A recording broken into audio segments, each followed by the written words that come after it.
Alrighty, everybody, welcome back to another live stream here on the channel. Hopefully you're all having a fantastic day so far.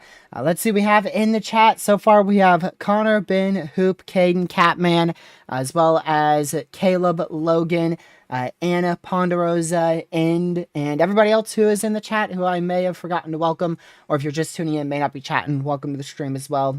Chip, welcome to the stream. Glad to see you in here. Indiana, Cody, Sam, Proxy, Phoenix. I missed quite a few there. I didn't do too good with that one. But yeah, hopefully you're all having a great Thursday so far. Let's go ahead and switch on over to our main scene. I gotta fix my mic a little bit. That should be good. I guess we'll find out together. Let's see. Well, maybe a little bit too far. Just like that, right about there. All right, we should be good to go. So yeah, we're going to be talking about an enhanced risk for severe weather. We're going to be covering this enhanced risk for severe weather centered out here over Nebraska and Iowa. I meant to zoom that in. That is Connor Croft above my face cam. I don't know if I have the... Do I have his text up? I think that's his. Yes. I'm going to blow that up just a little bit more so that way you can easily see his name. His channel is always in the description. I believe of like literally every single briefing we do too. He's always in the description there. Maybe change that a little bit more. Let's see. He seems like his channel theme seems to be yellow. So we're going to make this like a yellow highlighted color, at least for now. Maybe need to bold that up just a bit, shall we? Let's see here. Okay, there we go. Boom, much better. There you go. Now you can really see it. There you go. That's perfect. Perfect. There you go. So let's go ahead and switch off this radar there. We just got our first severe storm out here in southern Minnesota in quite a while. We did have one like about an hour ago in southwest Minnesota, but this is our first one here. I believe ever since they put out that severe thunderstorm watch. Is it easier to see now, Catman? Yeah, it wasn't highlighted, so once I highlighted it, it really popped out. So yeah, there's our severe thunderstorm watch. We do have that out right now from the Storm Prediction Center, all the way from the Twin Cities in southeastern Minnesota, all the way back down into northwestern Iowa. The main threat with this by a milestone is isolated large hail, as well as damaging winds up to about 70-75 miles per hour being possible. The lowest threat on that watch is tornadoes. There is still the chance that we see maybe one, possibly as many as two tornadoes inside of that severe thunderstorm watch, but tornadoes are an extremely low concern this far north, which is really, really good news. We're going to be paying attention a little bit more to the south for that tornado threat. Back out into southwestern Iowa, southeastern Nebraska. This is going to be the main area to watch for tornadoes today, right in here. I don't think the SPC has a 5%. Yeah, they don't have a 5% that far east. They have their 5% a little bit more leaning westward as opposed to eastward, but you can still see it encompasses the entire Omaha Metro. It's centered directly over the Omaha Metro there in west central Iowa, east central Nebraska. Connor is currently out in Omaha. He just dropped off another chaser, I believe, just to the northwest of Omaha in Nebraska. I believe he's trying to go a little bit south, hop on an interstate, and he's probably going to set out somewhere near Columbus in Nebraska. I imagine he's going to meet him halfway. So these storms are igniting, moving up to the northeast. And I imagine he is going to meet him somewhere in between Columbus and Fremont, depending just how long it takes for him to get there. And he'll work that out, of course. Yeah, just a big setup for extremely large hail, which was to be expected. We talked about yesterday, we were talking about the potential for an enhanced risk being introduced, and they sure did that. They did indeed upgrade the tornado risk to 5% as expected, as well as upgraded that hail risk to a 30 significant chance. Now, there is the possibility for hailstones as large as 4-inch in diameter today.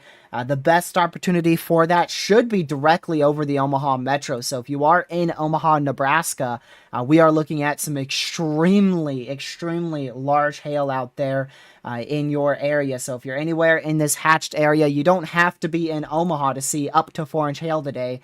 Just anywhere generally that the SPC is highlighted here in this black and yellow as well as red hatched area, which stretches from northwest Iowa all the way down into southeast Nebraska, all the way into northwestern Missouri as well. But that best chance for 4-inch hail is definitely in the red area. The SPC denoted hail possibly as large as or greater than 3.5-inch in diameter in their discussion. I don't know if they kept that. Yeah, see, they had an update at 4 p.m. Their update at 12:30 p.m. Eastern, they included in their discussion 3.5-inch hail or greater being possible for today's risk. Let's see here. Yeah, it does. Well, actually, it's not severe warned. This is not a severe thunderstorm warning. That's a special weather statement. Unless it is severe warned. No. So it's a special weather statement for now. They haven't upgraded that to a severe warning, which they probably won't for a while. Well, actually, you know what? Wow, this exploded. So I've been looping model runs in the background for like the last 20 minutes, so I didn't check radar for the last 20 minutes here. The last time I saw it, it looked like this. And now it looks like this. So that was my conclusion. I was about to say I wouldn't be shocked if they end up severe warning this for 1-inch hail, because that definitely exploded over the last couple of minutes. And that's just what we're going to see today. You can see your boundary is right in here to the south. So this is going to become a very long-lasting large hailer here. I mean, that's going to go... Shoot, this could last like 4 or 5 hours. That's what we're really talking about today. Thank goodness we have some issues with moisture, or man, today would be a very high-end threat for tornadoes. But because we have a lacklustering in moisture, these storms are going to pop up where they are now, track through Columbus around 6:37 p.m. Eastern, probably closer to 7 Eastern, and then they would just continue. You can see how long tracked this supercell is going to be. I mean, it really doesn't die out until west of Chicago around 4-5 a.m. Eastern time tomorrow morning. Now, of course, it does weaken quite significantly after it passes Des Moines, Iowa. This is when it's going to start losing that large hail threat, tornado threat, wind threat's all going to go down after it moves east of Des Moines. And then as it goes into Davenport, it should be very, very weak tonight by the time it gets to Davenport around 4 a.m. Eastern. And then for Chicago, it's just going to be some light to moderate rain early tomorrow morning. And then, of course, we do have our risk for severe weather tomorrow as well. We'll go over that in a little bit, not right now, because I want to just keep an eye on this storm in Grand Island for just a few scans, and then we'll start diving into some model runs. But yeah, I did see what Catman said there. That might be your cold front. So that storm is latched right on to your cold front, which is going to allow for it to be more of a hailer. That won't be a very notable tornado threat until maybe later tonight. I can't say for sure when that tornado threat could increase, but I'm thinking like 7 p.m., 8 p.m., maybe even a little later than that. Eastern time is when our tornado threat could increase around the Omaha metro. Let me go check our observations here. Mesoanalysis has had some issues today. So I am using a different site for surface observations. Let's go to that right there. Let's see our surface observation. So this surface observation was measured about 8 minutes ago. And over the Omaha Metro, it measured 79 over 58. So that is a 21 temperature degree dew point spread there, which is extremely significant. You're not going to get a lot of tornadic action with that. Storms are going to be very, very elevated, big-time hailers today. Damaging winds also possible. We may see a gust as high as 80 miles per hour, but in the title you can see, I believe I put 70 miles per hour. I don't think that wind threat is going to be a very big issue today. We're looking at a big hail threat today. Back out to where this storm is fired, which is near Hastings, Nebraska. Their observed surface observation was around 82 over 54. So that's a very... Isn't that almost 30? Yeah, that is, I believe, 28. A 28 temperature degree dew point spread out there in Hastings, Nebraska, as of about, at this point, 9 minutes ago now, which is extremely elevated. An extremely elevated profile. Now, as those temperatures go down, the moisture will actually increase tonight, especially over the next 4 hours. So those dew points could get up potentially as high as the mid-60s. We could see some dew points potentially sneaking in up to about 64, 65 in central southern Iowa. But that won't be until late tonight. Like, we're talking about 10 o'clock, maybe 11 p.m. Eastern time before those really, those dew points improve slightly. Those temperatures will be down into your mid-60s by that point. So I do think we're going to see an increase in tornadic activity around 8 p.m. Eastern time tonight, and that should last all the way till about 11 p.m., maybe midnight tonight for that greatest tornado threat. And that tornado threat will still be fairly limited. We're not looking at a very high-end tornado threat today by any means. I wouldn't fully rule out a strong tornado today. If a storm can become more surface-based, especially as that lower-level jet kicks in towards 10 p.m., 10 p.m. Eastern time in southwestern Iowa, that could be a little bit of a peak tornado threat, like somewhere out in this area, close to like 11 p.m. Eastern, maybe a little before that. So we'll keep an eye on that. We'll see if that looks like it may become an issue, but definitely in the short term, over the next 3 hours, our main threat will definitely end up being very, very large hail. It's not a day where we're looking at a very high-end tornado threat. You can see this storm over Grand Island here still not doing much in the wake of tornadic activity, and I just don't think we're going to see much of that over the next 3 hours here. It does have a good look to it, though, I will say. Like, it does have that kind of supercellular look to it, where it looks like it's a little bit split here. If this was in a slightly better environment in terms of moisture, this would definitely be a big issue for tornadoes here in the long term. But thankfully, that moisture is struggling a bit. Like I mentioned yesterday, we're having that just-in-time moisture for today. Moisture is not struggling as much as the HRRR was predicting, though. HRRR from yesterday was overmixing. HRRR was about, I believe, 5 to 8 degrees behind in terms of dew points. So we're not that low. I think the HRRR 00Z here, you know what? I'll just look instead of guessing. The 0Z from last night for this time. So it is almost 22Z. So yeah, that had 53 degree dew points in southeastern Nebraska at this time.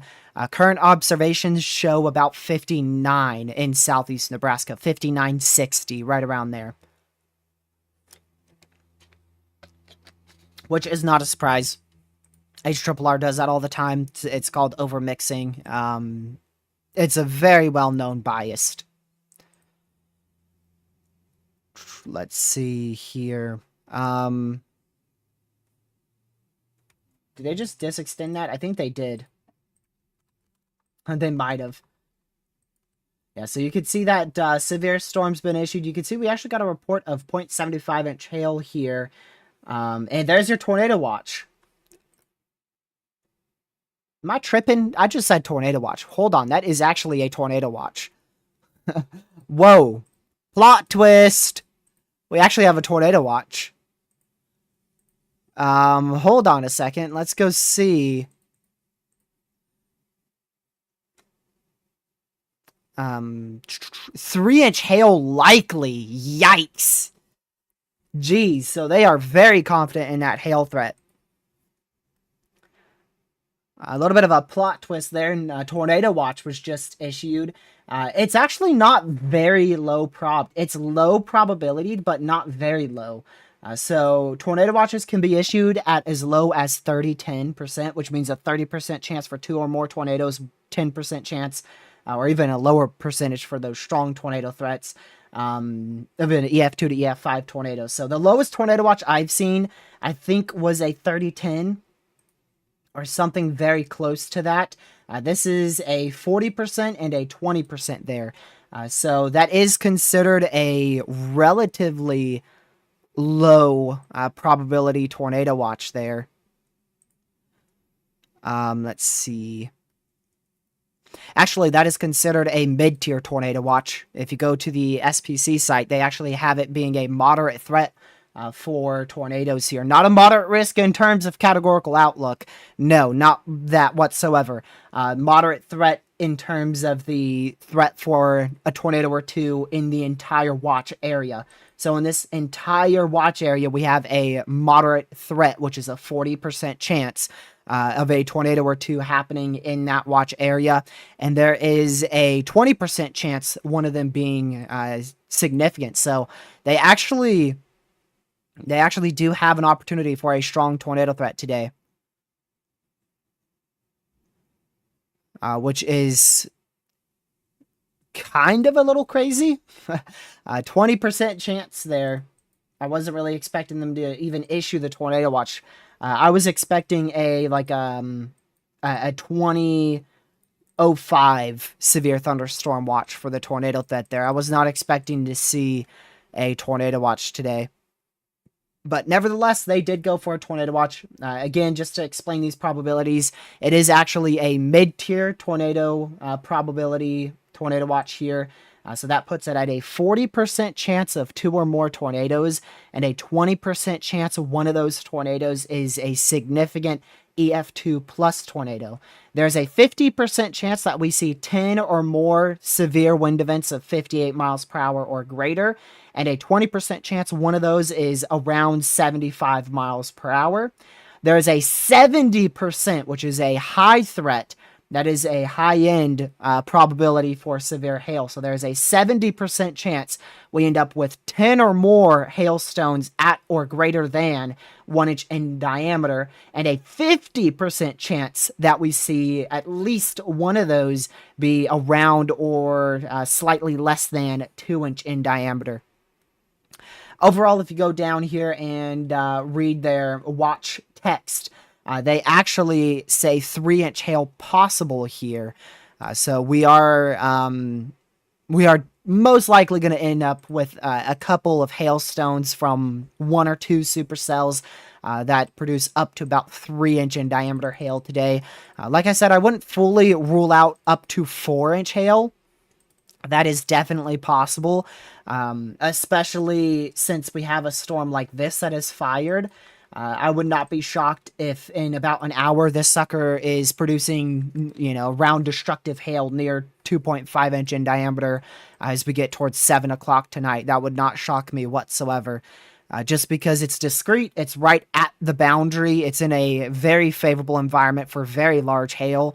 So it would not shock me whatsoever if that ends up producing extremely large hail here in about an hour or so.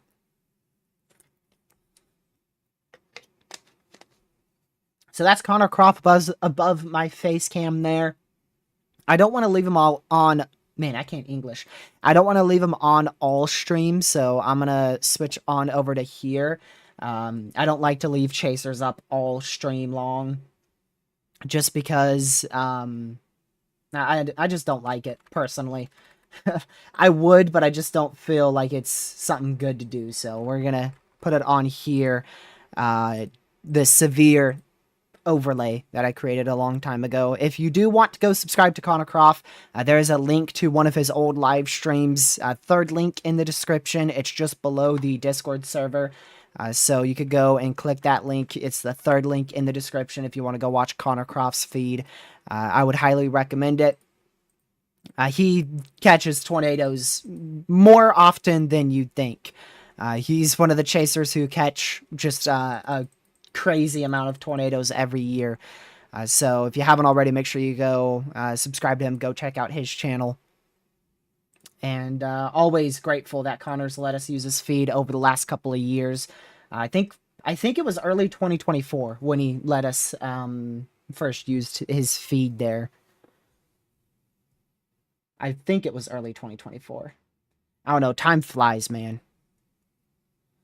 So don't worry, I'll put Connor Croft back up there once he starts aiming towards some storms. I'll put him up there. I'm not comfortable with leaving chasers up because I feel like I'm just using their feed too much. So I don't like to leave it up for a very long time. I don't like to overuse his feed. Yeah, Ben, it's been at minimum, we've been using Connor's feed for at least a year, if not more than that. Also, if you haven't already, make sure you hit that like button. Hitting that like button early on in the stream is extremely important to try to push us out to more people. We're going to be here for a couple of hours, so you don't have to worry about us ending stream out of nowhere. I'm going to be covering probably the entire threat. I don't know exactly when I'll end, but I can tell you for sure it is not going to be anytime soon. Did that severe just get canceled? Let's see. It sure did. It sure did. But guess what? We're still at a severe storm right there. Still at a severe storm. I guess we'll put Connor back on in just a minute. He's already starting to head west on the interstate, so he's already going to start seeing this storm shortly. Is he... what interstate? Fremont? Is that the right Fremont? I think he's going to head south first. He's currently facing west, according to his little compass there. But I think he's going to head south down here first, and then book it west. Or maybe west on here. I don't know exactly which one he's going to go for. There's a lot of options. You know, you could just go west here and then intercept this storm near Columbus. You could go a little bit south and then a little bit more west over here. Or you could go very far south and then book it west that way as well. I would go with probably that middle option. Probably try to get near like David City. But if we just go ahead and take a look here, I do want to dive into tomorrow's threat for just a minute. And then we'll switch on over to our other scene here. I want to look at this one, and I'm gonna put you guys on here. You know what? I got an idea. Get rid of Connor's feed like that. There you go. Now you guys can stay on this feed. There you go.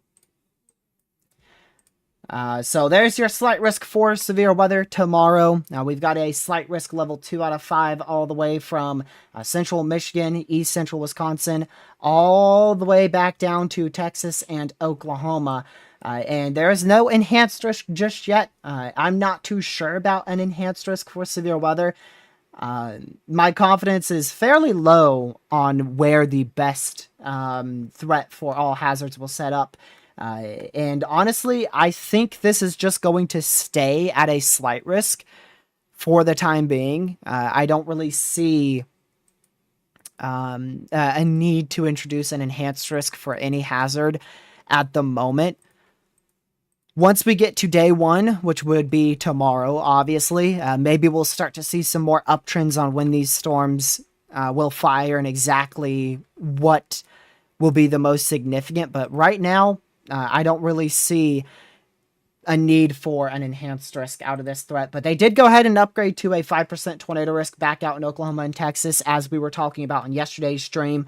Although it's not as far northeast as I thought. I was thinking we were going to have a 5% from where they have it here all the way back up into Missouri, like a big 5% like that. So they didn't do that, but they did indeed introduce a 5% risk for tornadoes back out southwest, well, actually central to southwestern Oklahoma into north central Texas. Damaging winds, also a very, very large risk for damaging winds here. 15% all the way from central Michigan, east central Wisconsin, all the way back down into almost central Texas. And then the hail threat, they could go enhanced for that. They do have a 15 significant risk for large hail, potentially up to about 2.5 inch in diameter, maybe slightly less than that. Centered over the Oklahoma City metro. They could go enhanced for that. That is something I could see them going enhanced for if confidence in where storms fire increases. Right now, it looks like the most confidence is in western Oklahoma. So we could see an enhanced risk for hail, potentially somewhere up here, somewhere from south of Wichita back down into maybe Elk City, maybe as far south as Oklahoma City, Norman, for the potential of very large hail tomorrow as well. The tornado threat is tricky. Tornado threat's all going to come down to how boundaries interact tomorrow in this area, and it looks like it's going to be another nocturnal threat for the greatest opportunity of tornadoes. Tonight's greatest opportunity is from about 8 p.m. to 11 p.m. Tomorrow's greatest opportunity for tornadoes, if storms can fire, which the HRRR doesn't show any storms firing in this area for tomorrow. The HRRR doesn't initiate really anything, but it looks like that main time frame for tornadoes would be from about 11 p.m. to 3 a.m. out in this area. So that is a significantly later threat for tornadoes, a fully overnight threat for tornadoes out in this area in southwestern Oklahoma. But there's a lot of uncertainties on the timing of these storms and the strength of these storms as well. So we'll continue to watch it closely. Unfortunately, I know for a fact I won't be able to stream until likely 7 p.m. or after. So if anything does fire up early tomorrow, there's a very low chance I'll be able to cover it. If anything fires before 7 p.m. Eastern time. Wind threat tomorrow, we already saw that. But I do just want to show you the tornado threat up in Michigan. So there is a 2% tornado risk all the way up into central Michigan, southeastern Wisconsin. Now, I did hear some whispers on Twitter, of course, about a strong tornado threat, potentially a few strong tornadoes being possible tomorrow in Michigan. And the first thing right that I noticed when I looked at the HRRR is people are not taking into account where the boundary sets up. So let's take a look here at the 12Z HRRR, which is one of the runs that people were talking about a potentially strong tornado threat being the case here in Michigan. I'm going to go ahead and already spoil it for you. It ain't going to happen. So if we go ahead and switch over to this one first, so that way you guys can get a closer look. So this is going into tomorrow. This is at 2 p.m. Friday. Note where this convection is. So you have a decently notable low pressure out here. Pretty good spin. You can see that. Very obvious. And these storms have fired what looks to be near a warm front. Now your actual warm front you can see it. It's right in here. So your main warm front is actually south of your primary supercells, according to what the HRRR shows here. So if you look at your ingredients, look at how far south that is. So even though on the HRRR it looks like, oh, strong tornado threat, look at all the updraft to Listy tracks. That looks pretty crazy, honestly. It does look pretty crazy. But one quick look at any product. Instability, too far south. Supercell composite, too far south. Wind shear, you can see wind shear is definitely going to be present there. Lower level wind shear, probably lacking, but still should be present in that area, as you can see there. So the biggest issue is just the fact that the warm front is holding the best instability from moving northward. So again, you have that low pressure generally in this area. Now it looks like a pretty broad low pressure at 4 o'clock that looks to have broadened out. Cold front back out in here, warm front back out there. And those storms are north of the warm front. What does that mean? That means a wind threat, big time hail threat, and a extremely low wind tornado threat. And guess what happens on the next HRRR run? Poof, pretty much everything's gone. One single run and pretty much everything's gone. It did actually leave a single cell out there in northeastern Michigan. But again, quick check and you can see the environment is very far south, right in here. That's where your warm front, cold front is, very far south. Now, there is actually some instability there. A whole, 200 joules? 250 to 500. So that is why we do have a 2% tornado risk up there, as well as a 15% wind and a 15% hail going almost as far north as that area. So I do not see anything close to a strong tornado threat up in that area by any means. The main issue I see tomorrow is going to be in two areas. So I am now starting to see the potential for a couple tornadoes in southeastern Wisconsin, northeastern Missouri, back up into northwestern Indiana, western Michigan, as we get into the evening hours here. I guess Ben just wants to go to sleep on the troll. Great job, Ben. You really got that troll. 1, 2, 3, 4, 5 messages there. I was trying to give Ben the benefit of the doubt, and he's just slacking. Oh, yeah, Caleb's in here, too. And Cat. Holy crap, mods, wake up! There's 3 of you in here! For some reason, I was thinking it was just Ben. Man. Oh, geez, that's crazy. Oh, come on now.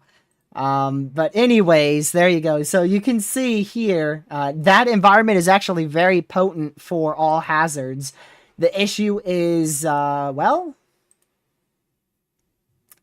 POV, you realize moisture is actually not an issue. Yeah, it doesn't look to be much of an issue there.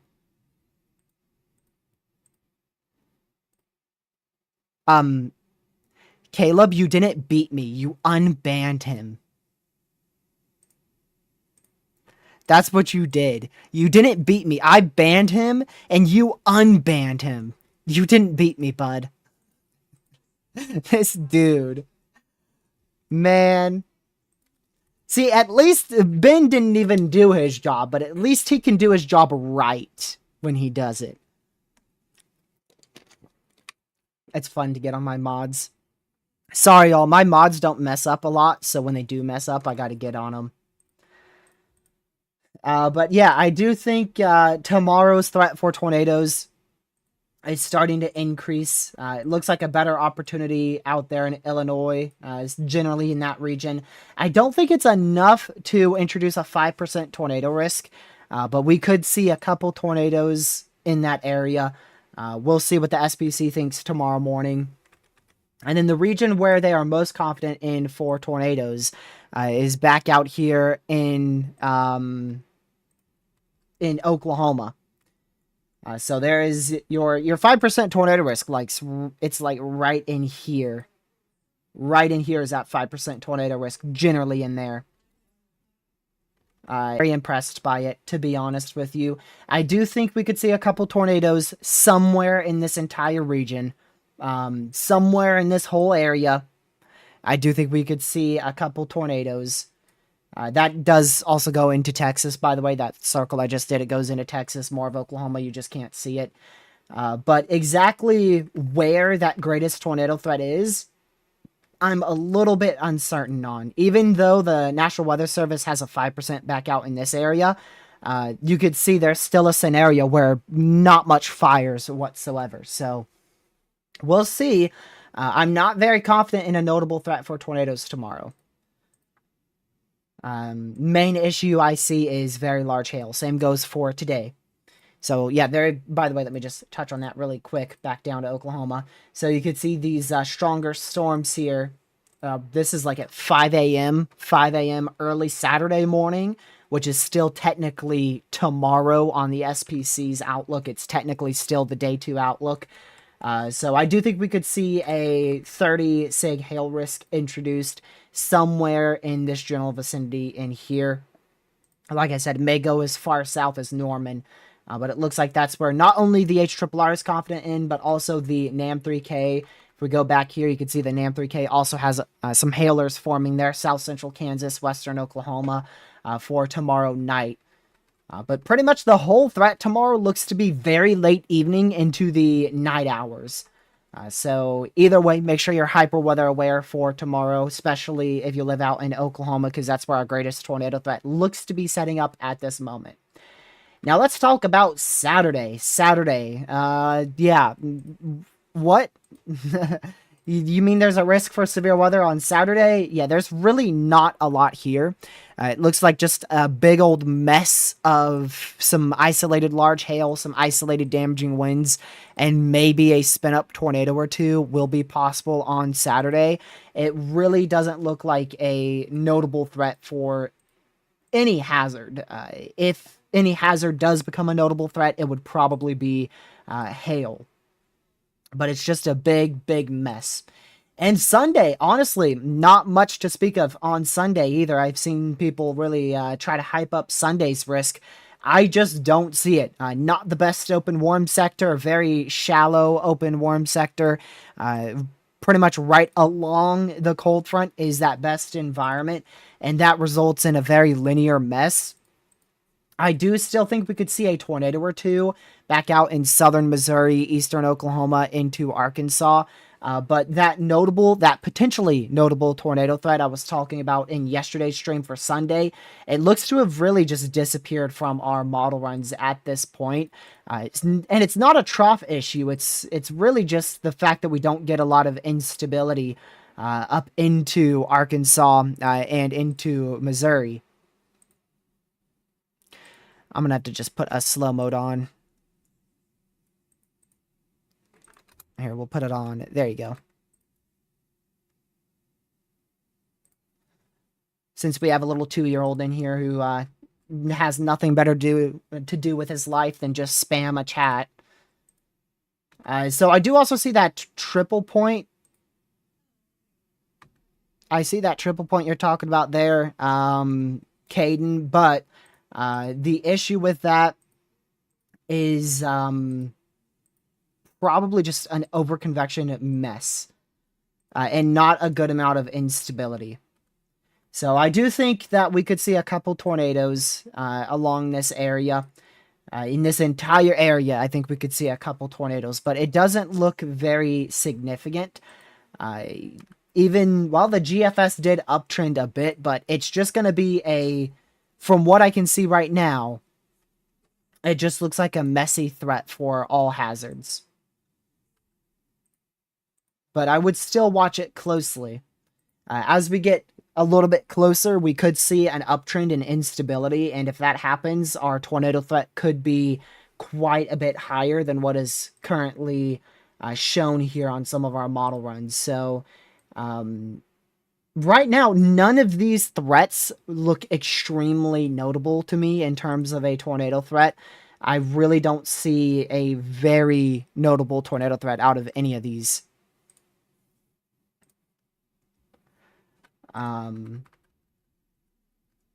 Yeah, I mean, I just don't see it personally. Like I said, tomorrow, we'll keep an eye on tomorrow. We'll have to watch Western Illinois. That could end up being a second area of of greater concern, both Oklahoma and Illinois. Then going on into Saturday, I don't see much on Saturday. Saturday just looks like a low-end all-hazards threat. The biggest issue on Saturday probably going to be hail. And then on Sunday, I'm not too sure about Sunday.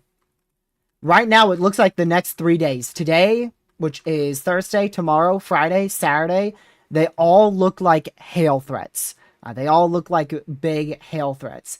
Sunday, I don't believe Sunday looks like that big of a hail issue. Probably still could see some isolated large hail, but it doesn't look like hail is going to end up being the biggest issue on Sunday. I think damaging winds are going to end up being the biggest issue.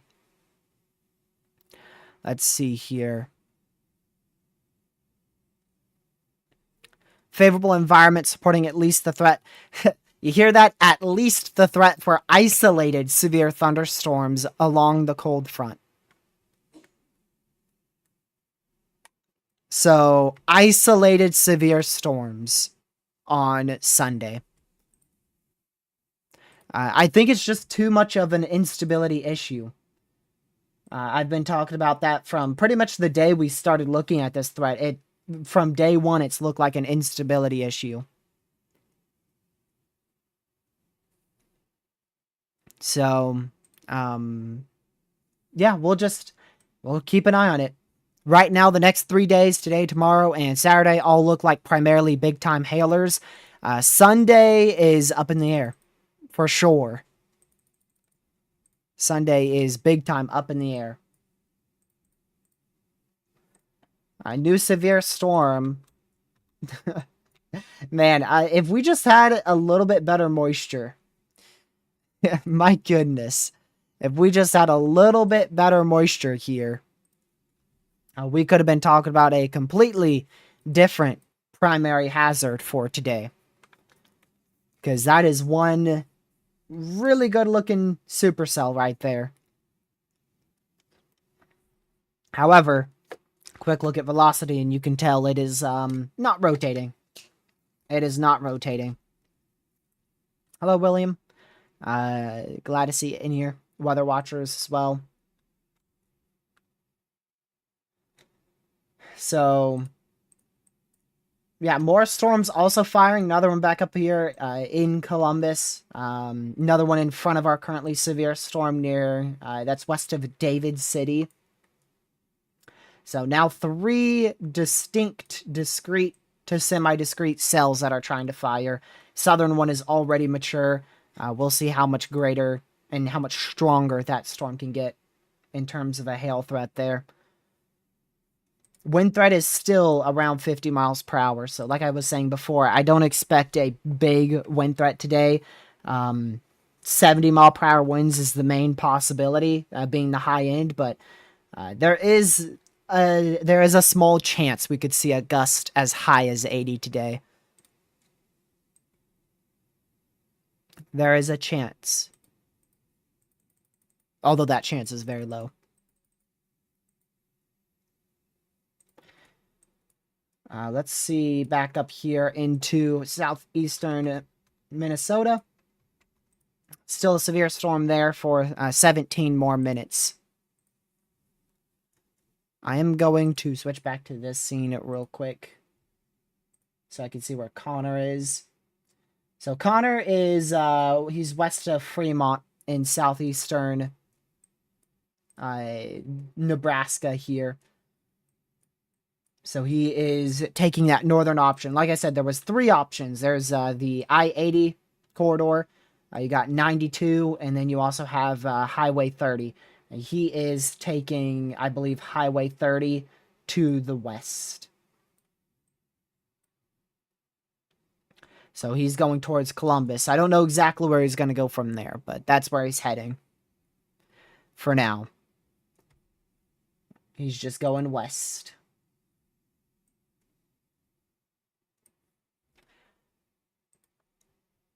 I keep looking at Sunday's threat, so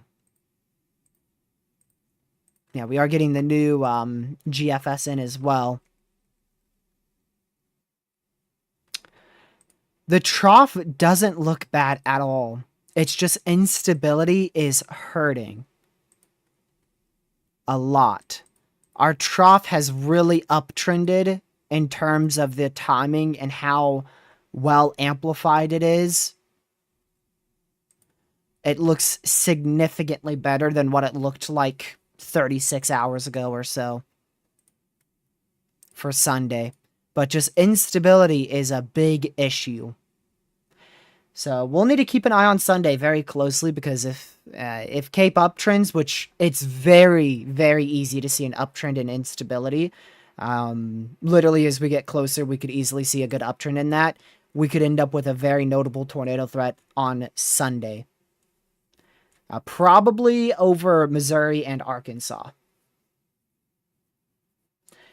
Random guy, it looks like the trough has slowed down. It looks like the trough has slowed down a little bit on our model runs. And it's also gotten more amplified, so there's not a lot wrong with the trough. There really isn't. It may need to slow down a little bit more, but really it's Cape. Yeah, the GFS has 2,000 instability, and where is that at? In southeastern Texas? That's where it is. Southeastern Texas is where it has that instability, which is not the main target area.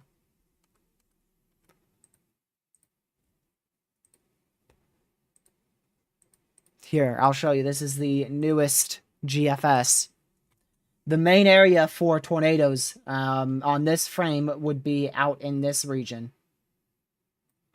Right in here.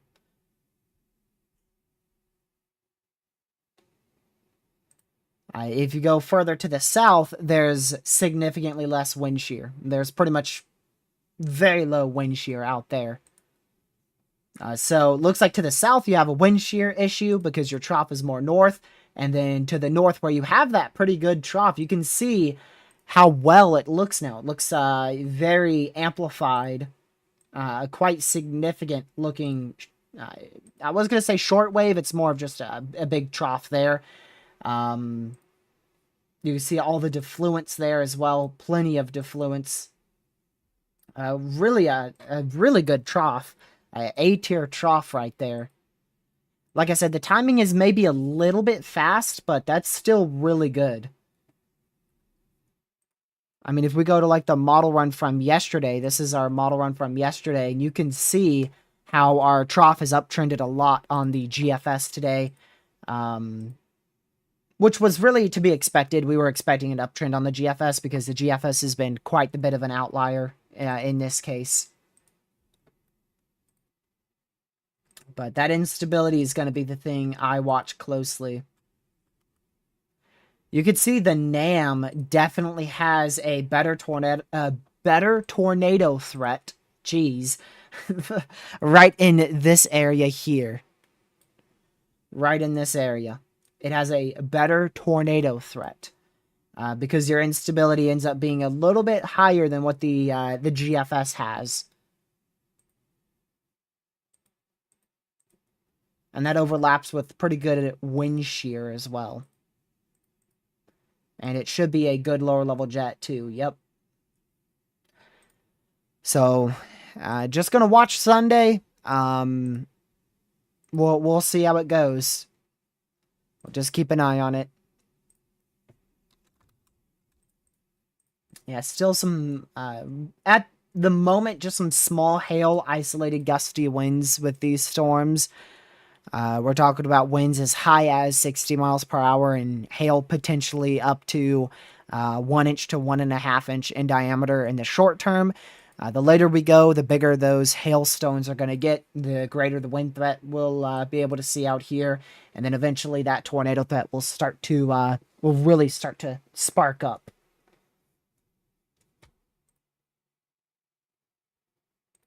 See if I can quickly go hear what Connor is talking about here.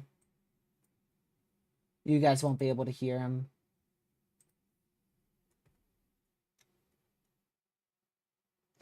So Connor is going to slowly head south. That is his plan.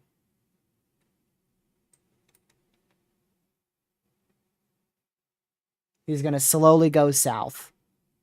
He's unsure exactly which one of these are going to be the primary storm. I want to say the southern one.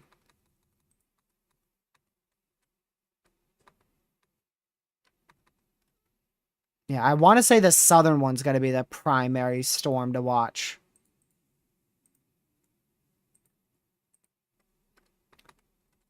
Yeah.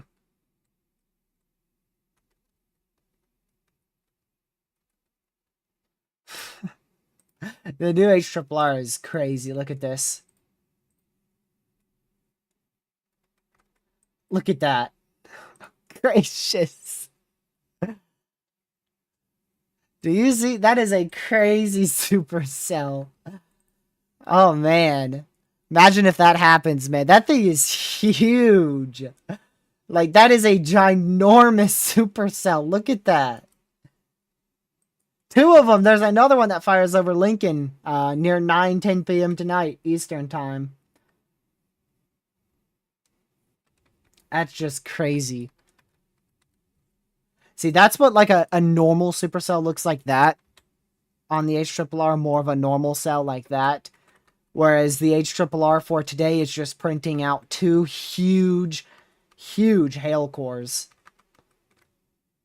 So the HRRR thinks that the northern storms are going to be the ones to become our big mothership supercell here. It's thinking these two. There's our loop of how these storms have progressed so far.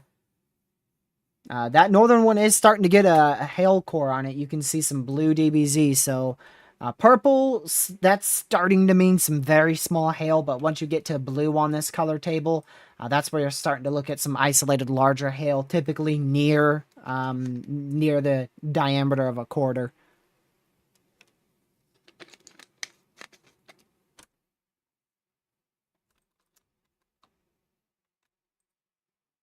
Let's see.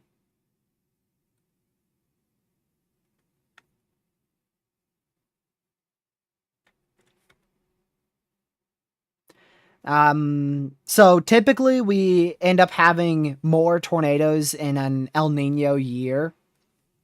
But guess what? Guess what 2024 was? Yeah, it was a La Nina. So they're not, you can get very active tornado seasons out of both of them. Both of them you can get very active tornado seasons. Just climatology wise, it seems like El Ninos bring more tornadoes because they bring a southern jet stream, which allows for more tornadoes in Dixie Alley and just better setups overall. And right now we are in a neutral phase. We are in a neutral phase for this current tornado season, which is exactly what we were expecting. We should slowly lean towards a La Nina, but I don't quite think we're going to get there. I think we're really going to stay at neutral for probably the rest of tornado season and probably into hurricane season as well.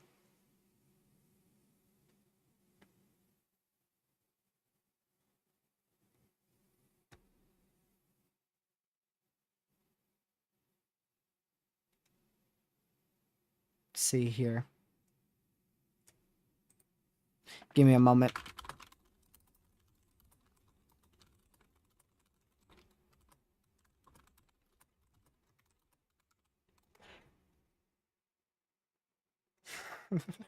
I'm going to the CPC right now so I can tell Catman he's wrong.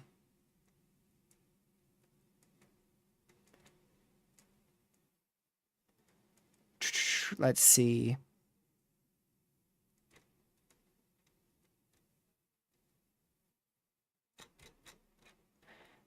Can I show that graphic? I'm trying to figure out which ones I can show.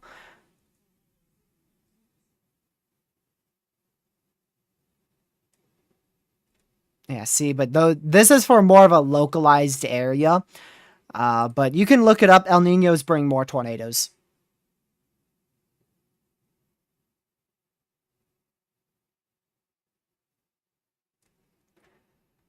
El Niños end up bringing more tornadoes. I don't know if I could show any of these graphs.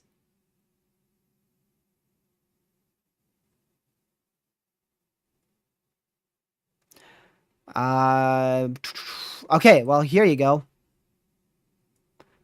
This is from the Climate Prediction Center. So the top image is a hold on, I want to go see it. I don't want to get this wrong. I don't want to get this wrong. Okay, there you go. So left is El Nino, right is La Nina. And you can see La Nina brings below average tornadoes and below average hail threats, while El Ninos bring above average tornado threats and above average hail threats, as you can see down here. So there you go, Catman. Booyah.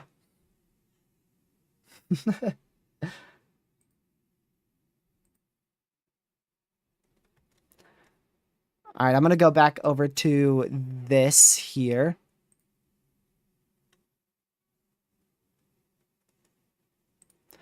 I got another one too.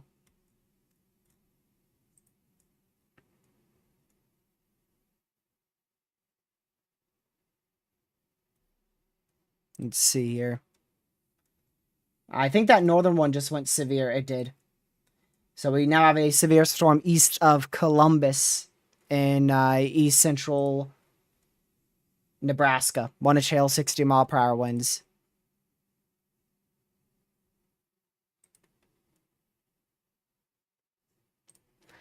So now they're both severe. So which one do you go for, chat? Southern one or northern one? Which one? You can only choose one. You can't split up.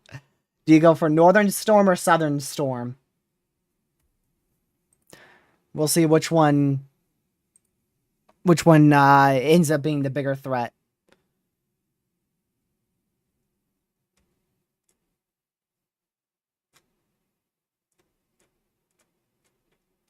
Let's see.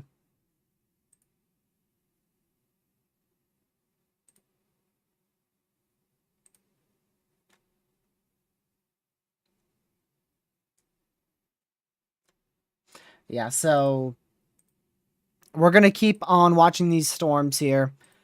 I'm checking the new meso analysis, and your temps are getting very, very high. I mean, you're almost into the low 90s in the northeastern, or rather southeastern portion of Nebraska. You're almost into the low 90s. But I don't think we're going to get storms to go to that part of Nebraska. I think we're going to stay north of that. So the environment these storms are going into, it looks to be still very elevated. Looks like lower 80s is going to be the temperatures with upper 50 dew points. Almost 60-degree dew points on that northern storm near Fremont in northeastern Nebraska.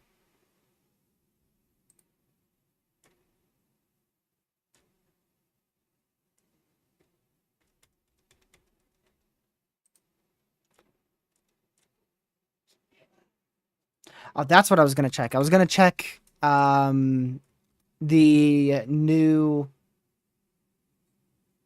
CPC outlook here. Oh, man, I got to remember which one it is. Okay, it's this one. Yeah, April 2025. They just recently updated this. Well, they really have almost equal probabilities for a neutral and La Nina in November, December, January. Personally, I think we're going to just stay in a neutral. We may be able to hit a weak La Nina in winter. We'll see by the time we get to winter. But it looks like we're going to be stuck in a neutral phase, at least all the way until late hurricane season.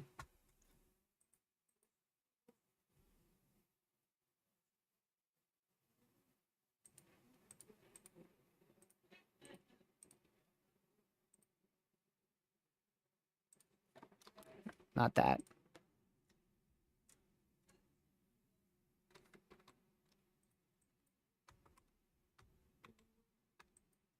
Yeah, we got a big hail core. Now we got a significant severe there in Hampton. Hampton in eastern Nebraska. First significant severe of the day. So if you're going for the southern one, you're going to be getting a lot of hail at the moment. The northern one still has a good hail core. Not as good, though. They're both really good options.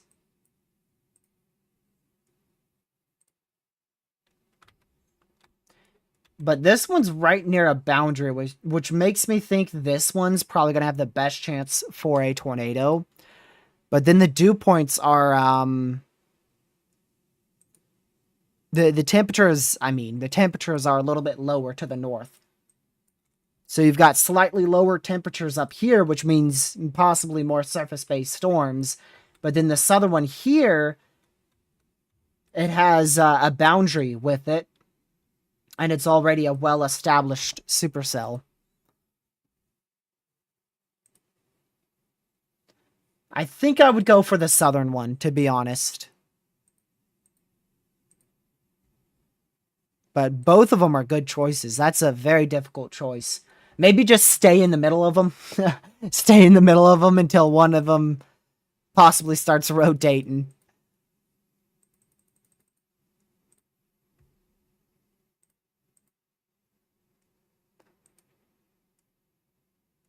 Might have to just stay in the middle of them.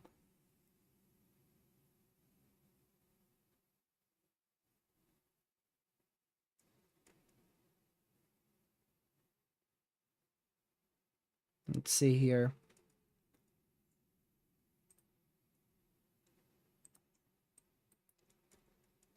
This northern one is undergoing a merger as well. You can see these are two different storms here. Two different storms on the northern one.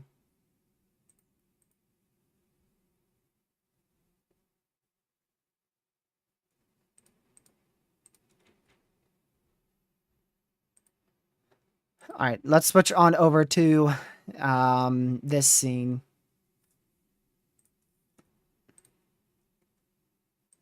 There you go. There's Connor above my face cam. He's on the northern storm, which is currently undergoing a merger.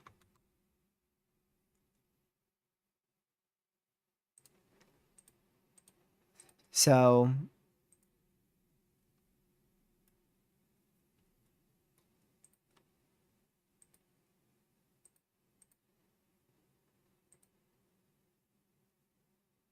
listening to Connor's feed. I apologize if I'm going quiet there. Yeah, both of them have a good environment. The biggest issue here is just temperatures have climbed too high.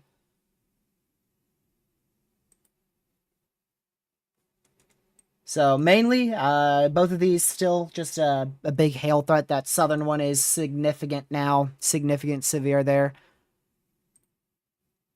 Which allows for a better hail threat there. More elevated threat as well. In terms of the storm being more high-based. At least in the short term. I'm not just going off of radar for that, by the way. I'm also looking at mesoanalysis.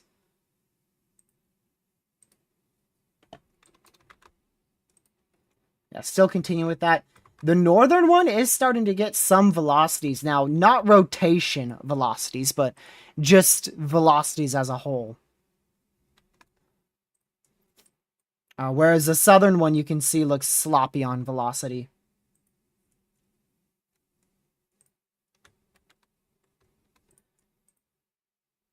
So, yeah, both of them good choices. I think I would stay with the southern one for the moment.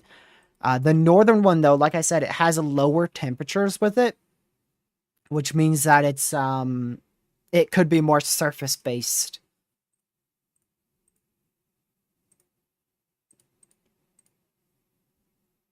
But I would go for the southern one.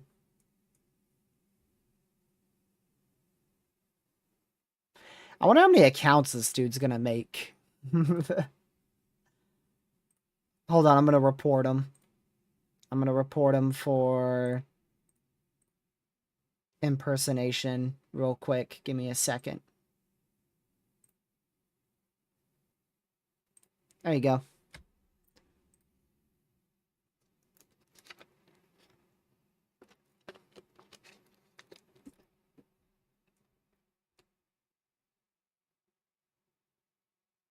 Connor is just south of North Band.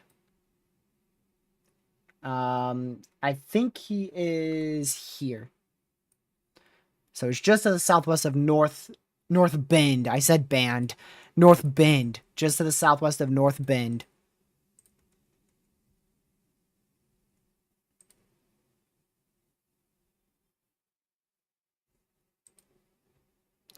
Special mesoscale discussion for these storms. The greatest threat for large to very large hail, 2 to 3.5 inch in diameter.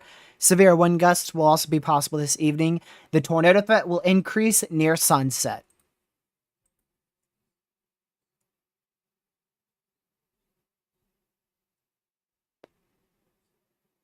Tornado threat will be maximized towards 9 p.m. Eastern.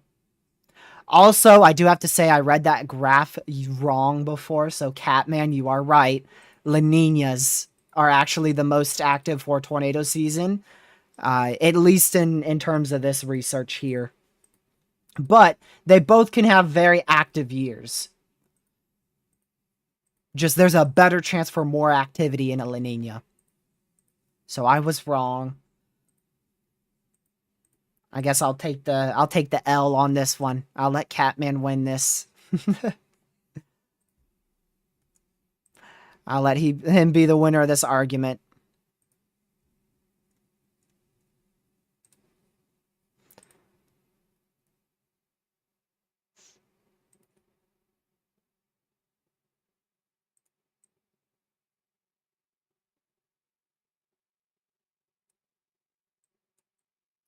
So now let's go back up over here again. Just very large hail north of York right now in southeastern Nebraska.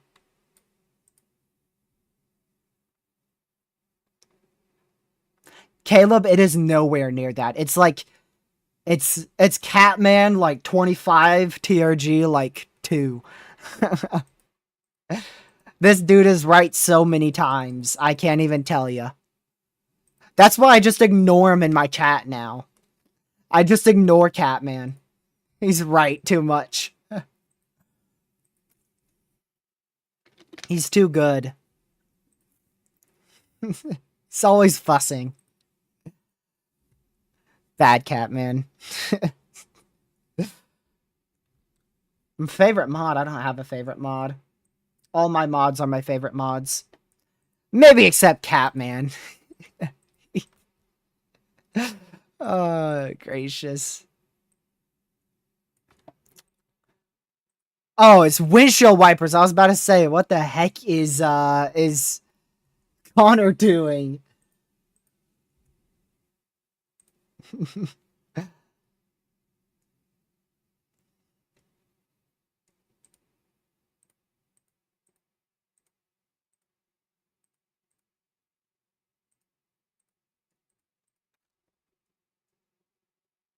Oh man, YouTube chat be glitching.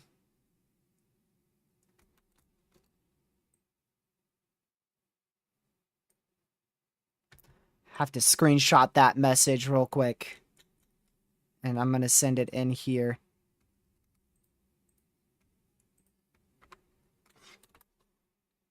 There we go. Actually, no, I'm going to send it in this. There we go. Perfect.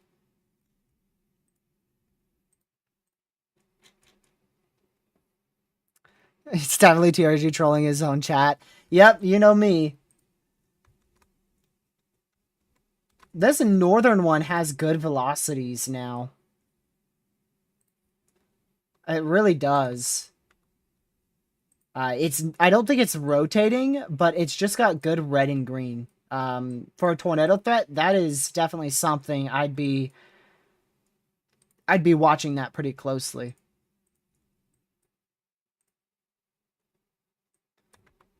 And it's still undergoing that cell merger. That cell merger, you know what? That cell merger might be why it's increasing in velocities.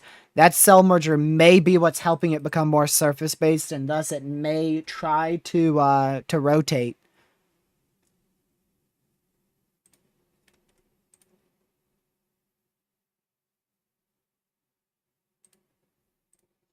Okay, they also severe warned this one in David City too.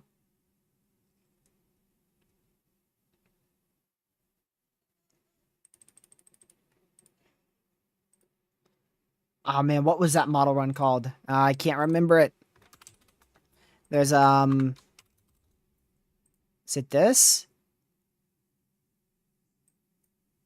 Let's see.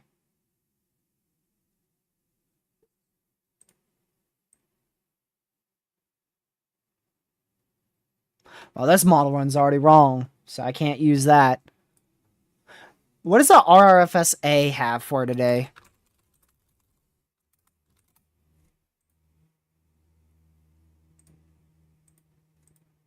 I want to go see what that has.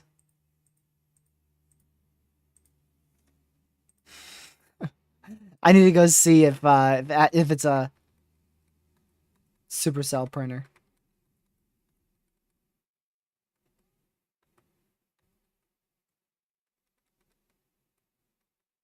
Apparently, there's a huge gust NATO ongoing.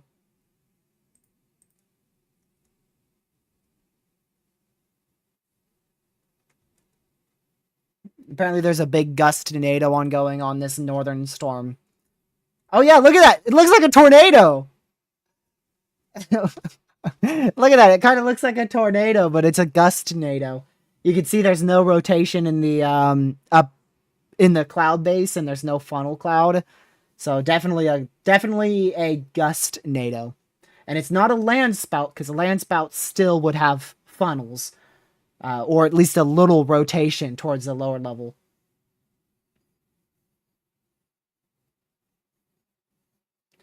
Yeah, one of the chasers also just said that this storm's kind of getting their interest now because of the velocities. I have to agree. I mean, those velocities are getting close.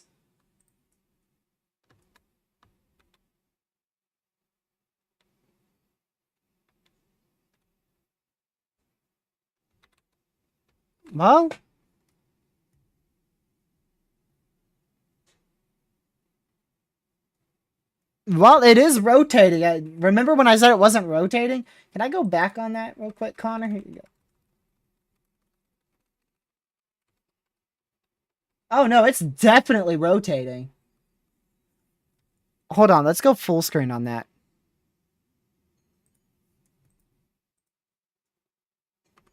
Watch the top. You can barely see it. Can I try? I could try to fix this for you guys a little bit. Watch the top when I skip forward. Right here where my cursor is. You can see right there, there's a little cloud base that's definitely rotating. It's really hard to see. It is really hard to see. You might want to go watch Connor's feed for yourself. See if you can see it there. His channel link is the third link in the description. Or you could just simply look up Connor Croft on YouTube. Very easy to find him. All right, let's go back to this one again. Let's go to his live feed. I don't think it was a tornado, but it looked like it was rotating after I looked at it a bit closer.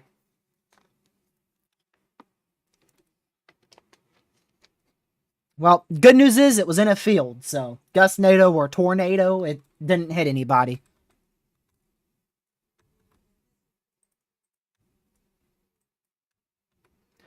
I do think this is rotating now. I do think this could pose a tornado threat in the short term, so I would not be shocked if we get a tornado warning, actually, shortly on this storm. Those velocities are coming together. Chasers are reporting either a tornado or gust tornado. Big difference. Big difference. And the velocities are there to support both, whether it be a gust tornado or a tornado. Either way, it was definitely weak and it was brief. It looked very weak and brief. I mean, Connor's going away from it, so I doubt it was anything too crazy, or he would have just sat there and watched it.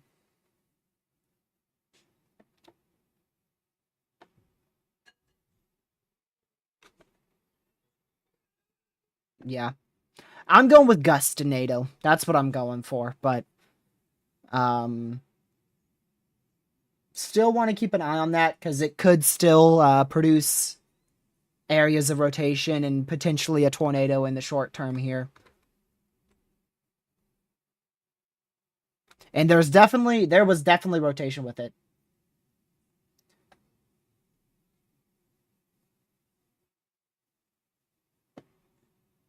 Okay. One of the chasers just said if it was a gust tornado or tornado, it's lifted.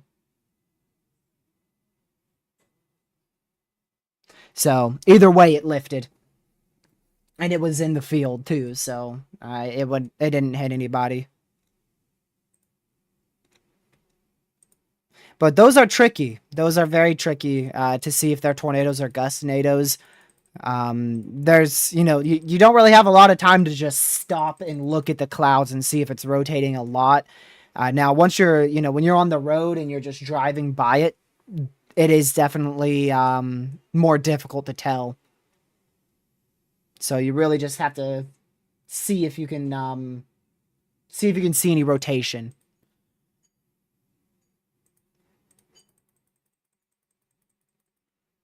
But there's been plenty of examples where gust tornadoes are mistaken for tornadoes. Plenty of examples. Even by chasers, too. They're very difficult to tell.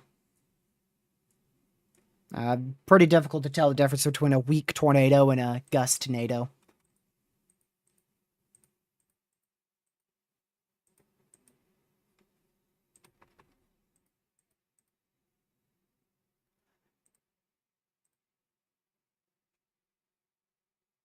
You guys can see it above my face cam. There's a bit of dust here. From where he is, this looks like a gust tornado.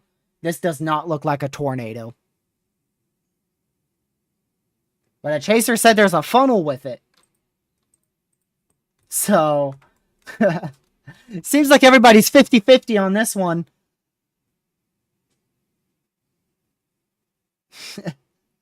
It's a gust tornado, but it has a funnel. It's a gust tornado. It's rotating. It's gust tornado. It's got vortices, though. Chasers are arguing on which one it is.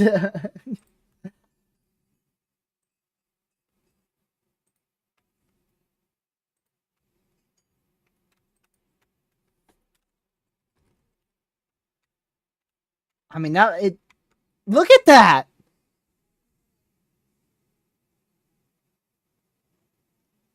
Now, see, that is your difficult call. That is a difficult call.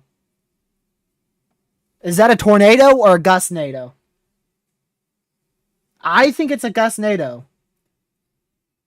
But it's very difficult to tell.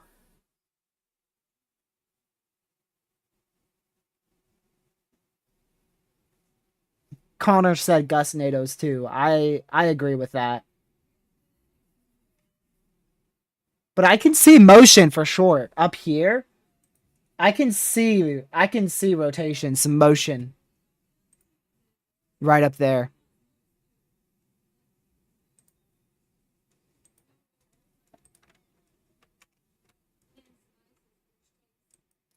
And there's definitely velocities on radar.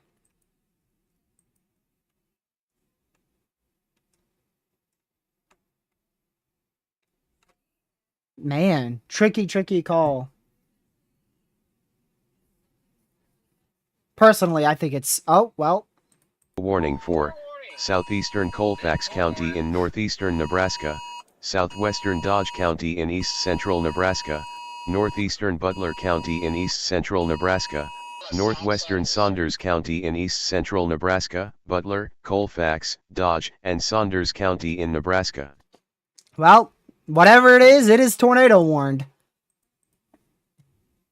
It is tornado warned. I don't know what it is, but it's tornado warned.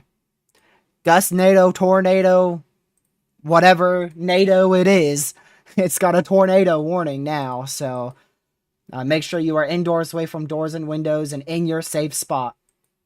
Make sure you are in your safe spot.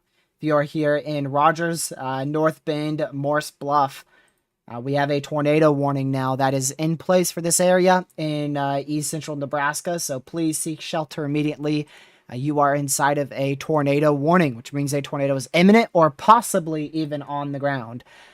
We're going to go back to this scene here. I'm going to keep Connor with us because he is directly on this storm.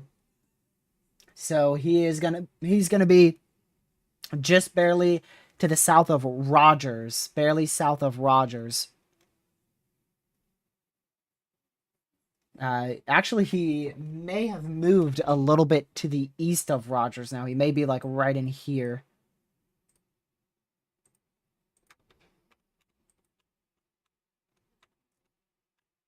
So that is now our first tornado warning of the day. Pretty early, too. It's only 6:51 here on the East Coast. Really wasn't expecting anything tornadic till about 8. But here we are. First tornado warning of the day already.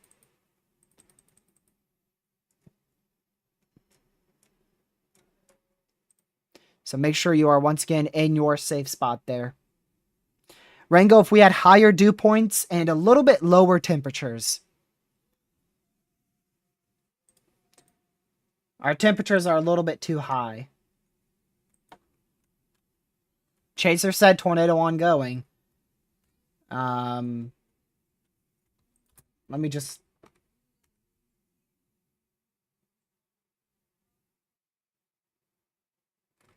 Chaser said definitely tornado ongoing. That's a quote. Definitely tornado ongoing.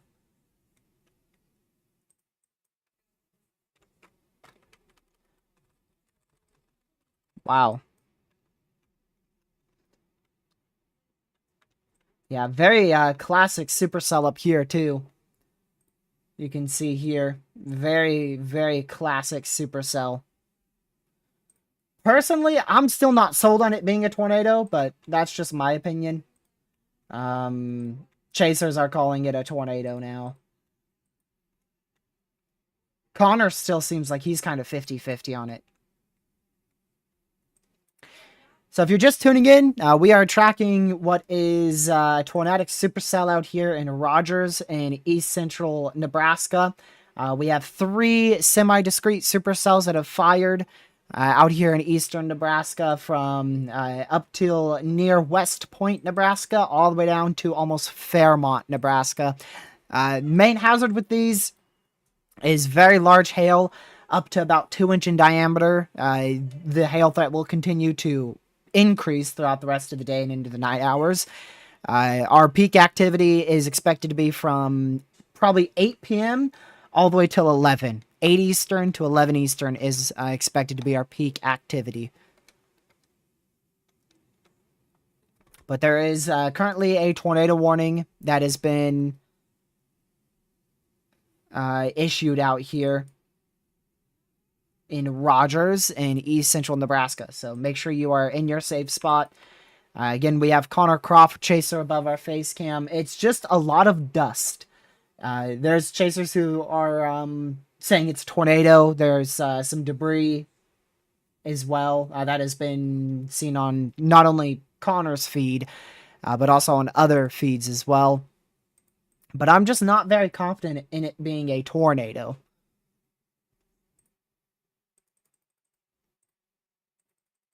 I really am just not very confident in that.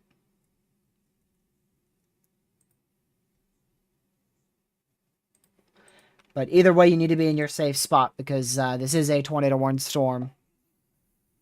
Connor keeps calling it a gustnado too. Let me go see. I know some other chasers who are on this who may have a better visual, which may give me more confidence in calling this a tornado or gustnado. We'll see. Excuse me. That's a lot of dust. Gracious day. That's a lot of dust, man. I clicked on this dude's feed and all I saw was just dust.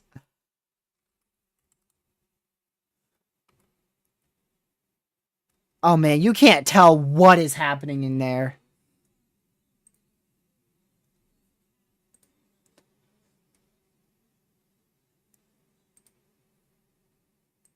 I have no idea if that is a tornado or not. I'm going to just keep calling it a gust-nado because that's the safer bet here. But there's been a lot of videos here that show what looks to be a tornado. And you guys even saw one of those. Connor saw it. Did they upgrade this warning? I think they did. Yes, it's now warned for 2-inch hail. Warned for now 2-inch hail in Webster. Hello, Lakeisha. Glad to see you in here.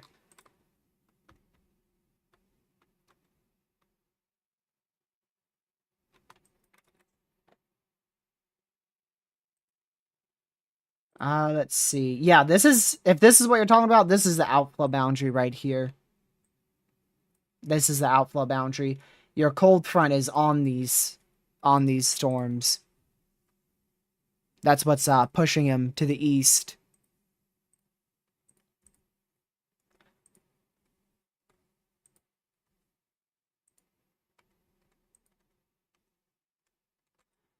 Let's see. It looks like your dew points are also overperforming a little bit in this area, but only by like a degree or two. I don't think that's really affecting the storms very much. It's still about a 15-degree temperature dew point spread there.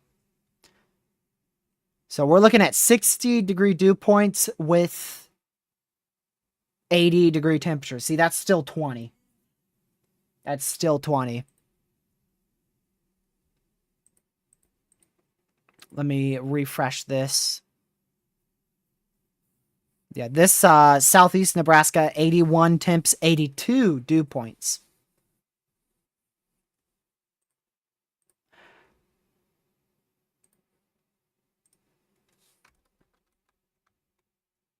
Yeah, this northern storm still trying to ramp up. Again, not very confident on if that did produce a tornado or not, but either way, just be in your safe spot. Still a tornado warning in place. North Bend, Morse Bluff, Rogers, just south of Webster, out here in east central Nebraska. Make sure you are indoors, away from doors and windows, and in your safe spot. Active tornado warning there. That southern one, I'm definitely going to keep an eye on. That definitely could go tornadic here in the next hour or so as it approaches a better environment.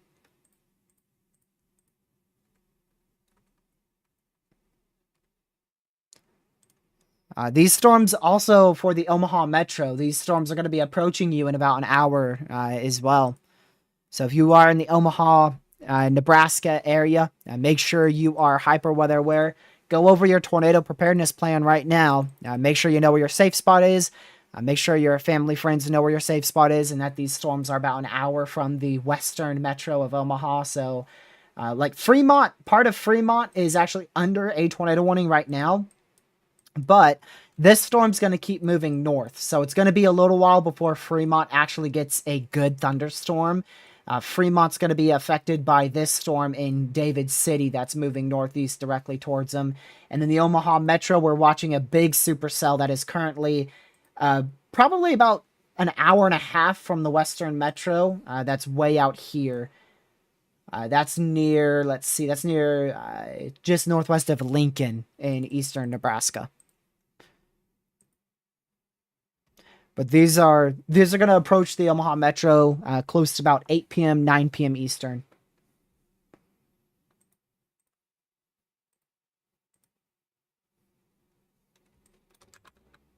It wouldn't shock me if this is a tornado. I mean, it's a very classic storm, but it's just very difficult to tell if it is producing a tornado or not. From a chaser standpoint, I mean, it's a dust wrapped whatever.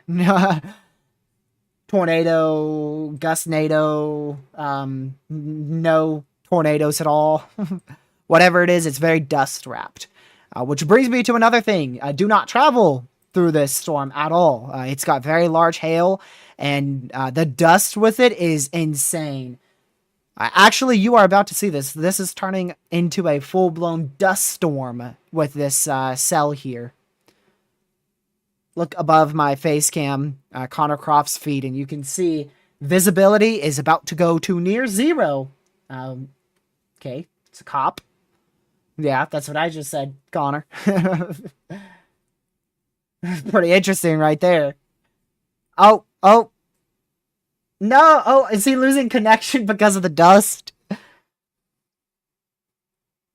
Also, winds are definitely going to be gusting up to 60 miles per hour here. And here you go. This is a very low visibility now. He's entered the dust storm. So you've got heavy rain with 2-inch hail and potential tornadoes that are around the North Bend area.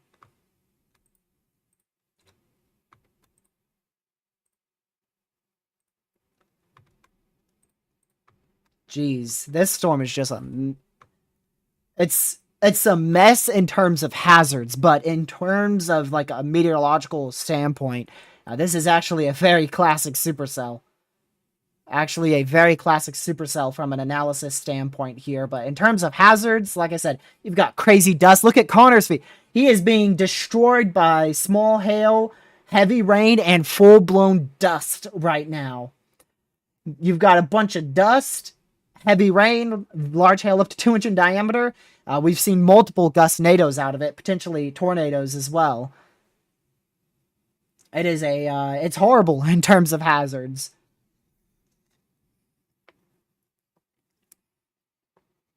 Like I said, now he's got rain on top of the dust to get rid of his visibility too. And you can see here on velocity, we're actually getting a pocket of potentially 70 mile per hour winds here, right near the RFD of this. So this is your rear flank downdraft right in here. And then it turns on into your inflow. And that's just allowing for a bunch of damaging winds now, potentially maybe even as high as 70 miles per hour here over North Bend.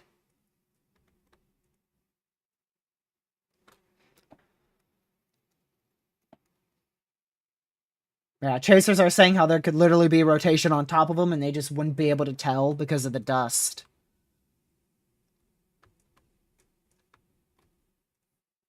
I mean, you're just not going to be able to see a thing.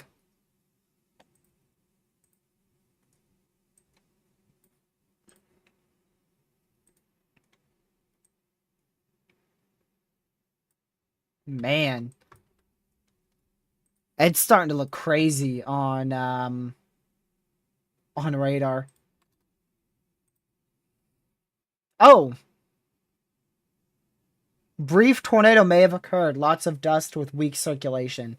It's from a train spotter there. Notice how they said may have occurred? Because they don't know. They couldn't tell if it was a gustnado or a tornado. Too difficult to tell. Way too difficult to tell. I imagine that's what we saw from Connor's feed. That little area of what looked like a vortex. I don't know exactly when it was here.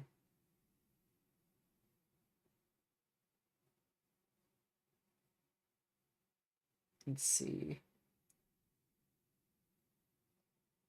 Yeah, this 15 minutes ago. I don't think it was that. It might have been that above my face cam 15 minutes ago. Just too hard to tell. But that's what when was your report? Something 53. Okay, so that was 5 minutes ago from this point. So that is what was reported as a potential tornado. That right there.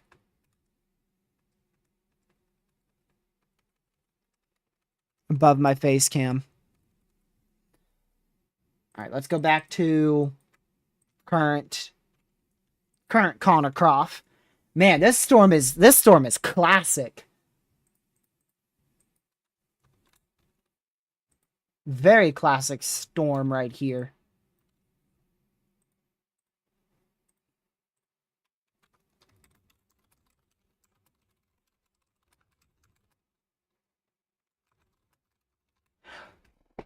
Holy moly, we just got an 81 mile an hour wind report. Gracious.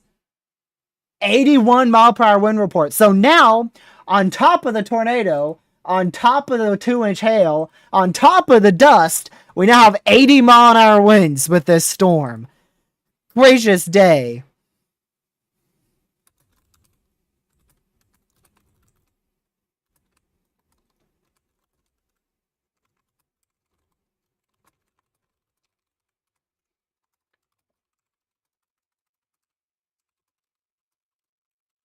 Hold on a second.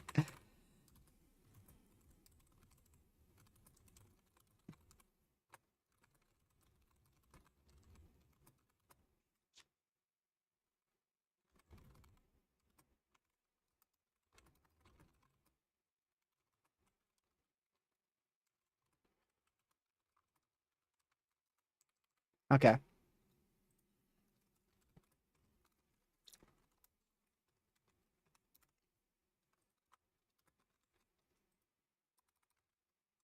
Trying to tweet really quick about this storm.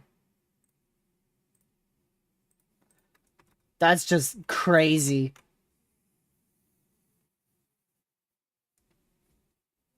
North Bend, Nebraska.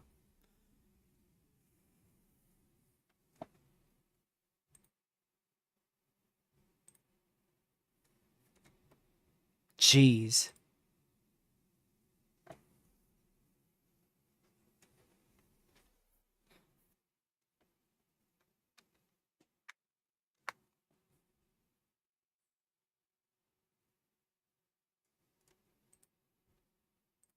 This is a crazy storm, y'all.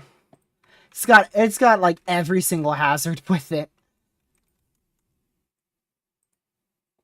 Jeez. So Connor he's in the hook. He is in the hook. If there is a tornado, it's gonna hit him right now. So I guess we know there's no tornado because we'd be seeing it most likely. What did you just say? Okay. He's over North Bend in Nebraska. Over North Bend, Nebraska. Does it have snow? I mean, if hail counts, like Ben just said, yeah.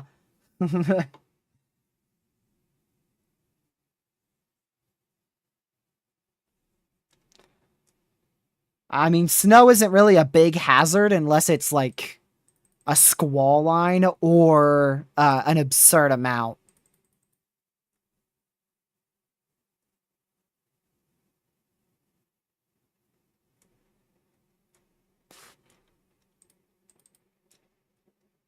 But snow's not really a big hazard. And if it's just like some flurries, right? Some flurries that doesn't really do anything.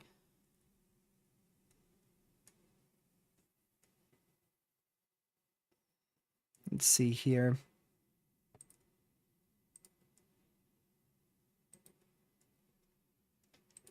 Now, I could tell you this. If you get like an inch of snow here in Virginia, man, that's almost enough to shut down schools for like a day or two. But no, this storm doesn't have snow with it.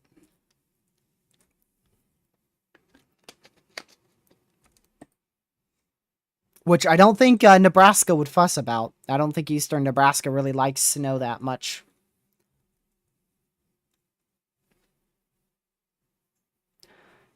I haven't met anybody from eastern Nebraska who loves snow.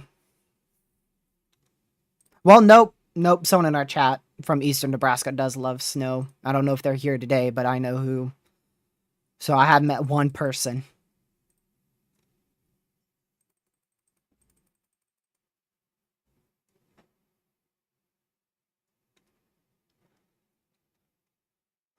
Let's see here.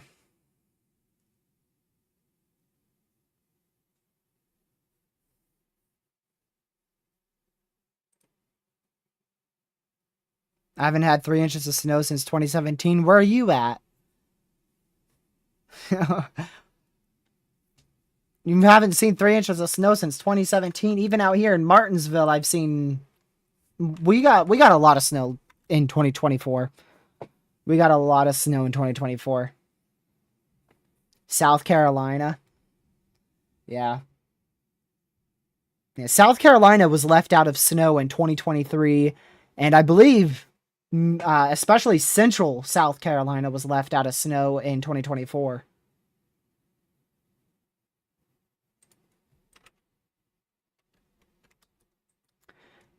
Yeah, still a good pocket of 60 to 70 mile an hour wind gust here in this this blue velocity.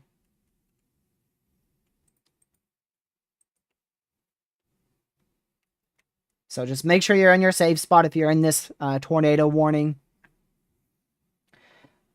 Connor's trying to get east of it. How fast are we moving here? 35 miles per hour. Yeah, he's probably going, I'd say, I don't know exactly, probably somewhere around 60 miles per hour. Considering the rain has stopped, visibility's a little bit better. He's probably going the speed limit now.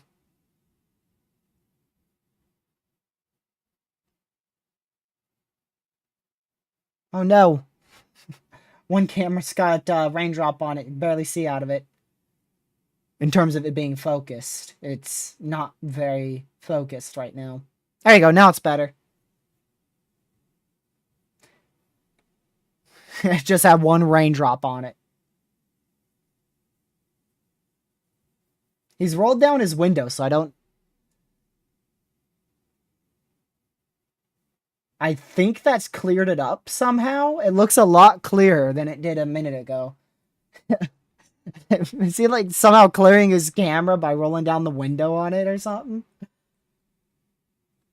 I have no idea.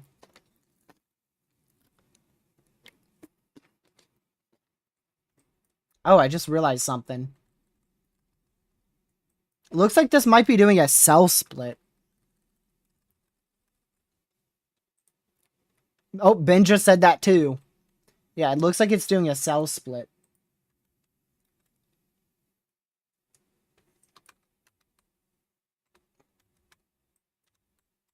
You see really good velocities going towards this storm here, away from the radar site, towards the storm. And also winds going towards the radar site that are coming in behind this storm.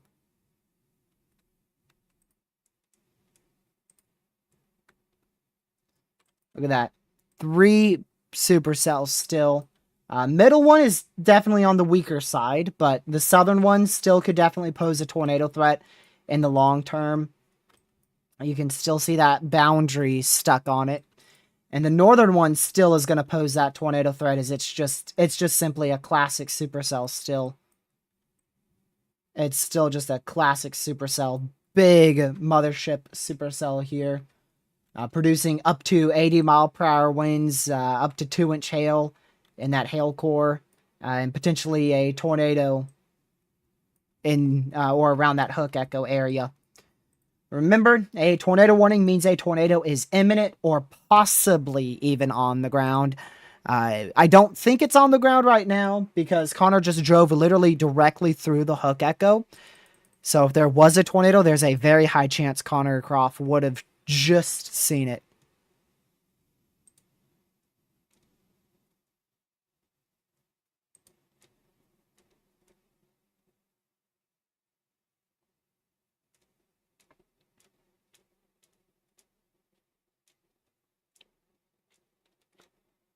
Let's see here.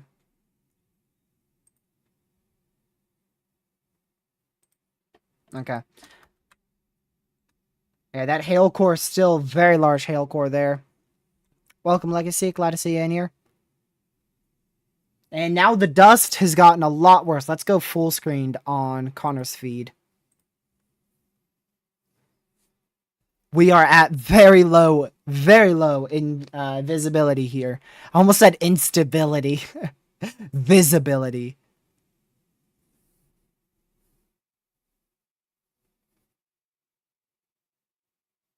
Jeez.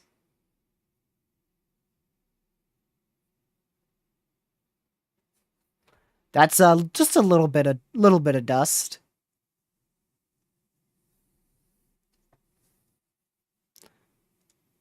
Let's see here.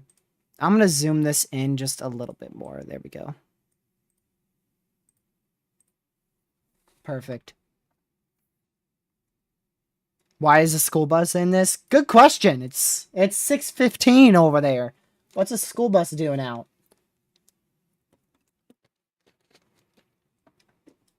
What visibility do you guys think this is? 1/10 a mile, maybe? Maybe not even that. I'd say 1/10 a mile, maybe even tops.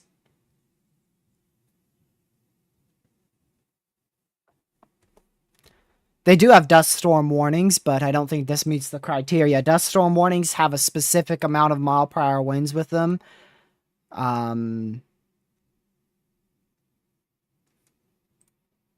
So, yeah, whilst this has potentially up to 80 mile-per-hour winds, the up to 80 mile-per-hour winds is with the main core and inflow of the supercell.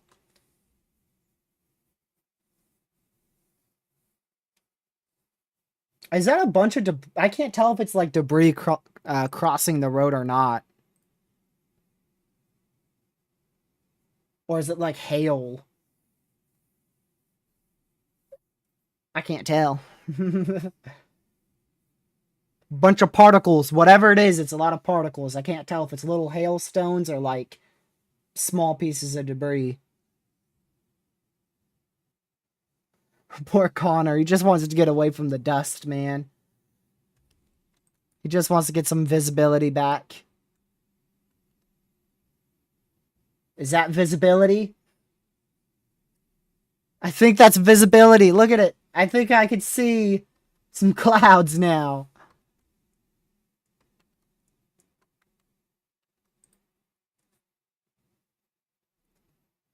Ooh. Back camera's got some gunk on it.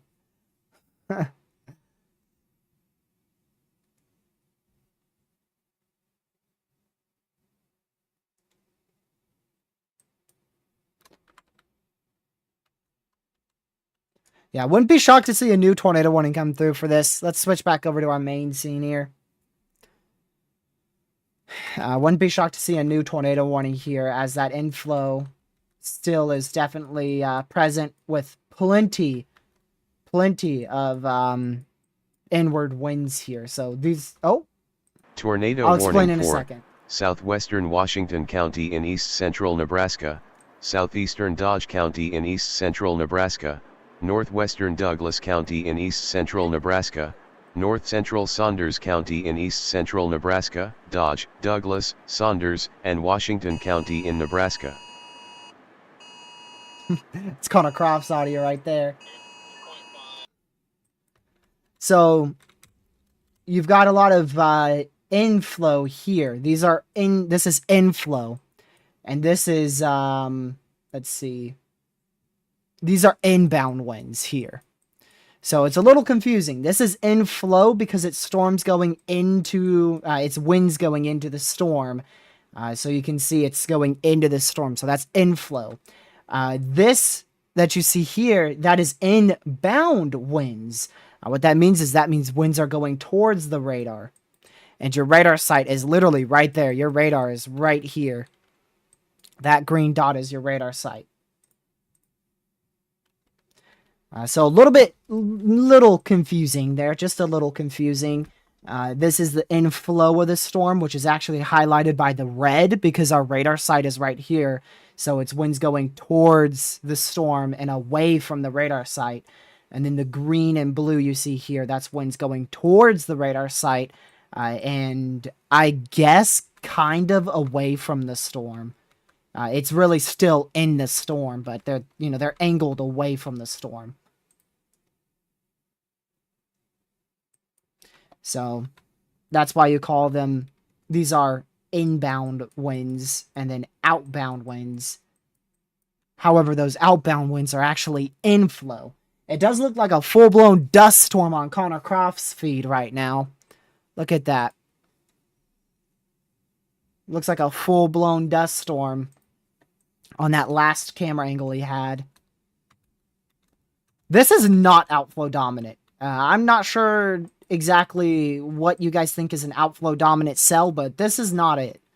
This is not the look of an outflow dominant supercell. This is the look of, I could possibly drop a strong tornado supercell right here.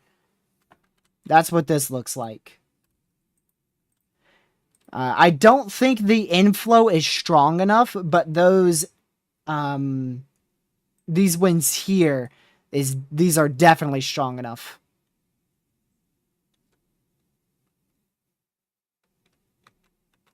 These are definitely strong enough inbound velocities.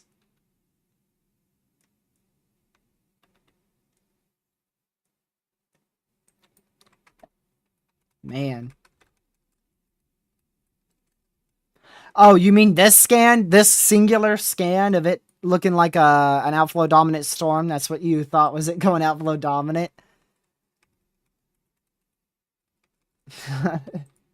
Just one scan of it, man. Oops. You can see up to 80 mile per hour winds there on velocity. I think that 112 is corruption because we're close to the radar.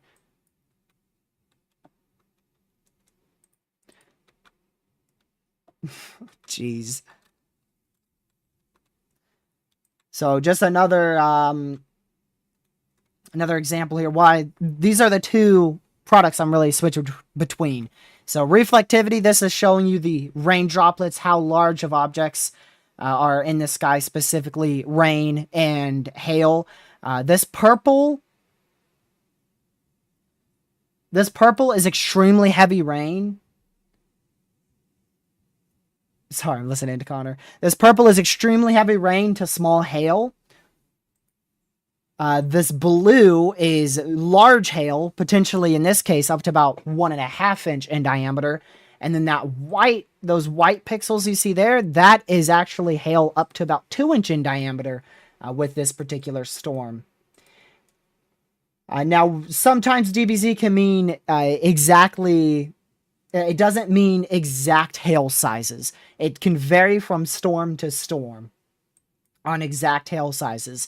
Like 76 DBZ here on this storm is warned for 2 inch hail. 76 DBZ in West Virginia the other day was warned for 2.75 inch hail. So DBZ doesn't directly correlate to the exact size of hailstones, but it does give you a good approximation. Like you know for a fact if DBZ is over 70, there is definitely hail. If you are getting DBZ over 70, definitely hail.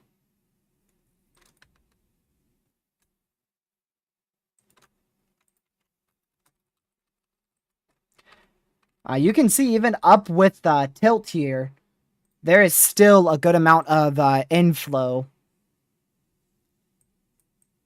And then also inbound winds there as well. So winds going away from our radar site, going into our storm, winds going towards our radar site.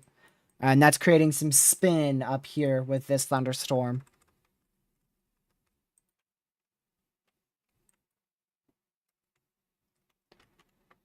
Let's see here. So there's definitely some rotation in this storm, but it doesn't... Let's see.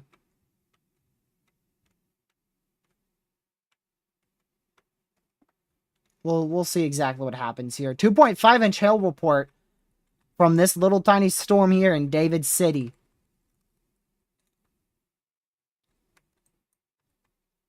David City in Nebraska. Also, this thunderstorm just got upgraded to 1.75 inch hail now for B, which is barely northwest of Lincoln, Nebraska.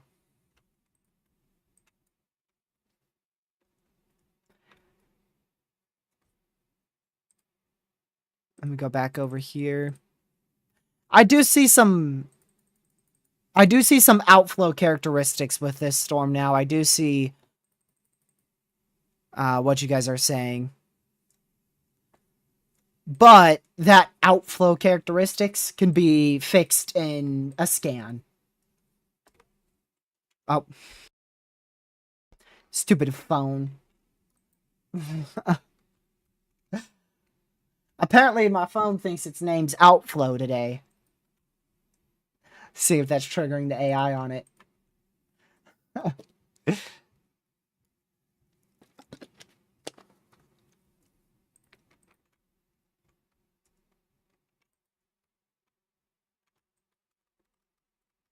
Let's see. Still tornado warned, so make sure you're still in your safe spot. Elk City, just barely northwest of Omaha, Nebraska. Make sure you are in your safe spot. And that red polygon. Let's see here.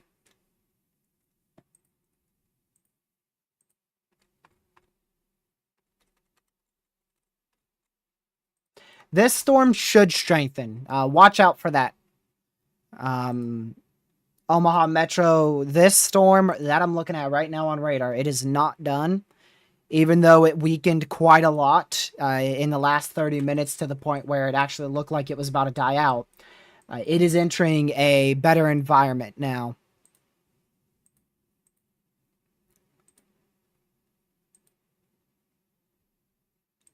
Let's see. I want to go to my analysis here. Wrap. Yep, it is definitely entering a better environment.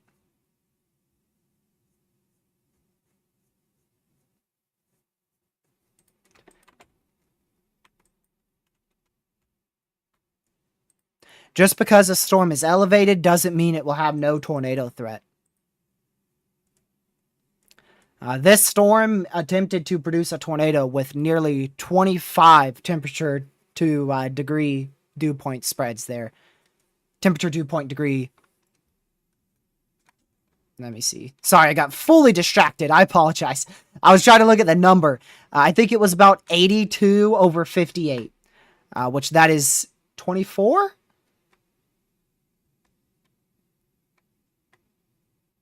$82.58.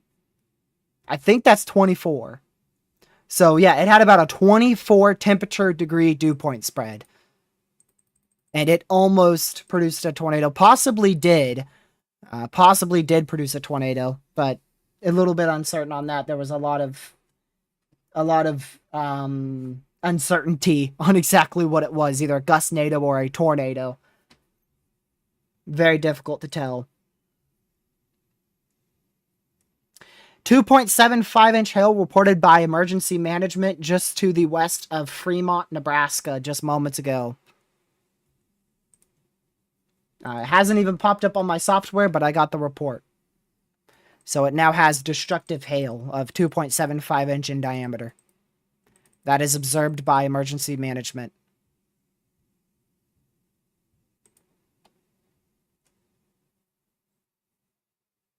There you go. There's a report. Baseball, mix of golf ball and baseball sized hail.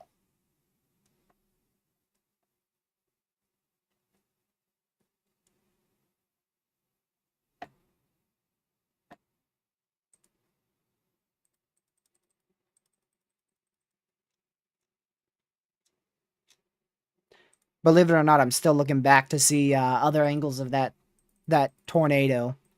Possible tornado. The more I look at it, the more I feel like it was a gustnado. We'll see what the National Weather Service says when they go and survey it tomorrow.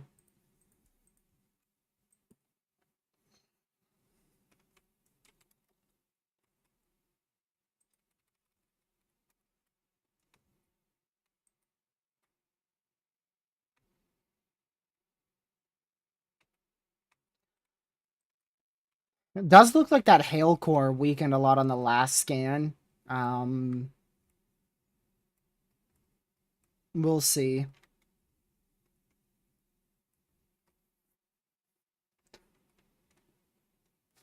So looks like currently velocity is picking up to 70 mile an hour winds. They just updated that severe. Now warned for 70 mile per hour winds and 2.5-inch hail. There is a report of 2.75-inch hail, but the storm's showing some signs of weakening at the moment.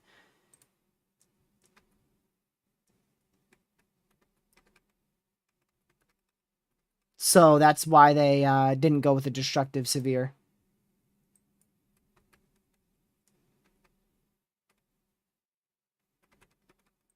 It does seem like this storm in the short term is not going to be as tornadic. So even though you're under a tornado warning, some relief for you out here, Arlington, Washington, Bennington. Make sure you're in your safe spot still, but it seems like the short-term tornado threat with this has decreased. That hook that we were watching, you can see, looks like it's gone up into the base of the supercell. So this was your original hook back here, and then your base of the supercell is up here. And you can see those have now merged into each other right in this area. So now chasers are going to be faced with a pretty tough choice. Do you stay with this storm that is currently weakening and could very easily increase in all hazards as it crosses the Nebraska-Iowa border? Or do you book it south to this storm, which is entering a more favorable environment for all hazards, as it probably will go a little south of the Omaha Metro? Omaha might actually get lucky today. Look at that. You've got a storm to your south and a storm to your north. And this storm in the middle of them it's weakened significantly.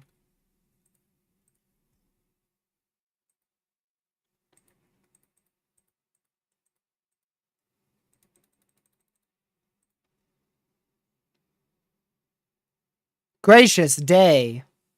Observed 82 mile an hour wind gusts from the Mesonet in Freeport, or rather Fremont, my bad. Fremont, Nebraska. Fremont, Nebraska. 82 mile an hour wind gust was just observed. Let's see if our radar shows that now. Not yet.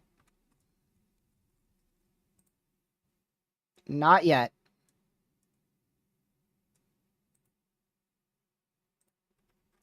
Maybe on the next scan it will show it, but there is a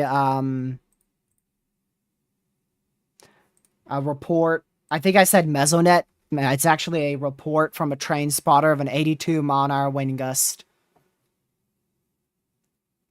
So again, we just had a report from a train spotter on the western side of Fremont, Nebraska. Reported a 82 mile an hour wind gust. We'll see if that pops up here. That was not from a Mesonet. Yeah, see, this one was from the Mesonet. Look how close that was. That's why I confused him. This was the Mesonet, recorded 67. Mesonet recorded 67, but a actual train spotter reported 82 mile an hour wind gust there. This thing is a beast. We've had almost 3-inch hail. We've had 82 mile an hour winds. We've had multiple gustnados, potentially a tornado. We've had a full-blown dust storm. Ridiculous heavy rain, obviously, with such a strong, severe storm like this. Anything else that I missed? Just a lot of hazards. So again, a Mesonet recorded 67 mile an hour winds, and just to the east of that, a train spotter recently reported 82 mile an hour wind gusts. Just barely on the southwest side of Fremont in Nebraska.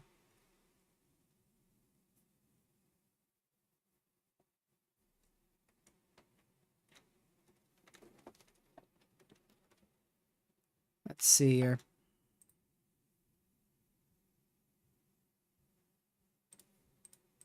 Southern Storm just got rewarned. Observed 2-inch hail and 60-mile-an-hour winds possible. So that hail threat is observed on the southern side. Another hail report of 2.75-inch hail. Jeez. It literally looks like this is splitting over the Omaha Metro.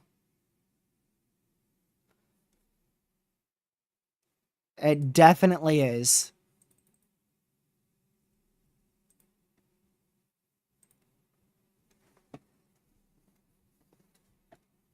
Let's see here.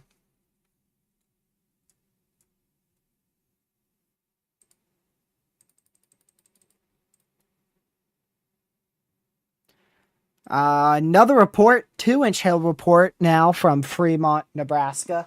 A lot of reports. A lot of reports just came in. So we had this one of 2.75 recently reported. Another one of 2.75. Another one of 2.75. Another one of 2.75. A 2-inch hail report. A 1.75-inch hail report. A 67-mile-an-hour wind gust recorded from Mesonet. And then an 82-mile-an-hour wind report as well. So a bunch of reports from this storm over the last 15 minutes. And then we also got a report of 2-inch hail out of this storm here in B, in southeastern Nebraska.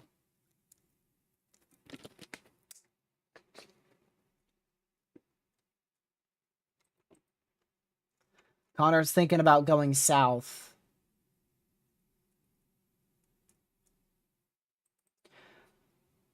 I have no idea what I would do. I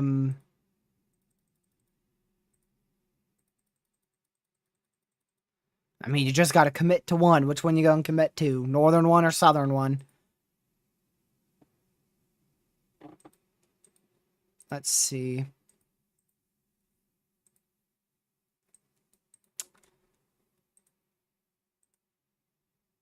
A random hailstone just smacked Connor's car out of nowhere. It's literally just a random hailstone, a single hailstone fell from the sky, just smacked his car out of nowhere. He ain't even in any precipitation or nothing. Just boom, right out of nowhere. It's crazy. Single hailstone. Oh, now he's getting a bit more hail. Yep, another hailstone. Another one. Another one. Oh, he's getting it frequent now.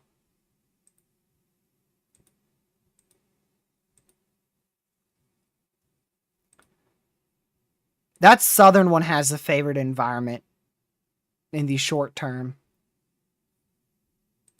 I would go for the southern one. Southern one has a better environment now.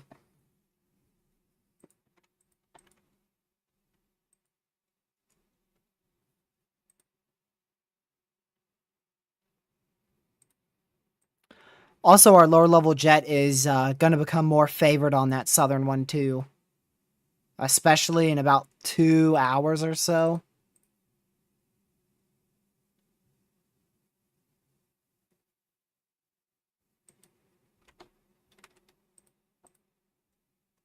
Let's see.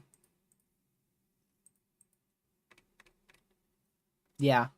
Yeah, about 2 hours from now, that lower level jet will increase just slightly. But these storms aren't in the favored area for a lower level jet. The favored area for a lower level jet is central Kansas. And we are not going to be seeing that. We are not going to be seeing any storms fire in central Kansas tonight. Too much cap.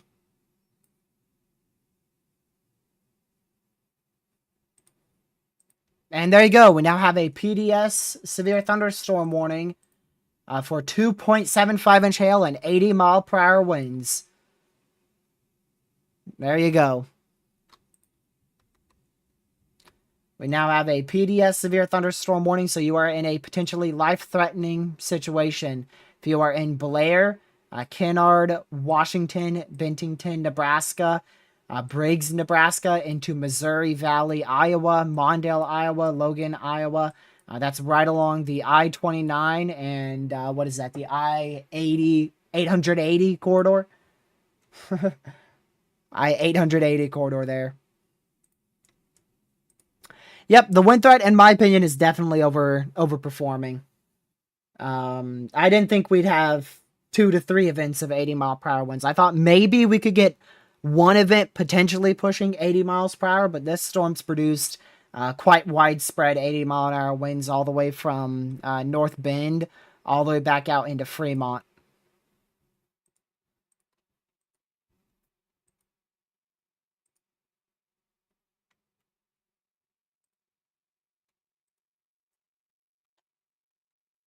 Let's see here. Oh, that's his computer that's doing that. I thought it was my computer this whole time. Connor keeps getting an error notification, and I thought it was my computer during this entire stream. And I just replayed his stream once I heard it, and then I heard it again. So it's his.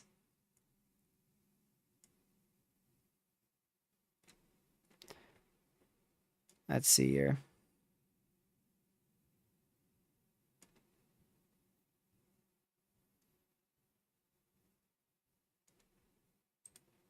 Gracious day.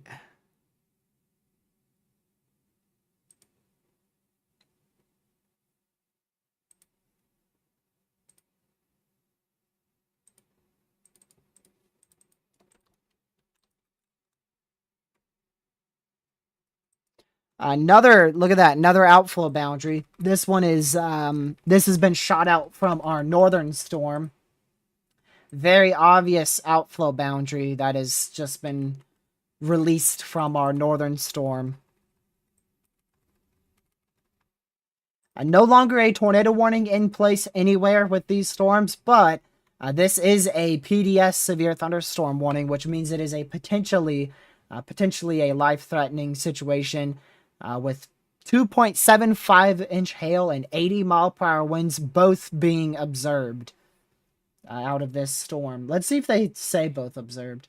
Yes, as you can see here, observed, observed.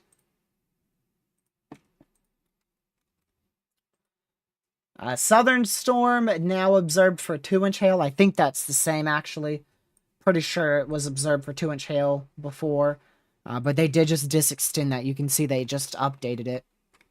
So it is still warned for a 2-inch hail observed in 60-mile-per-hour winds.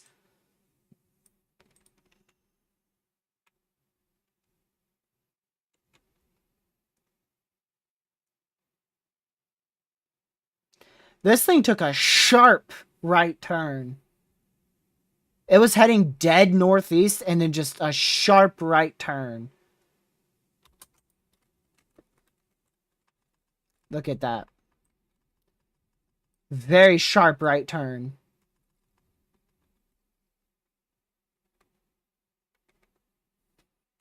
Man.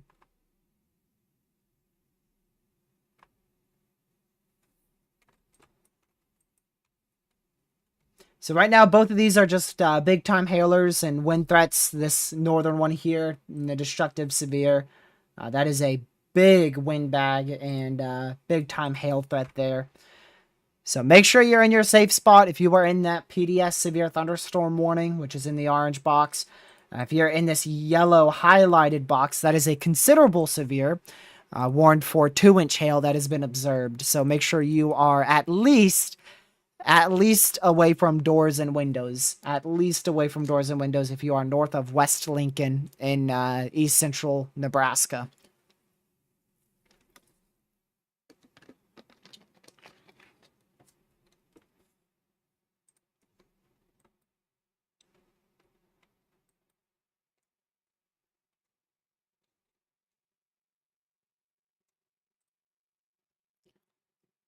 So we'll continue to monitor this storm here as it moves off to the east.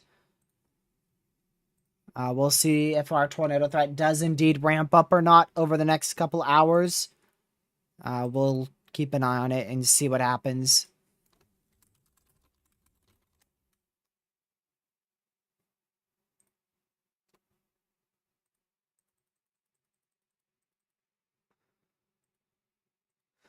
All right, I'm going to go over to here real quick.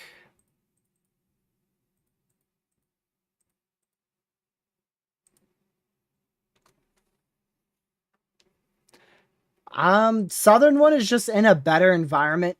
It's still, it looks like it is increasing in intensity. I don't see any signs of it being tornadic anytime soon. We'll keep an eye on it though.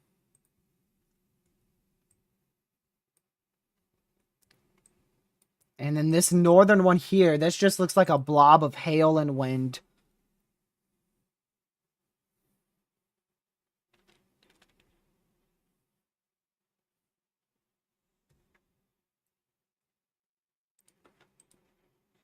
You can see there's no good velocities on that anymore. Nothing like how it was near North Bend when it was tornado warned. But now it looks like it is fully outflow dominant. You can see here. Looks very outflow dominant, like in the what would be the hook echo region. Gracious, hook echo region. Just completely outflow dominant. And then you can see that outflow boundary released on its southern end too. Down to 2 severes. Both of them are significant, with this northern one being a PDS severe thunderstorm warning, which means it is a particularly dangerous situation. Severe thunderstorm warning, in this case for 80-mile-an-hour winds and 2.75-inch hail. Although this northern one is definitely has shown signs of dying out. I don't think it will fully die out, but it is definitely a lot weaker than what it originally was about 30 minutes to an hour ago.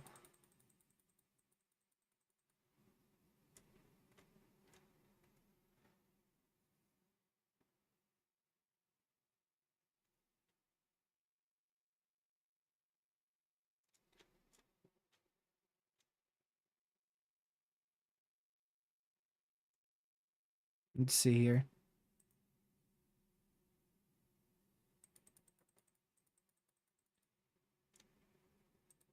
Okay. Yeah, so the southern one still looks like it's struggling to rotate. Just not much signs of velocity increasing there.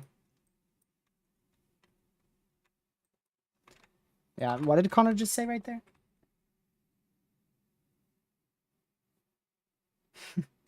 He said this storm's looking cooked from a tornado production perspective.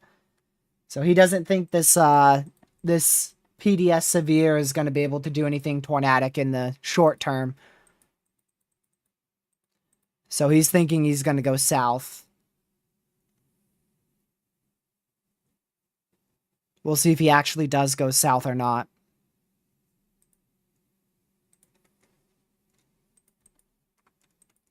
But I mean, the southern one doesn't look much better.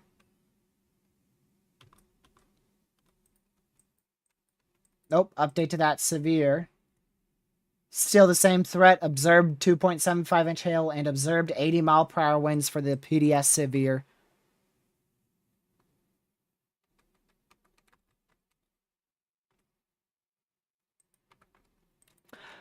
I mean, personally, I don't think either one of them look good for a tornado threat. The southern one looks like it's getting stronger, but I don't know if that's going to correlate to a better tornado threat. It may increase in tornadic activity if that lower level jet really ramps up in about 8:30, 9 o'clock Eastern time, about an hour 15 minutes.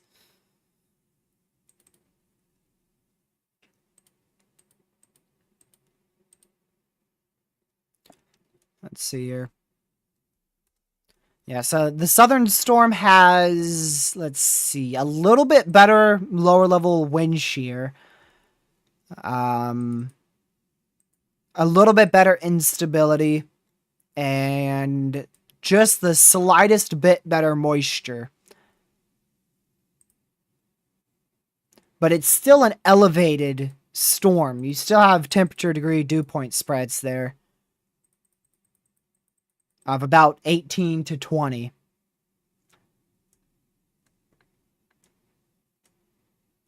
So your temperature dew point degree spread is still about, like I said, 18 to 20 out here. We'll see. We'll see if that fully prevents anything tornadic here out of this southern storm.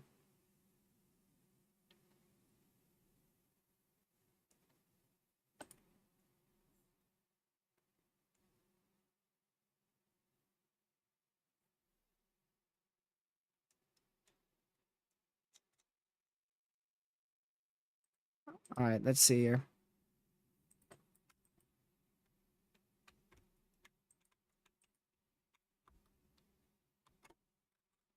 I'm really surprised we even saw a tornado threat out of these storms, honestly. I'm really surprised we even got a tornado threat out of one of them. I was not expecting that today.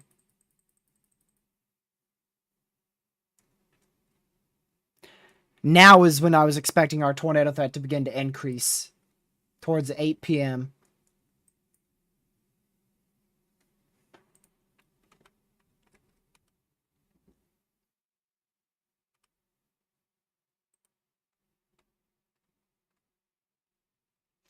I mean, this threat is going to continue forever.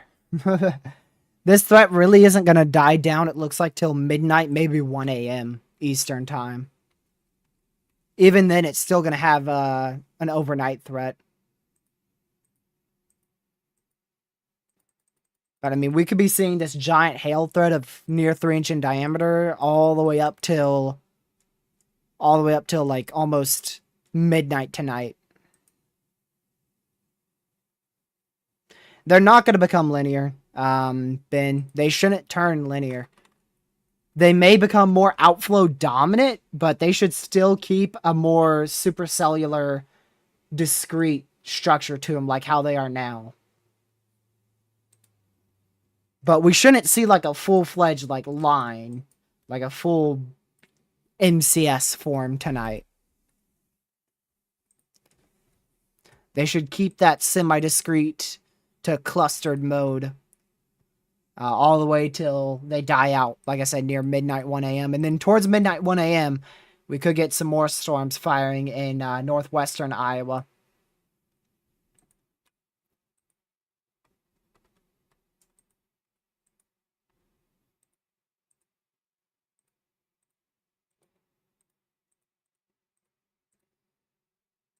I think our southern one is starting to become more of an issue. It's definitely becoming more organized now. This is your cell here. It still has some messiness on the northwest flank, but the main supercell itself looks like it's getting a better look to it. And I wouldn't count this one out either. Look at that, it's coming right back.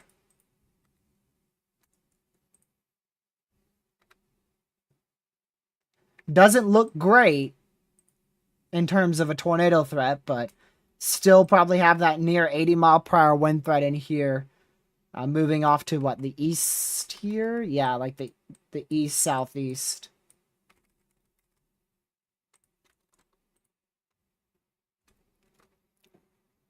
Yep, starting to get a look.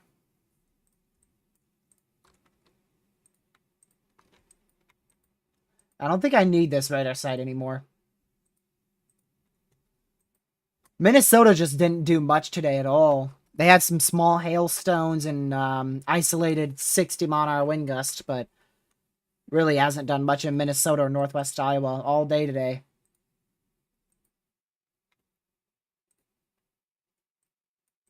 What about upper level here? Oh! Whoa! A little bit of a jump scare right there on that newest frame. Definitely trying to get its act together in here. More of a classic supercellular look now. Seemingly out of nowhere.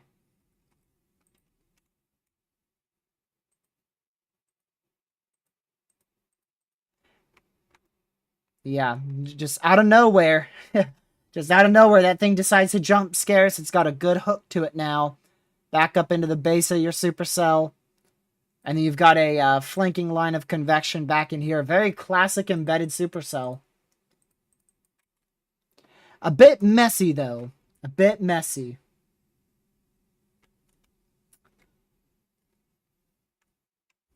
Connor is still on this. He just had to go more north so he could get past the city. He didn't want to go into the city of Omaha. 1.75 inch hail, 80 mile per hour winds still both observed. So instead of going into the city, what he's doing is he did this. He's doing this. Instead of doing this. And going like right through Omaha.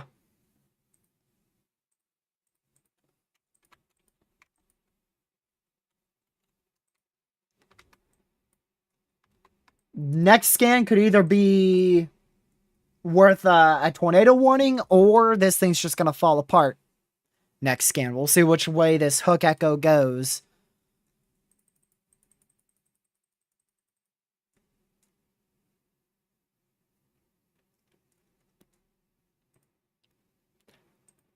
Let's see here. Next scan in 13 seconds here.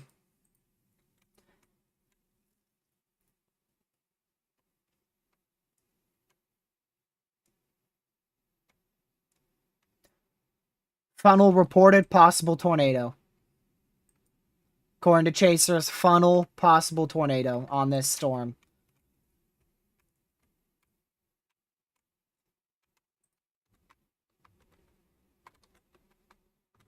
Waiting for that new velocity scan. Yep! That is probably on the ground. To be honest with you, I would not be shocked if we hear a Chaser scream at any moment. I'm going to keep a very close eye on these Chasers. And yep, likely a strong tornado, if not on the ground, touching down at this second north of the Omaha Metro. Very tight area of rotation, now tornado warned. Here comes the beep. I'm going to mute Connor. Hopefully I don't miss any Chasers. Very good call to tornado warn that. I told you the next scan would either warrant a tornado warning or like nothing. And in this case, unfortunately, it needed that tornado warning. And thankfully, the National Weather Service went ahead and issued that. Tornado warning for western Pottawatomie County in southwestern Iowa, southeastern Washington County in east-central Nebraska, northeastern Douglas County in east-central Nebraska, Pottawatomie County in Iowa, Douglas, and Washington County in Nebraska. I would not be shocked if this is a strong tornado ongoing, by any means. It would not shock me whatsoever. Matter of fact, it may be on the ground right now. According to radar, it may be on the ground. Let's see.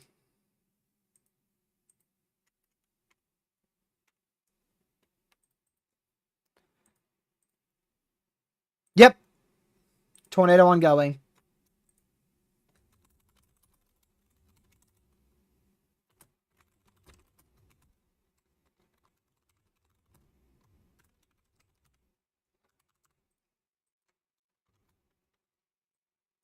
Hold on, I gotta do this really quick. We've got a tornado reported now. I gotta get this out really quick.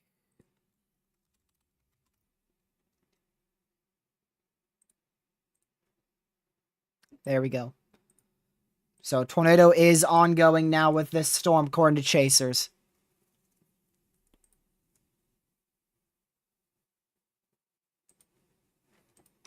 Connor should have a view of this shortly.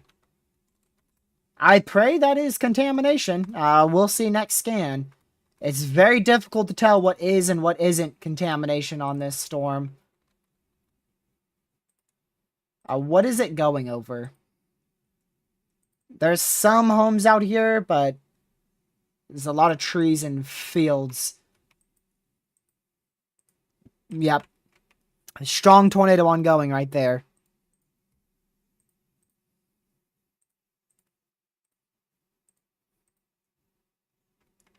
Strong tornado ongoing. Big CC, classic Supercell, producing a strong tornado here.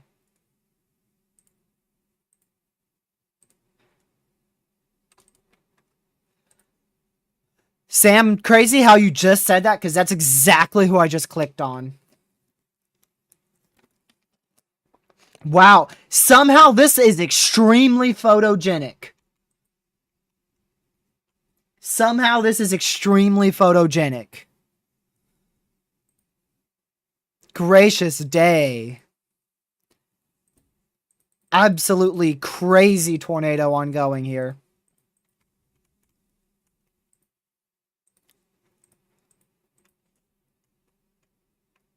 Wow, that is a strong tornado.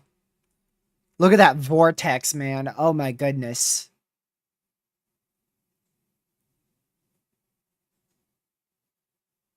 Jeez.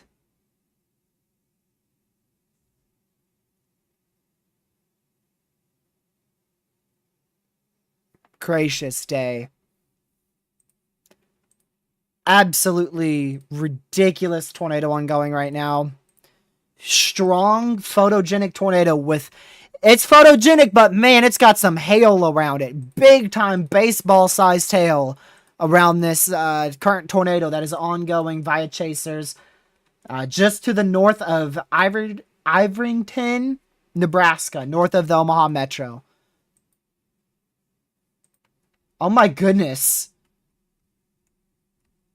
That is probably 3+ inch hail. Holy crap. Huge hail around this tornado. Huge hail.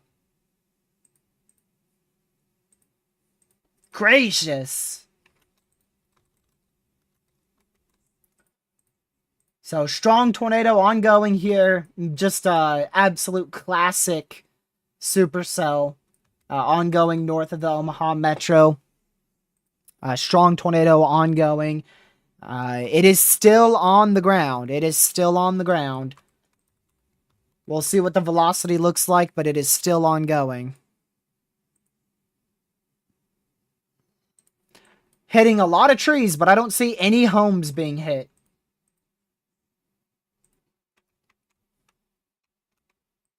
That may be your CC right there. That CC right there may be your tornado. We'll see on velocity. It is. Now we got power flashes. It is hitting homes. It's starting to hit homes now.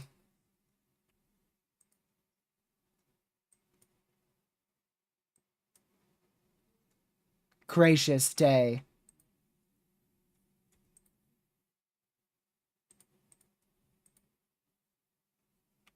Trying to get higher definition satellite here. Yeah, likely 140, 150 mile-an-hour rotation here, so very strong to intense tornado ongoing. And once again, this is just to the north of Iverington, Nebraska. It's going to head towards Crescent in west central Iowa. Chasers still have a tornado ongoing. Connor will get a visual on this in probably about 10 minutes. But due to how small this couplet is, I don't know how long this tornado is going to last. One thing I will say is the hook is getting away from the base of the supercell. So when this tornado first started, the hook was right at the base of the supercell. It was right like this. That hook was very close to the occlusion process. And now you can see that hook has actually gotten away. It's actually gotten away from the base of the supercell. So this tornado, we'll see. We'll see how long it can last. It's kind of 50-50 because it just prevented itself from occluding, but it still has a very small area of rotation. So we'll just see.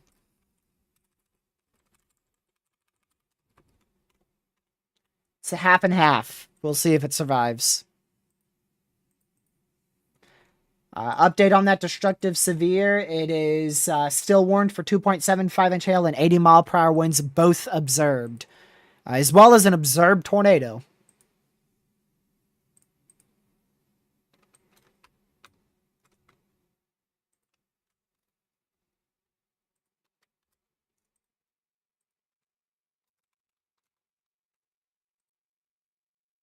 Jeez.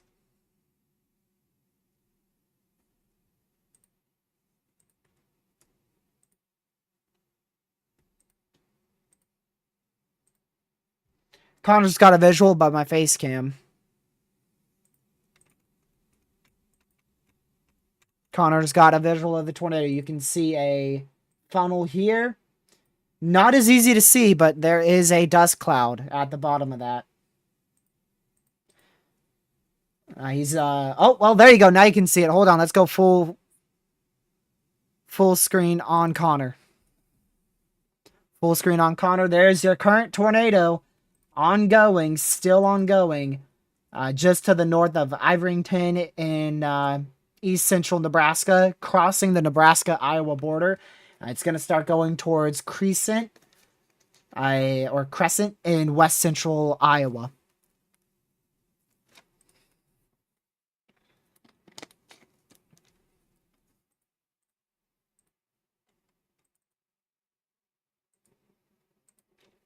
Still looks like it is on the ground there.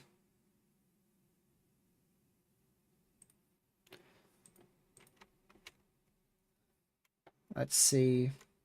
Still on the ground. I still see a debris cloud. I can't tell. Okay, yeah, you guys can definitely see that. You can definitely see the little debris cloud right there. It doesn't look like a strong tornado anymore, but it still looks like a tornado is ongoing there.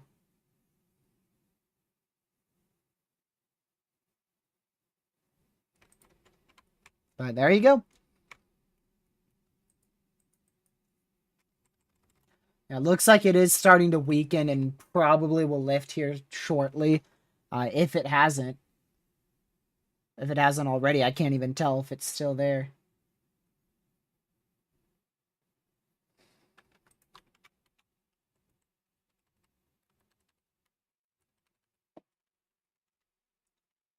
Chaser says it's still on the ground, not fully condensed. Which means that it's not... you can't clearly tell that it's on the ground, but it is on the ground because Chaser said that there's still a vortice ongoing.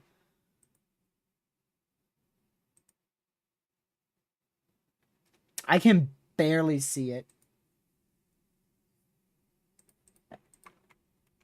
I think it's lifted. I think it is lifted now. I can still see a funnel right there. I can still see it.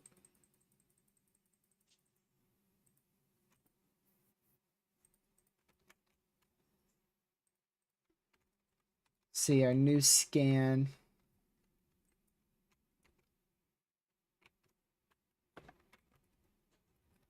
Looks like this might be doing a handoff here. If it does do a handoff, it's probably not going to be a very good one. It's very messy. It's going to take a lot of time. Unless it tries to do a messy handoff here.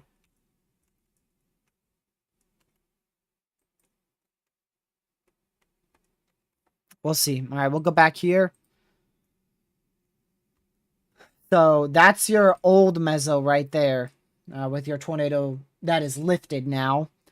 New tornado may be attempting to form somewhere up here, but it's very difficult to tell exactly where.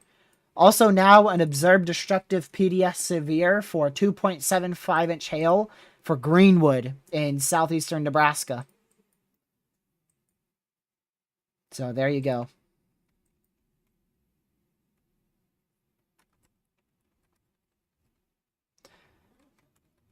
Let's see here.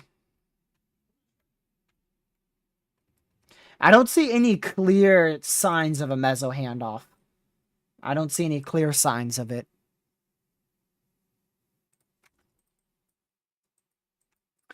Velocity is starting to increase a bit now on the southern storm, so we'll need to keep an eye on this for a tornado threat. Possibly a tornado threat as it goes into Plattsmouth, also near Murray in southeastern Nebraska.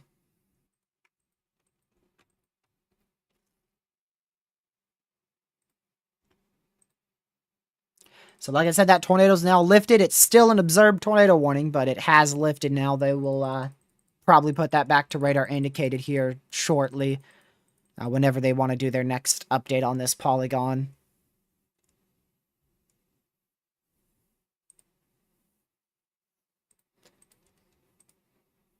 I mean, both of these are great options still to chase. Both of them would be photogenic, most likely. They both have the same chance of being a photogenic tornado, because look how discreet now both of them are. So we just have two supercells that we're going to be dealing with for the next 4 hours straight here. Peak tornado activity is now all the way till 11 o'clock tonight. After 11, we start to lose instability, and these storms will probably be mainly big hailers, less of a tornado threat.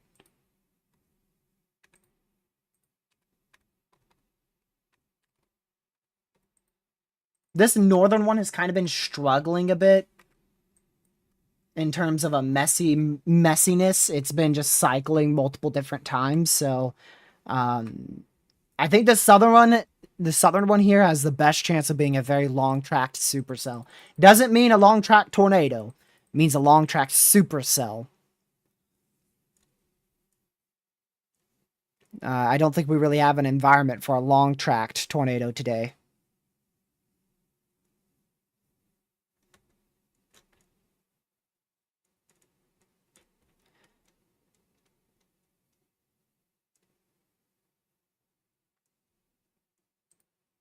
I would go south.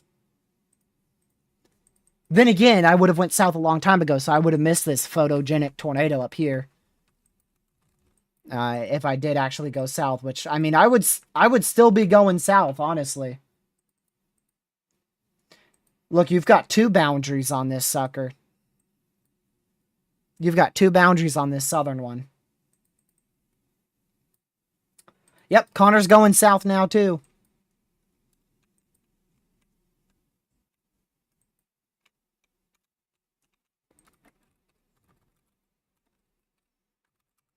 I can't tell you how high debris was lofted because there's so much stinking hail. I can't tell what's debris and what's hail. It's way too difficult to tell. I can't find out which is which. I'd say, I can comfortably say debris was probably lofted about 6,000 feet up. But after that, I can't tell what's debris, what's hail. But man, did this thing ever drop a absurd amount of large hail. All that I just circled is hail, and the tornado is this blue right here. And this was 10 minutes ago. 10 minutes ago.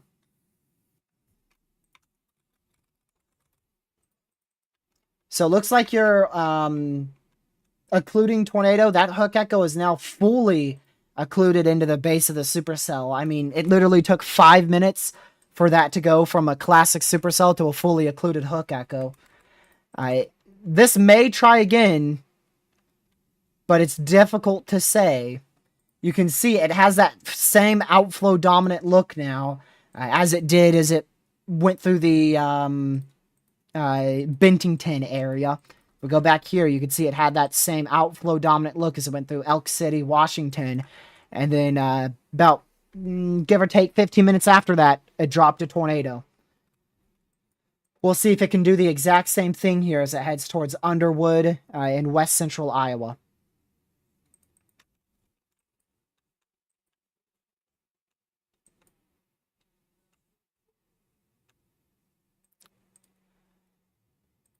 Chaser said that that tornado actually was still on the ground here as it occluded.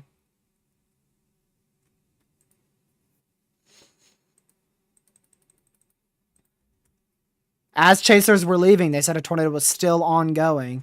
That was like 2 minutes ago. So this may potentially have still been on the ground. But I mean, it's significantly weaker, and it's probably lifted. If not, it's going to lift very, very soon. Either way, it's a dying out supercell. The one that I would be dropping south for, I would probably almost be there by now. I would have dropped south at... Right when I said it. Right when I said it is when I would have dropped south, which was right here near Fremont. I would have started taking this southern route right here. Central Cass County in southeastern Nebraska, Cass County in Nebraska. That's this one. This one is tornado warned, I believe. Yep. Oh! Oh! Oh! Oh, it's on the ground! Weather spotters have confirmed a tornado ongoing west of Weeping Water. Wow.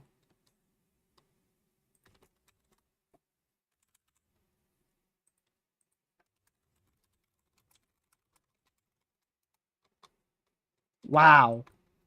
So, tornado already ongoing, heading towards Murdoch, Manly, Weeping Water. Make sure you are all in your safe spot. Tornado is ongoing right now.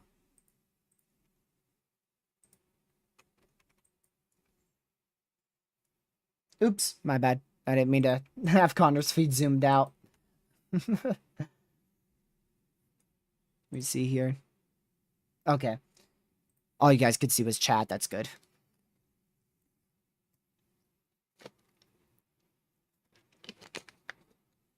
Well, there you go. 2 observed tornado warnings. I think the northern one, I think that's fully lifted. We'll keep an eye for it potentially recycling on the southern side as it goes towards Weston Underwood. But we do have a tornado ongoing here in Murdoch, going towards Manly, Weeping Water, Murray. That is where Connor Crop is currently booking it south to. I don't know if there's... Oh! Actually, I do know a chaser who was on this storm. I don't know if they are still on this storm. It was this guy.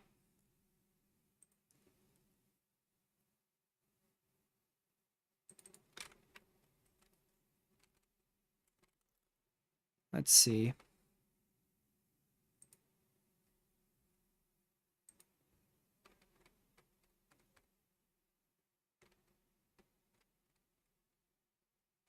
I'm going back in this chaser's footage to see. Oh, yep, he is on this southern storm still.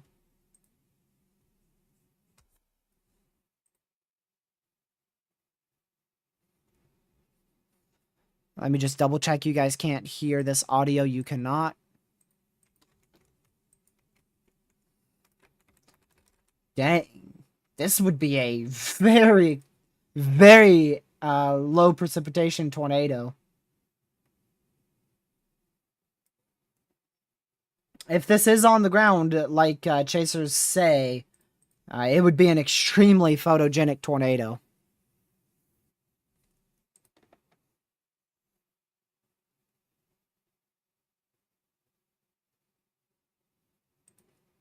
Man.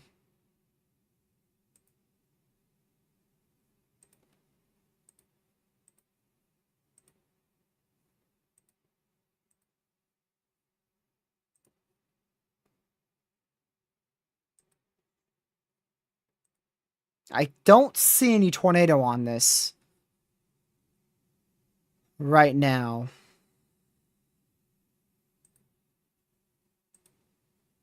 I don't see a tornado with this from this chaser. That doesn't mean there wasn't one, though. It could easily be rain wrapped more into the core You just might not have a good visual on it, but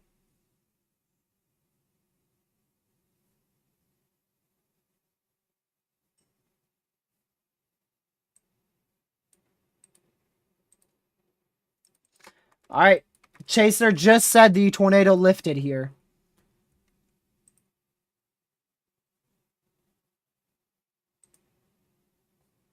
So that whole time, this tornado was on the ground. Chaser just confirmed it lifted. Wow. So this small little area of rotation somehow carried a tornado that whole time. This is when I thought it lifted when Chaser started diving south, but actually it was still on the ground for an additional 3, 6, 9, 13, about 13 more minutes after that. So it just now lifted. That explains why they kept it observed this whole time. That explains why they kept it observed.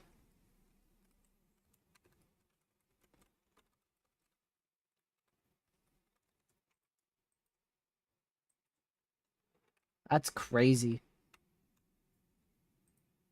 Still don't see any obvious signal of this being on the ground. It's very hard to see. Maybe this?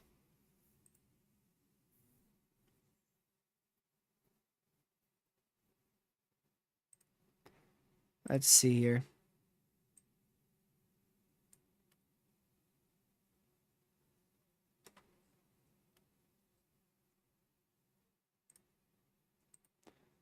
Um,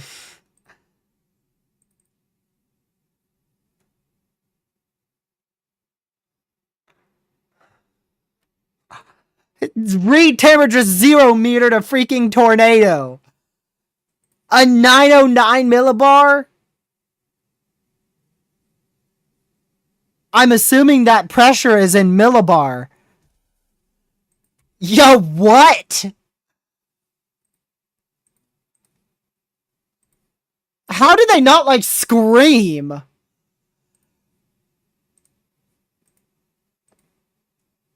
Was that in millibar? He just fully 0 metered this sucker.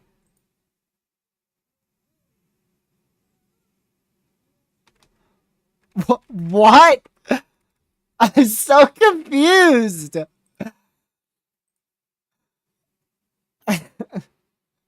I want to know if that was millibar. If that was millibar, they just recorded a 909 millibar tornado. I want to know what they measure pressure in. Like, they literally just went, they didn't go full, no, they were fully inside of it. They were just feet from actually being in the dead center core of the tornado.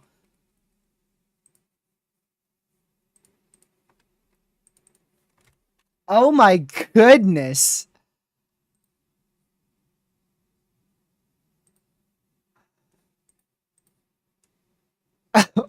I'm so confused. I just click on this dude's stream and he says, yeah, 909 millibar, 909 millibar. 909 pressure. He didn't say millibar, my bad. 909 pressure, and I just see debris fly across their screen. What was that? I click on and I see just debris all across the Dominator 3 and someone in the back's just saying 909 pressure.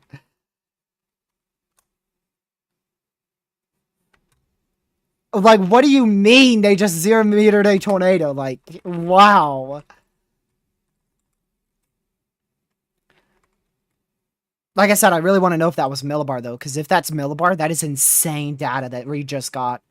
Reed just got insane data if that was a 909 millibar tornado. I mean, insane data.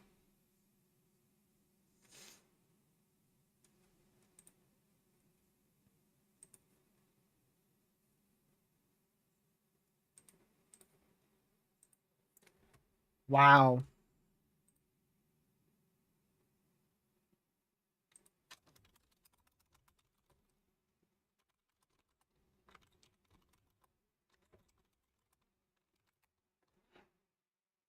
Let's see here.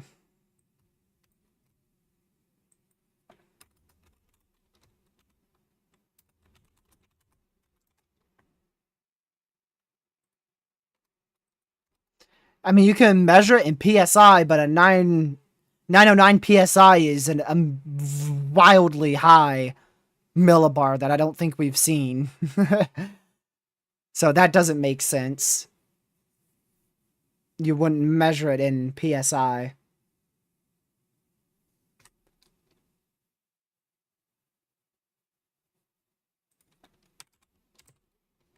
Let's see.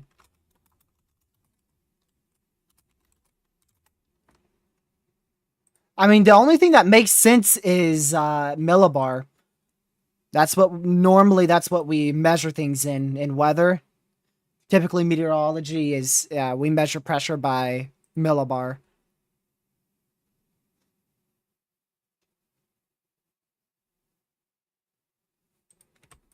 Yeah, there's that tornado report, probably from Reed, right here. Approximate location of a tornado viewed on live stream. And then this was from emergency management there.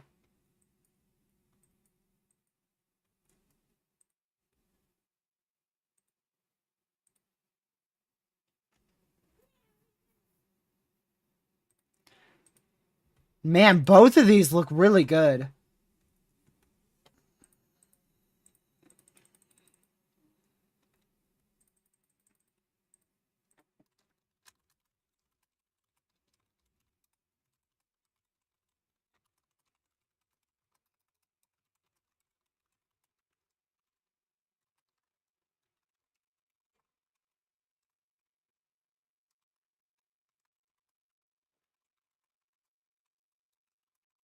Hold on a second.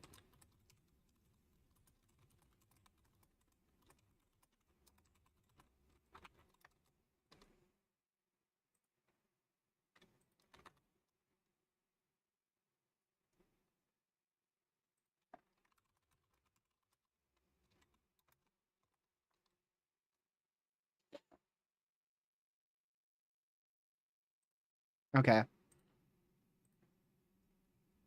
I'm going to ask Twitter. Possibly the worst idea ever. I'm going to ask Twitter. Dude, that's insane. If that was actually a 909 millibar tornado. So still a confirmed tornado going towards Manly and Weeping Water in southeastern Nebraska. Make sure you're in your safe spot.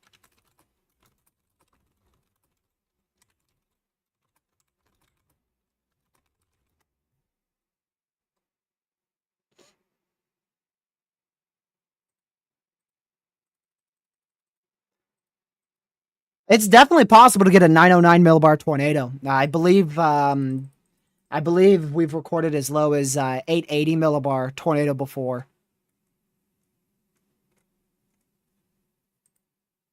So it's definitely possible that you record a 909 millibar tornado.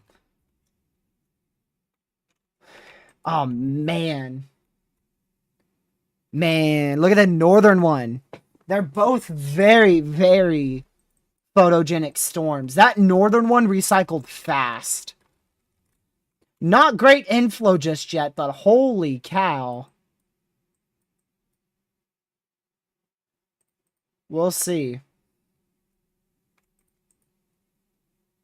Also, I would like to note there is lower temperatures up here, so you actually have a pretty good chance that this storm's not as elevated, which means it's going to be able to take up a more of the environment up here.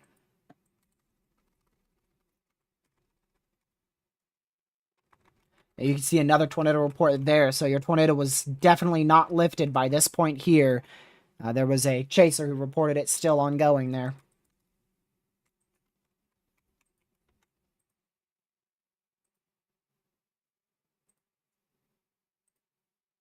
Move this over here.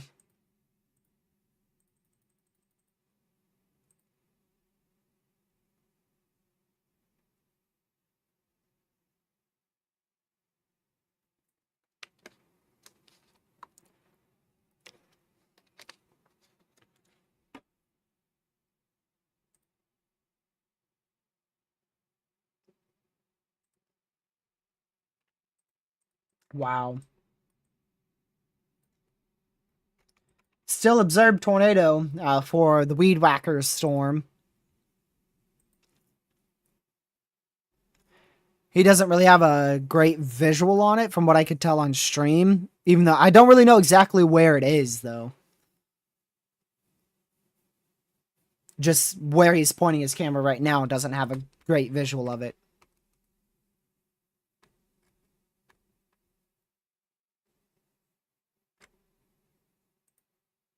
Man.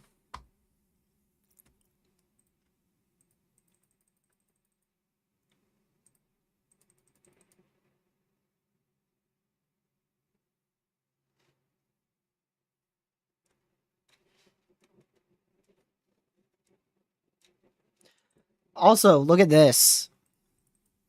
The Omaha Metro got very lucky. If you live in Omaha, you got extremely lucky.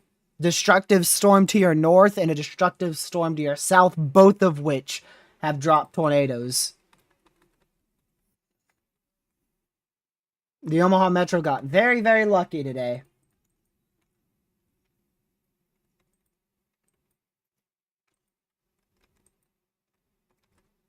Still trying to ramp up. Velocities are not the most impressive here near Underwood in southwestern Iowa, but definitely tornadic, just not very impressive velocities.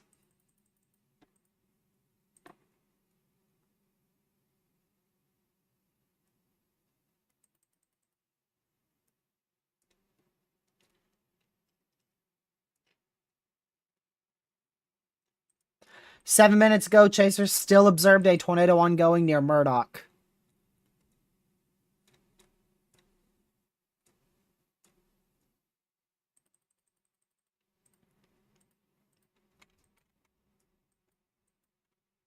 Yeah, both of these aren't very impressive on the velocity standpoint, but reflectivity wise, both of them still look very impressive. So we'll see.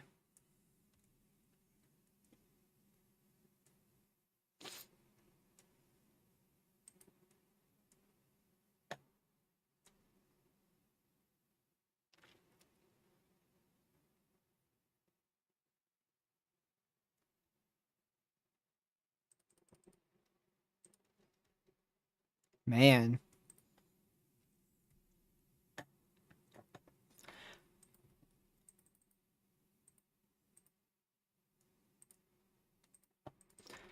So we'll see if this can plant another tornado.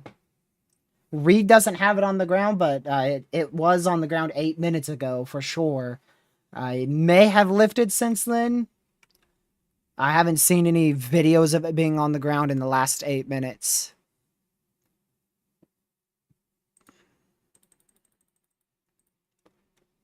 And there you go, no longer observed. So they're both radar indicated. Both of them are very much capable of producing tornadoes here over the next couple minutes.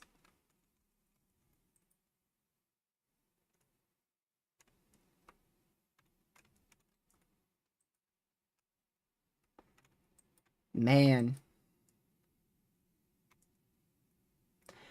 I think the northern one's about to do it any moment. I think the northern one's about to drop another tornado at any moment here. That couplet's looking pretty good. Look at that in the upper level. Very gate to gate in the upper level. Wow. So this is... I would not be shocked if this is about to drop a tornado near McCleveland? McCleveland and west central... Actually, southwestern Iowa. Southwestern Iowa, just to the south of Underwood.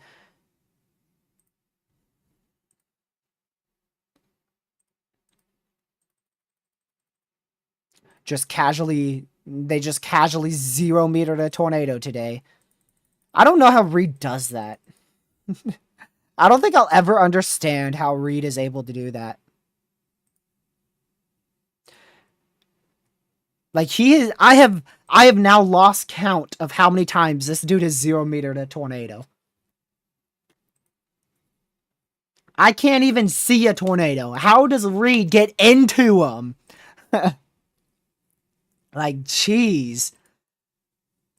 Yeah, so we've almost had an outbreak today. We've had at least 4 tornadoes today. I'd say at least 4 tornadoes. One of which was likely strong. Which was this one here. Now, there is a chance some of those possibly were gust tornadoes. The National Weather Service confirmed 2 already. You can see 2 of them were definitely confirmed. There was other reports back here of a gust tornado, and then another possible gust tornado somewhere in here. So, it depends. I would say, let me rephrase it, at least 2, but as many as 4. There you go.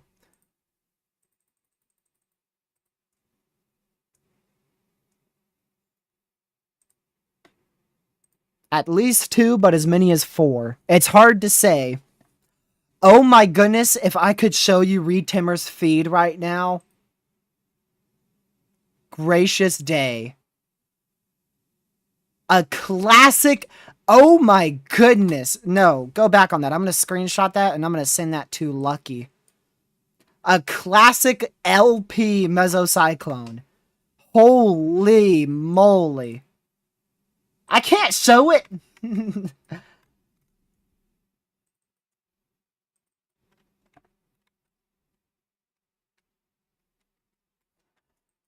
I can't show it. I didn't ask Reed. It's not my footage, so I can't show it.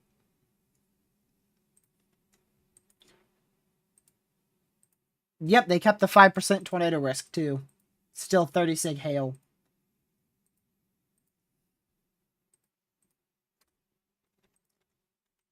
One, 2...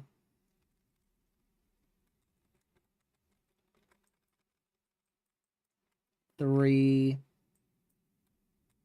Yeah. So that's 3 tornadoes, and like I said, we had a possible gust tornado back here. And now we got another one on the ground. Reed has another one on the ground. So now we're up to as many as 5 tornadoes today. Which means we're 1 away from what's considered a regional outbreak.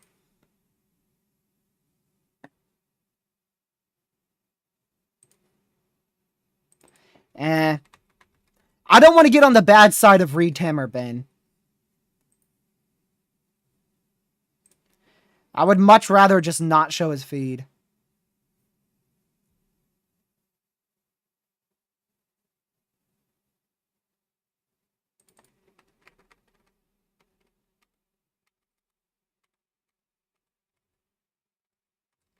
Let's see here.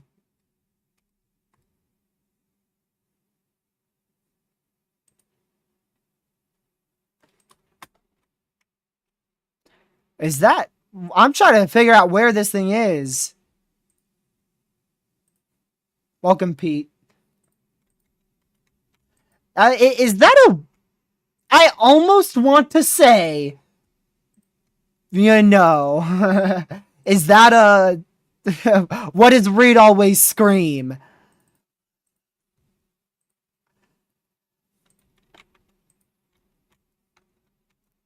Trying to get better, a better view of it here.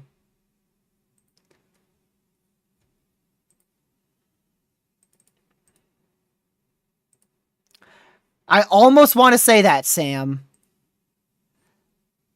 But he's too far away for me to say that. I can't tell what it is. It's too low of quality. I can't even make out where the tornado is.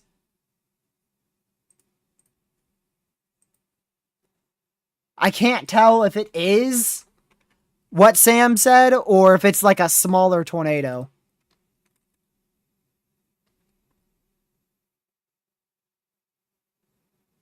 Okay, now, oh, finally, good quality camera. It is definitely not what Sam said. That's why I didn't say it. That's why I didn't say it out loud. It is definitely not. That's why I waited. That's why I waited for a better visual.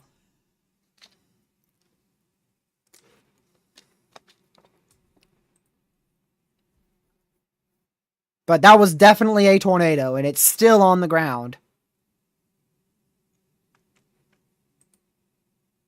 Now it's just dust left over. It's just dust left over now.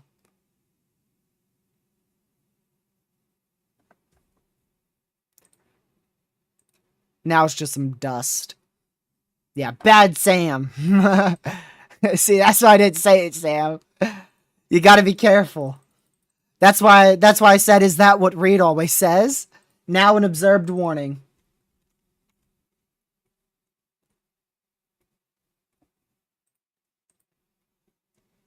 Now an observed tornado warning here.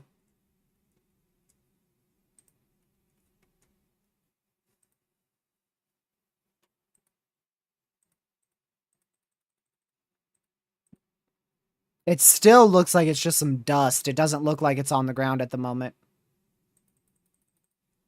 SPC just issued a special mesoscale discussion for these two supercells, saying the tornado threat is maximized over the next hour, and actually, there is the window of a potential strong tornado threat here. Over like the next 2 hours or so. From now till about 10 Eastern or so. We may be able to see a strong tornado out of one of these storms.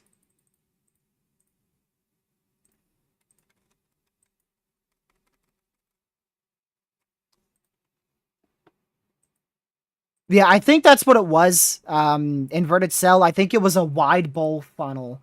And then once you got closer, you were able to tell that it was exactly that. And it wasn't actually what Reed normally screams.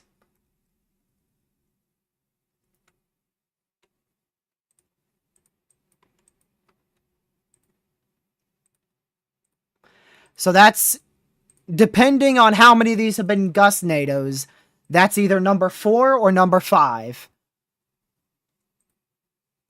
We're going to go with 4 because that first one I still don't know.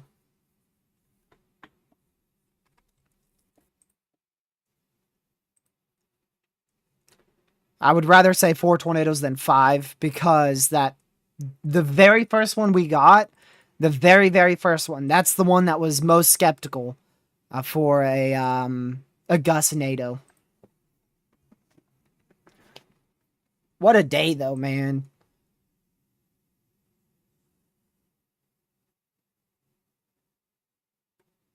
Already a crazy day.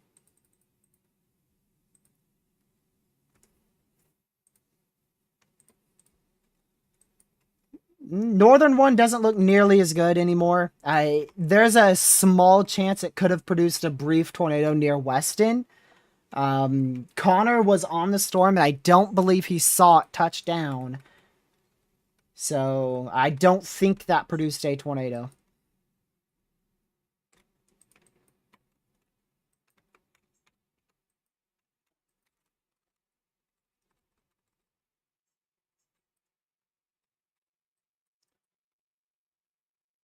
Yeah, also a lot of 2.75-inch hail reports right in the main core of this storm.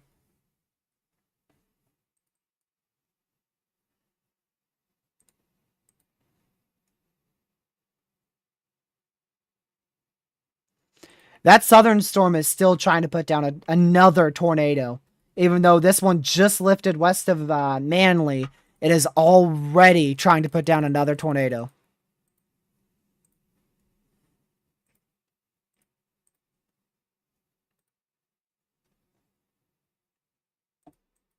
Wow.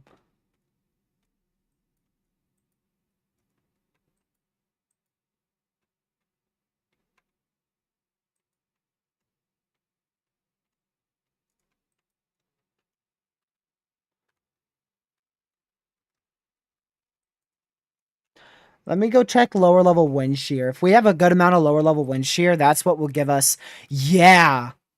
See, that might give us a strong tornado threat. We have almost 300 0 to 1 kilometer lower level wind shear here.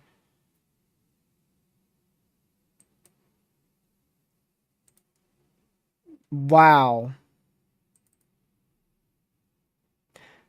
Let's see. 280 0 to 1 kilometers, meters squared, second squared of SRH. So we may have a opportunity for a strong tornado threat out of this storm from now all the way till about 10 o'clock. After 10, it looks like it moves a little bit too far east of the best environment. But even still, in 2 hours, it's still going to be right along the area of the best lower level wind shear.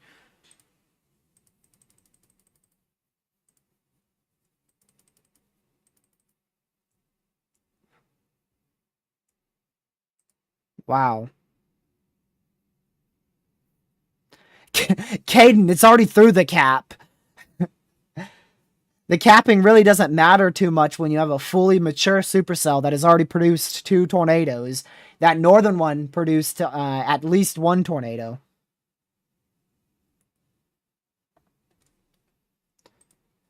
This has produced 3 tornadoes. We had one drop east of Waverly. The one Reed intercepted southwest of Murdoch. And then the other one Reed almost intercepted northwest of Manly. Then we had one from this storm, which was actually relatively long. Touchdown just east of Bennington. And then it didn't lift all the way up until this point here, which was, what? Like 15 minutes that one was on the ground. So that was probably our strong tornado of the day. I don't know if we're going to be able to beat that one. 15 minutes, and that one had a good 120, 130 mile per hour couplet, or greater than 120, greater than 130 mile per hour couplet there. And then we also had the question mark of a possible tornado or gustnado out here near Rogers. So we had a minimum, the absolute minimum amount of tornadoes today is 3. But we may have had as many as 5 tornadoes. Like I said, it's hard to say exactly which ones were gustnados or not. It's a little bit easier when you're actually looking at it with your own 2 eyes instead of through a live stream. It's a little difficult to see it through a live stream that's not the best quality because you don't have the best cell reception out here.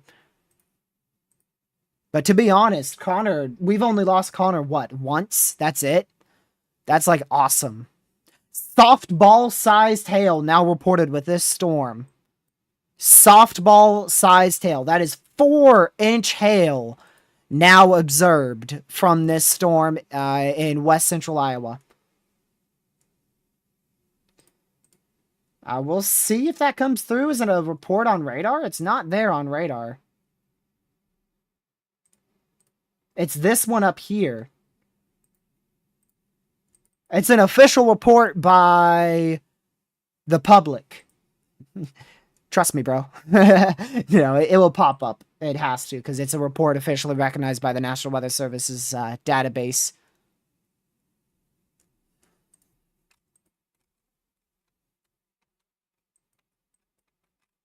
This might try again here, south of Bentley and west central Iowa.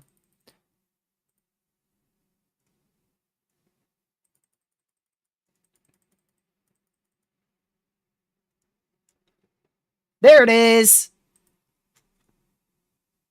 Okay, National Weather Service, what are we doing? Observed 4-inch hail report. It's now warned for 2.75.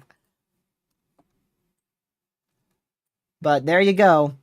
I'm not lying. I try my best not to. There you go, 4-inch hail report. If I do lie, it's on an absolute accident. I promise you, I never purposefully lie. There you go, 4-inch hail report. So softball-sized hail. They did just observe it for 2.75, which is pretty weird. I say that's weird because this report was sent in just moments ago. We didn't get it. We didn't get it till like 2 minutes ago, but the National Weather Service gets it right when it was sent in, which was 11 minutes ago. So we have softball-sized hail, 4-inch hail falling from this storm. Either way, it is a PDS Severe Thunderstorm Warning. We'll see if they upgrade that to 4-inch hail or not. That may just be too big of a hailstone to upgrade the warning for.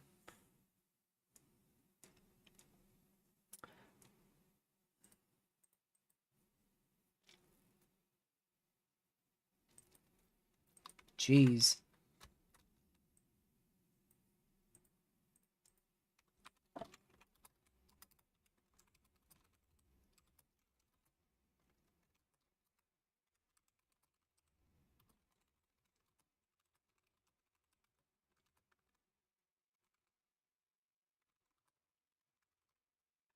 Wow.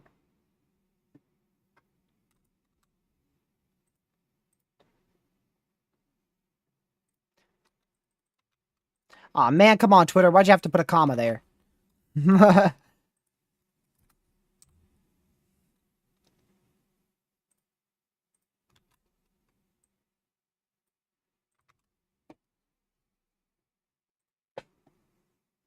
Man.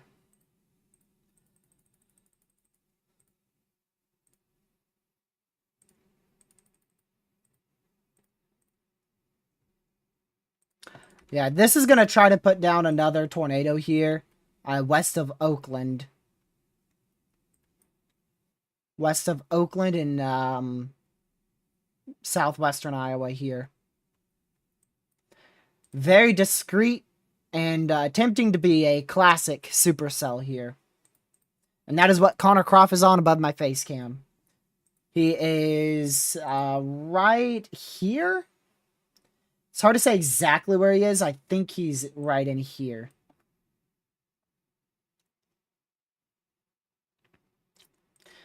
Man. So we had a full-blown dust storm. We had a minimum of 3 tornadoes, potentially as much as 5.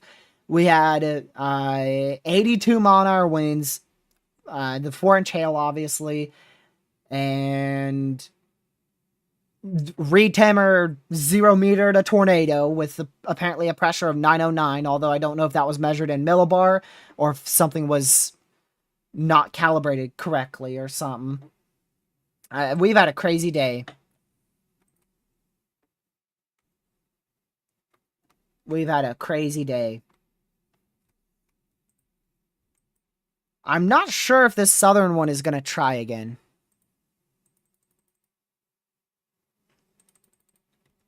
I already know the northern one. The northern one is already trying again, but the southern one, I'm not too sure if that's going to try again or not. It should eventually.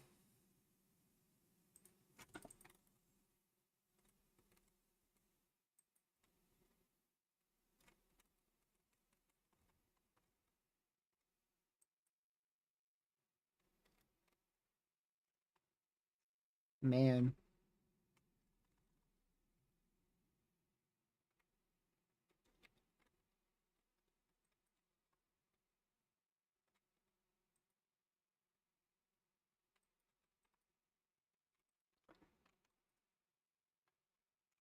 Yeah, this northern one's still trying again.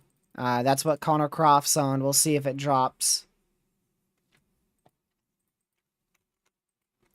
Southern storm splitting.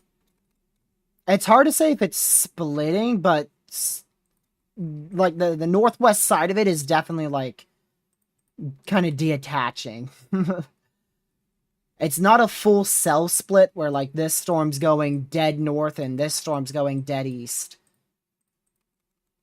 But this storm is, like, this portion of the storm is, like, lacking behind it or something.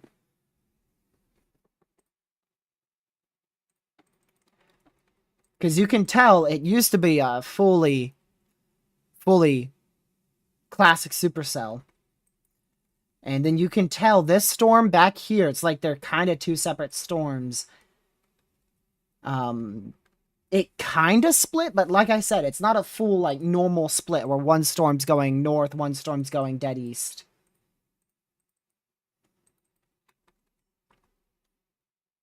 Well, new tornado warning, but I can't unmute it right now.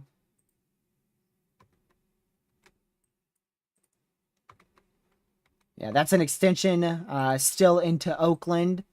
The reason why they issued that is because this tornado warning expires in 5 minutes, so they issued a new one for the next 50.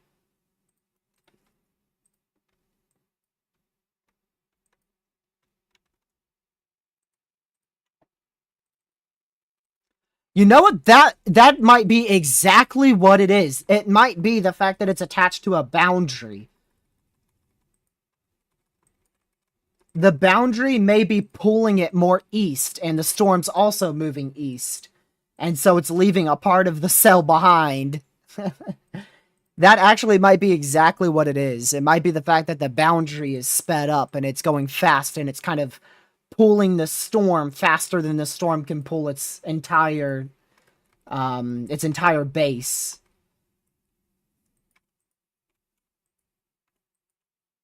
Almost as if there's two storms now. Almost as if it's like two storms now inside this one because of that boundary.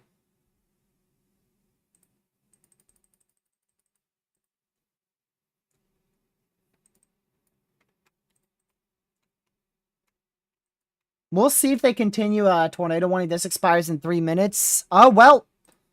They just did. And it is observed. Is it observed?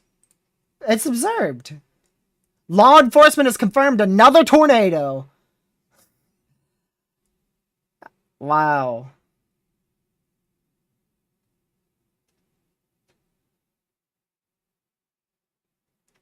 Look at that.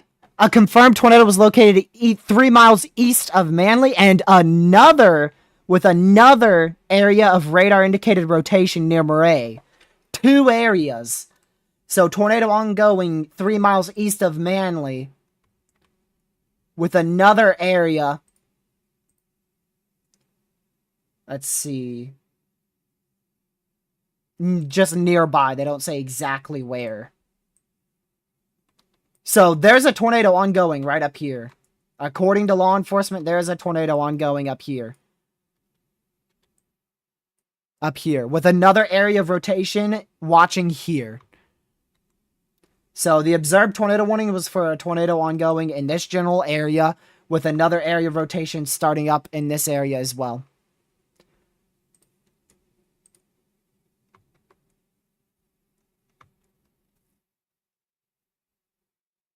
That's not a tornado, right, Connor? Just a big time lowering. Yeah, okay. Big time lowering on Connor's feet up there.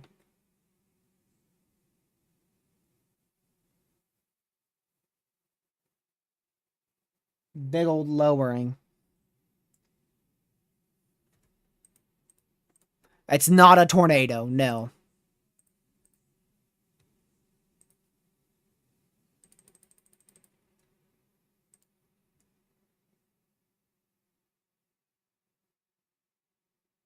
Is that even the lowering? That doesn't look like it's rotating much.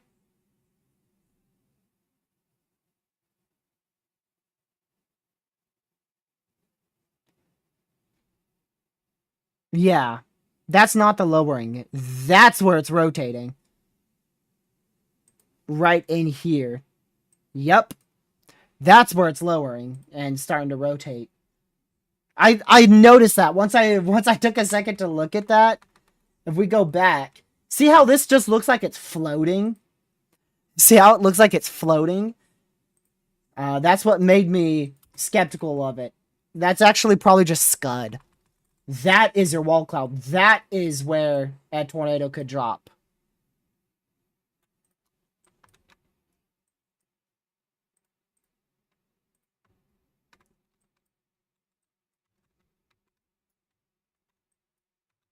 Is that the 853? Yeah, I think that's a new report. Yeah, that's a new report of a tornado ongoing there. So that's why they continued the observed tornado warning. You can see a tornado is ongoing somewhere in this area, with a new area of rotation starting up down here.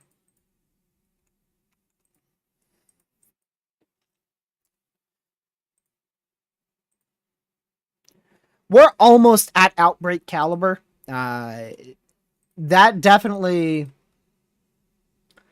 What? 1, 2, 3, 4. And then if you count the gustnado, that's 5.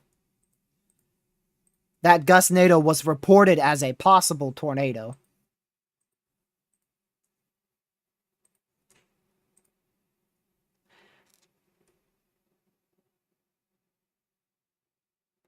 So we're almost there. You need at least 6 tornadoes for this to be counted as a regional tornado outbreak.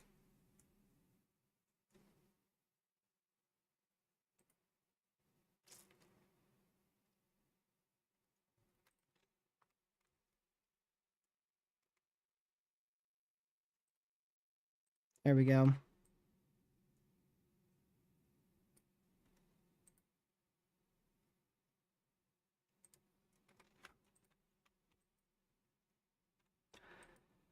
Still a PDS severe for 2.75-inch hail there for Bentley into Oakland in southwestern Iowa.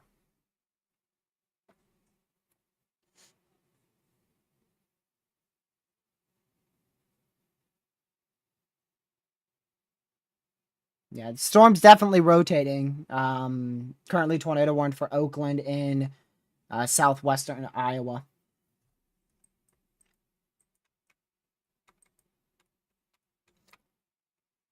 That southern storm is still a little sloppy right now. We'll see if that changes. It's a little bit sloppy.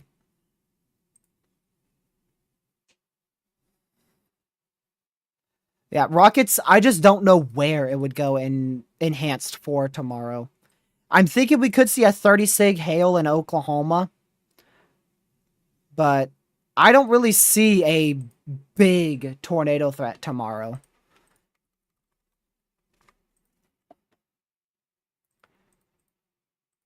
I really don't see it.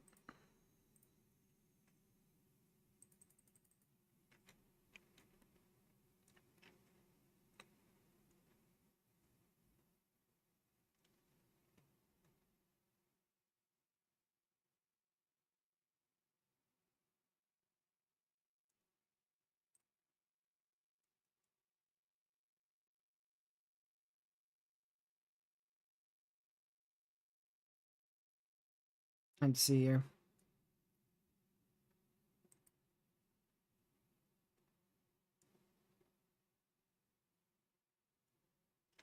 Okay.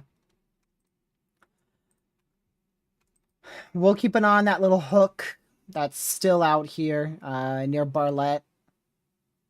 Now no longer an observed tornado warning.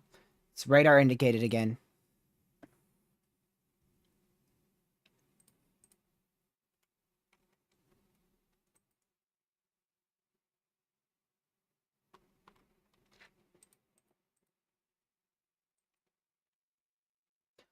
Man, honestly, I've kind of lost track of how many tornadoes we've gotten. The reason why is because it seemed like so many of them from this cell here touched down and then lifted in such a short time frame. Like, we have 9 tornado reports.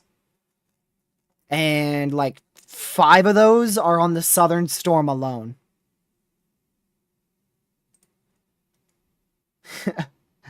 So, it's a little tricky to tell how many tornadoes happened. Like, what are the chances this was just one really long track tornado, right? But then on Reed's feed, it looked like, from Reed's point of view, it looked like this was a tornado, this was a tornado, and then law enforcement reported another tornado here. But, yeah. Like I said, the National Weather Service will survey that. And they'll survey that. They'll be the ones to judge and survey exactly how many tornadoes we've seen today. I'm pretty comfortable calling this a regional tornado outbreak. With how many tornadoes we've seen, at minimum 4, possibly 5, one of those being strong and almost on the ground for 15 plus minutes. Also 4-inch hail and 82 mile-an-hour winds in this outbreak as well, so I'm comfortable with calling this a regional tornado outbreak. A regional tornado outbreak.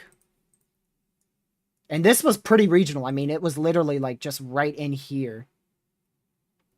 Right in there. That little area.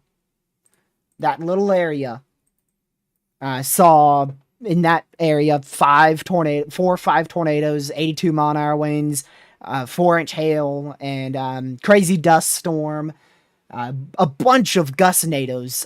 We had a countless amount of gustnados when we first started getting tornadic storms. This one up here, we had a countless amount of gustnados back towards, was it, I think it was east of, where was it? East of Richland or so? I forgot where.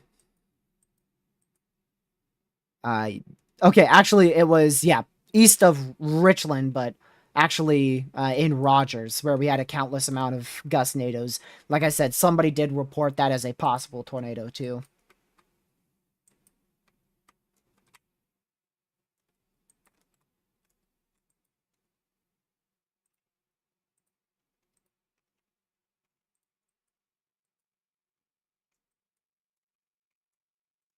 Yeah, we'll keep an eye on these storms still. We're still at peak activity, at least till 10 o'clock, likely 11 o'clock Eastern. We're going to stay at peak activity here.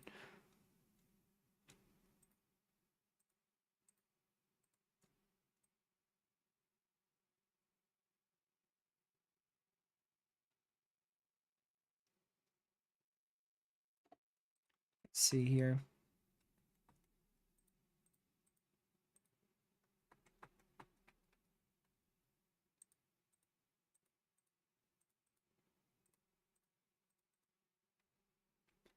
Yeah, these storms are no longer fully elevated now, by the way. Temperatures have really decreased over the last 2 hours.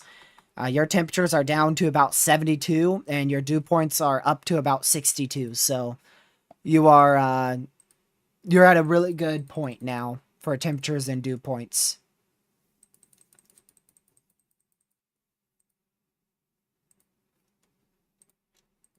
New MCD was just issued behind our severe thunderstorm watch. Believe it or not, a few stronger elevated thunderstorms may produce marginal hail along a boundary just west of severe watch. Let's see, 140. Let's see here. Yeah. Potential for development along and ahead of the front appears to be low. If storms do develop, a similar hail threat and isolated wind threat would exist prior to the front undercutting convection. Basically, they're going to keep this severe watch in place until it expires, just in case any other thunderstorms produce small hail and isolated damaging wind gusts in this watch area.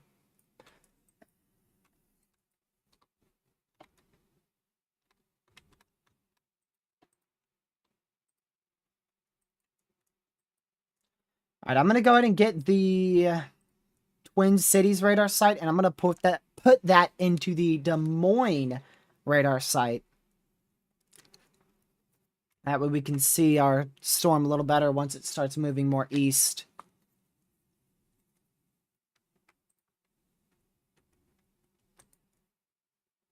Oh yeah, very, very incredible day from a meteorological standpoint. I 100% agree with that. Very, very, very incredible day. With the mixture of cell splits, cell mergers, boundary interactions, your cold front storms also now firing behind your cold front too.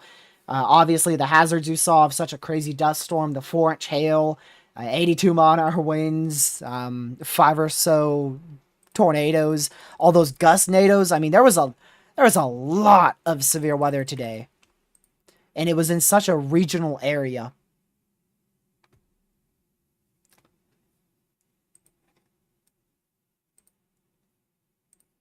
I mean, look, here's your SPC reports map.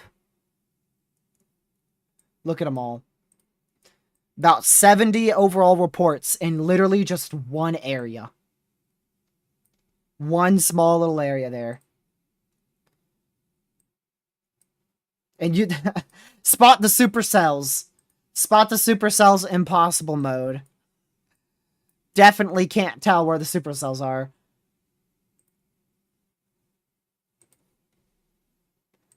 It's just crazy. What a day. Connor saw one tornado as well. And plenty of gustnados.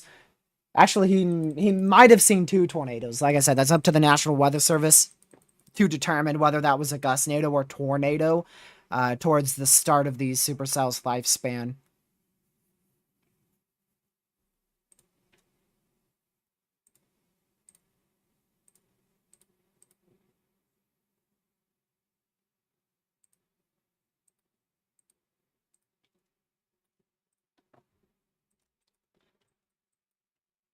Gracious. Now look at that. Look at this. Now this thing looks like a full-blown beast again. Look at that. And the northern one's still improving as well. Getting some better velocity up here. But look at that. Another improvement. Both of these are still very classic supercells. I mean, this is crazy how long track these have been. I watched this storm first fire up way back at 5 p.m. Eastern. Then we went live at 5:30, which was right before that first severe got issued. I think it's safe to say we definitely needed that tornado watch today. Awesome job from the Storm Prediction Center, man. Nailed it like crazy.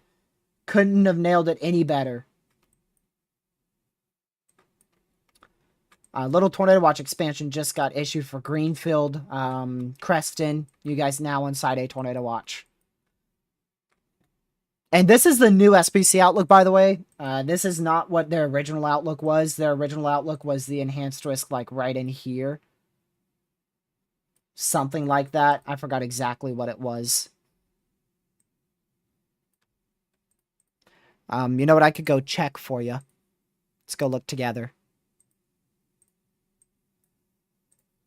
So if we take a look at the College of Dew page's radar, we go to regional, turn on the SPC outlook. I think we can go to sub-regional here. Yeah, see, look at that. Look at their original... Oops.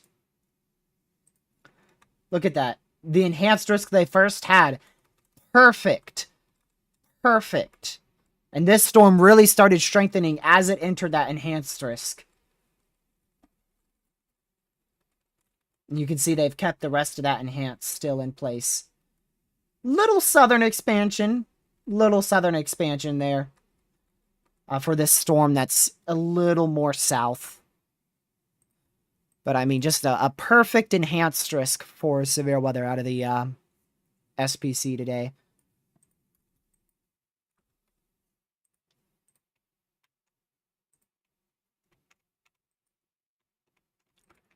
Let's see here. This is what we call an elongated supercell. Big elongated supercell right here. I'm guessing you have an elongated hodograph because that's typically what happens. You're going to need an elongated hodograph to see something like that. Mesoanalysis. Central US. Wade and Shear hodographs. Yep. Yep. Look. Look at this. So there's their hodograph. Let's see if I can get that up again. Hodograph. And then your actual supercell right there. I have to zoom it out to actually get it to be the same size. I mean, nearly a perfect representation there of why it's super important to look at your hodographs. Did you guys see that hodograph, or was it off your screen? I couldn't tell. I wasn't looking at Streamlabs. I'll show it again. There you go. There's your photograph. So that's how supercells would fire, elongated to the east, which makes them very photogenic. As you can see here, a absolute beautiful clear salot in this entire area, which allows for, if you were like in Tabor, just south of Tabor, just a S-tier view, I would imagine, looking to your west there.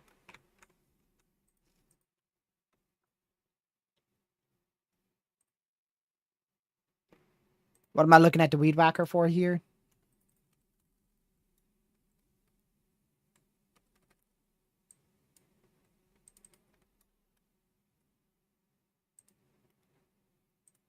I see just clear skies there.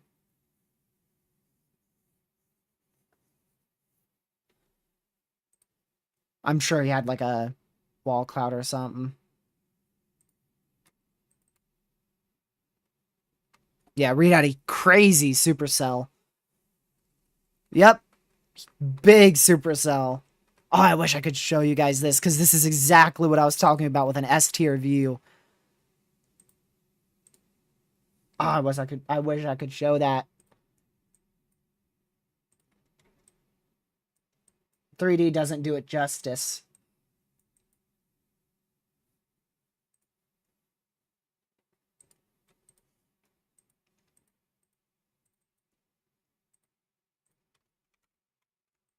Yeah, Connor, I would not be shocked if he had a wall cloud right there or something. I wasn't looking. I would not be surprised if any of you guys saw a wall cloud or something. That area of rotation is really, really starting to increase.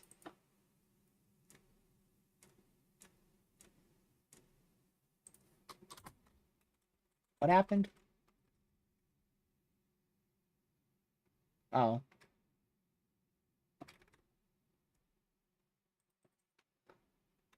Ooh, shoot. That's not good at all. Wow.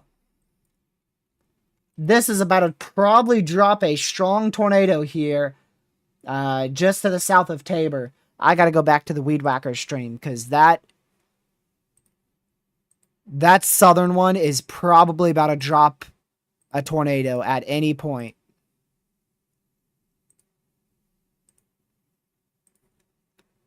Let's go back to the Weed Whacker. There we go.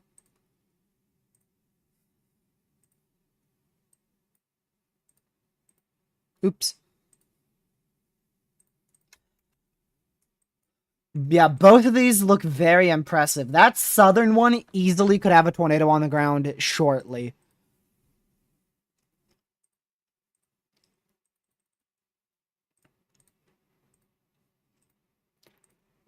That area rotation is very tight.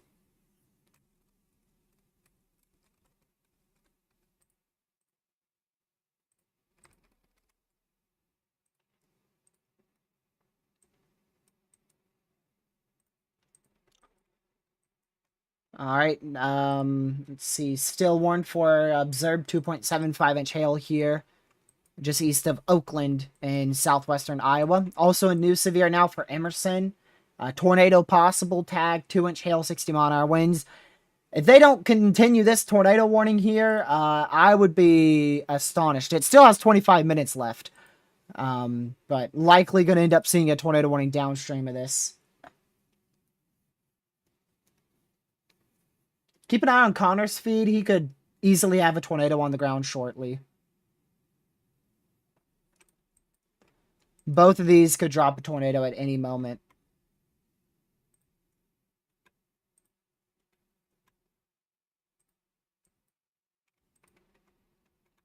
See what the next scan has. I don't see any CC drop, but man, is that ever just crazy supercell look right there. Just a wow. Just wow.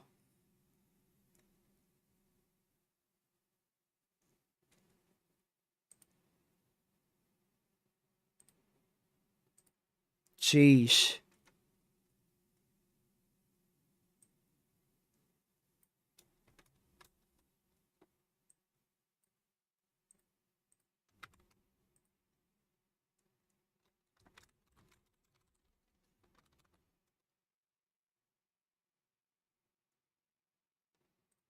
Look how classic this is. I've always loved College DuPage's radar because it reminds me of like old-fashioned radar in a way. Look how classic that is. Jeez.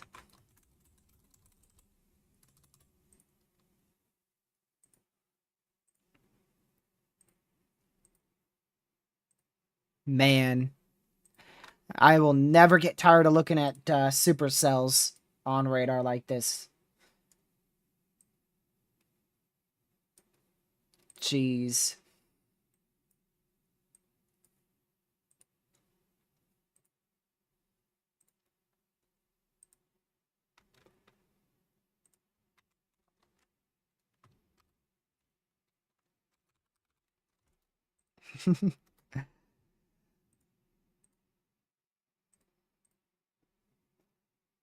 All right, let me go ahead and just do that. Yeah, I would be very surprised if one of these is not on the ground.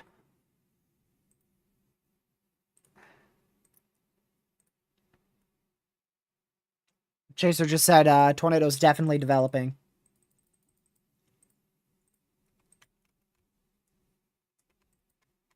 Man.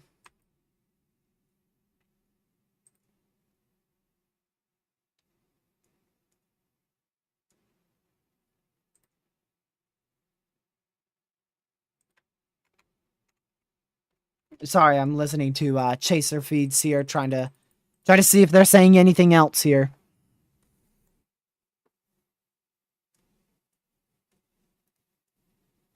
Huge bowl right above circulation. Tornado on the ground? Sounds like a tornado is on the ground. I don't know which storm. If I had to bet, it'd definitely be the southern one. 120-mile-an-hour rotation. Likely a strong tornado on the ground with the southern one. It is now observed. There you go. Strong tornado ongoing. That is probably a tornado. Give me a second to finish that. Probably a tornado of like the month right here. Because that is going to be so photogenic. It is crazy. If this was in the daytime, it would probably be a competitor for Tornado of the Year.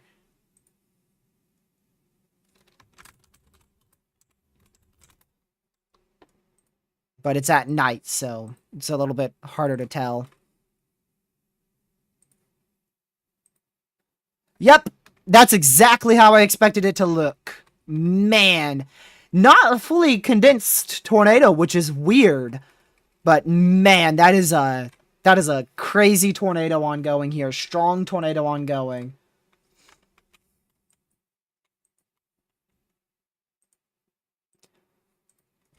It is definitely a not fully condensed, strong stovepipe tornado.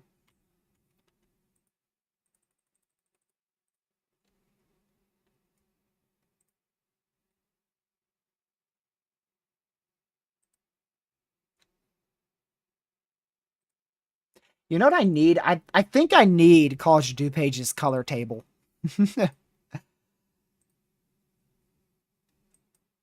Because I love that color table.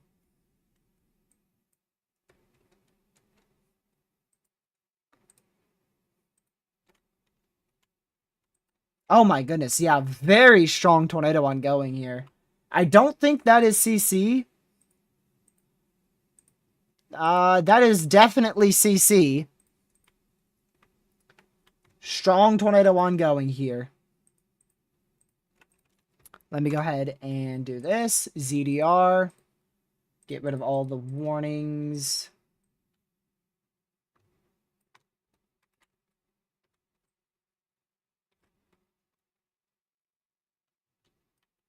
There we go. Get rid of that dumb old vortex thing you see right there. There we go. I forgot what you call them. Tornado vortex signatures, I guess is what you call them on radar. It's these little things here. What are they called? NDA icons. I don't really like them that much because they always flop around. You can see how they go everywhere, right? Tabor, Tabor, east of Tabor, west of Tabor. They go all over the place.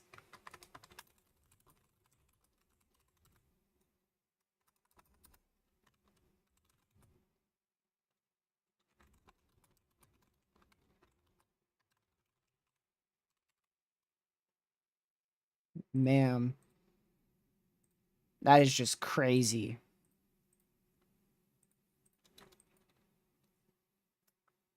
Get rid of that MDA icon again. Sorry, I've taken a little bit of an intermission break to screenshot this, but this Supercell it's just very classic.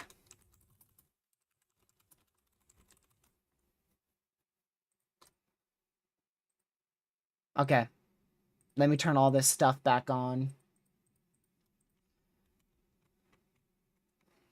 So still a likely strong tornado ongoing. You can see the CC still there north of Anderson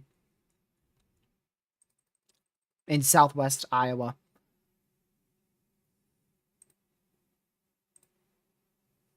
Holy crap! Jump scare tornado when I just went to this chaser's feed.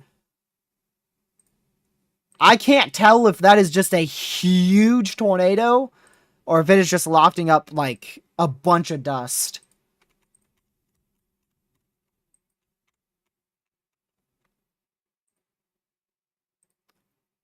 This may be a potentially violent tornado here.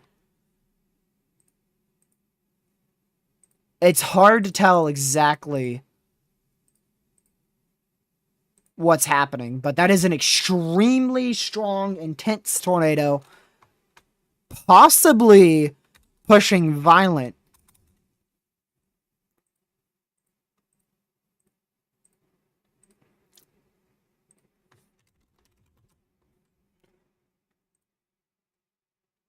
Jeez.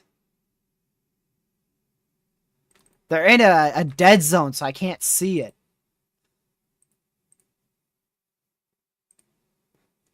I can't see how strong it exactly looks. I gotta see the motion of it.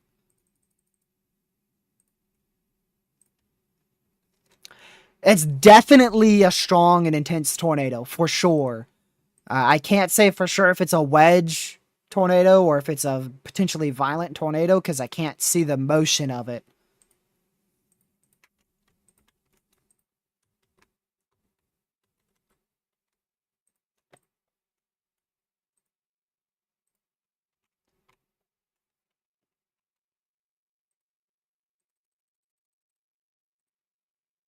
I have so much audio in my ears. I'm going crazy over here. So much different chaser audios here.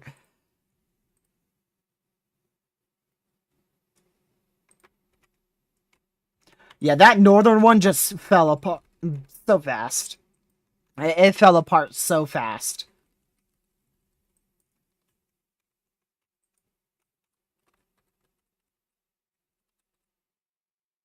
Lofting debris at least 7,000 feet up. But this is over relatively just fields, so...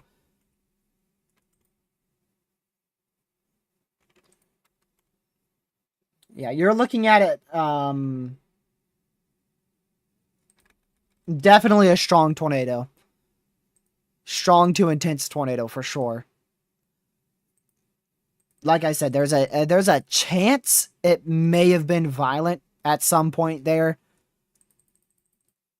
But definitely an intense tornado.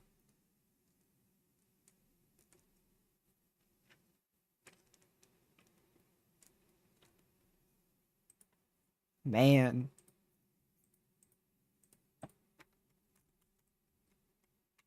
Looks like it is, the inflow's weakened quite a bit, according to this radar.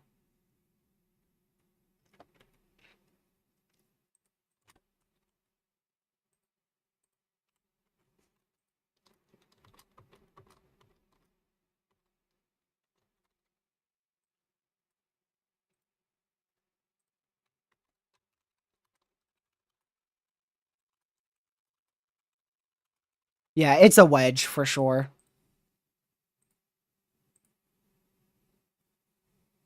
It was definitely a wedge.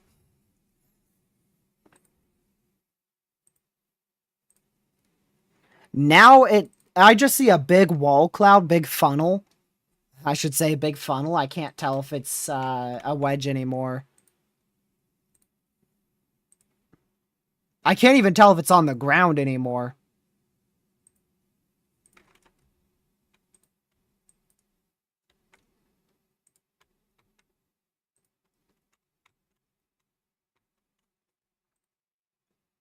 Jeez.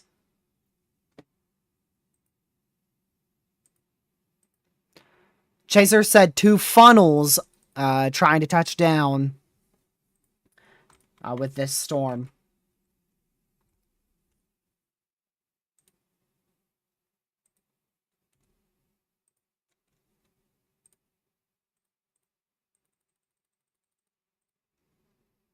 My goodness.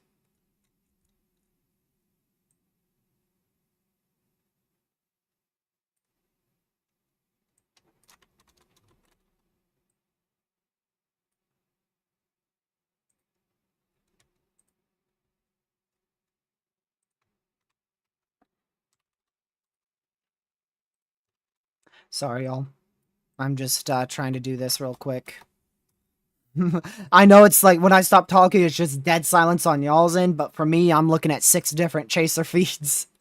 And I'm trying to relay other information here and figure out what I can tell you guys. It was definitely a wedge. I can 100% tell you that. This thing was a big wedge, likely intense wedge tornado. Possibly, like I said, it may have been, oh my goodness, that is, holy crap. Oh my goodness. That reminds me of some not so fun memories right there. Gracious day.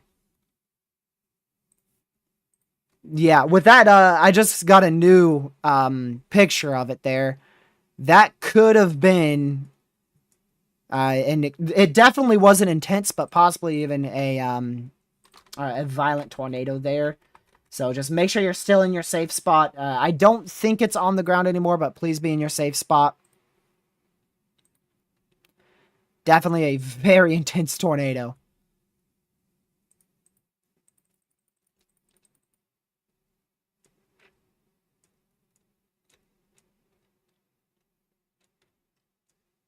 Jeez.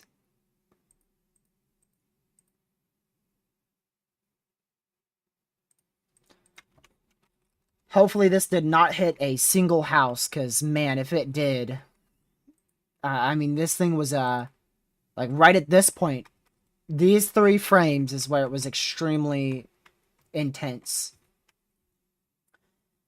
Keep in mind, we are far from the radar site, and it was reading velocities of about 120. And we are pretty far from the radar site. And we were also looking through a hail core, too, so those velocities could have been significantly stronger.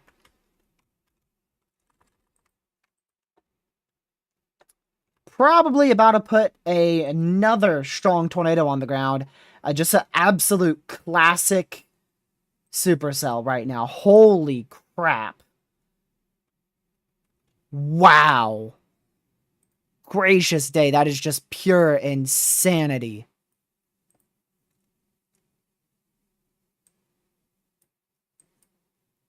Jeez, man.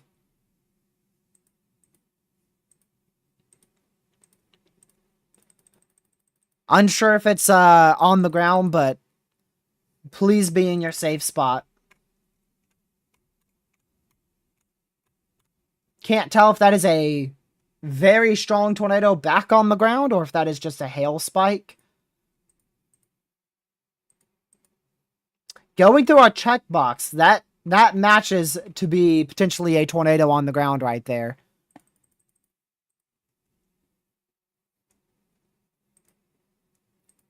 Man.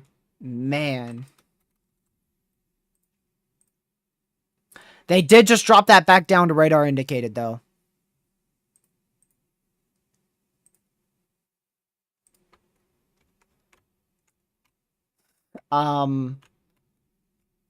So about this being radar indicated? About this being radar indicated, National Weather Service?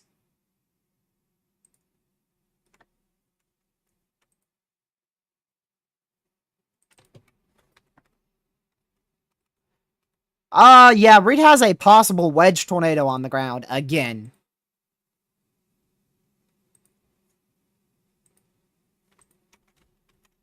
Oh my goodness.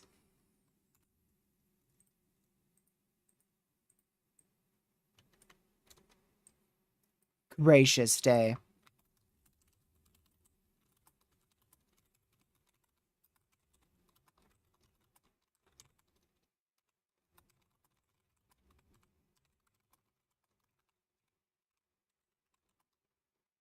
That is insane.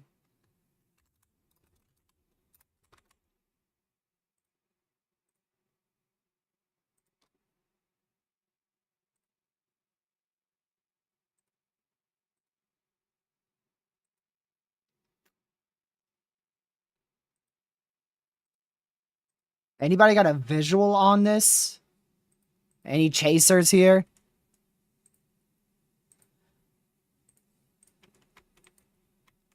Now a bowl funnel being reported with this storm. Also a possible tornado report here as well on the northern storm.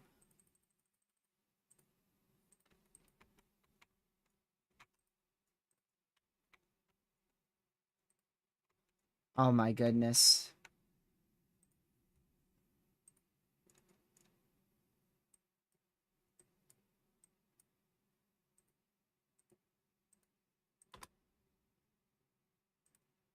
Gracious day.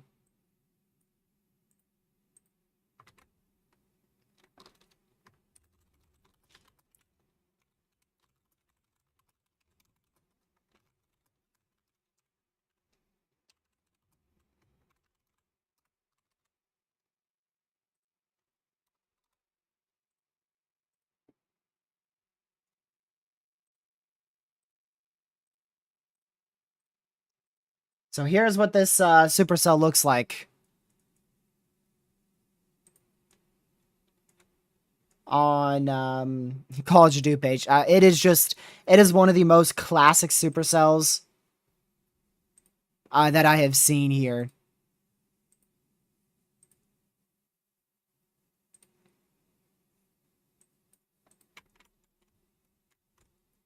Jeez.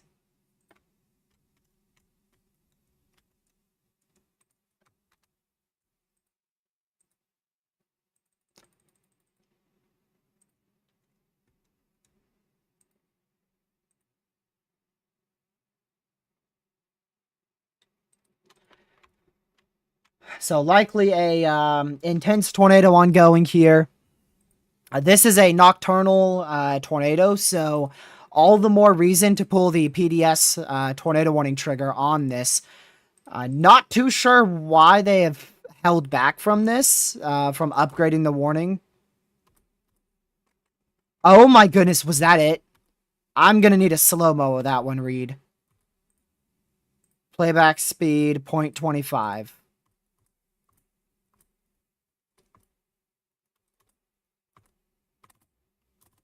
Oh, that's hard to tell. That is hard to tell.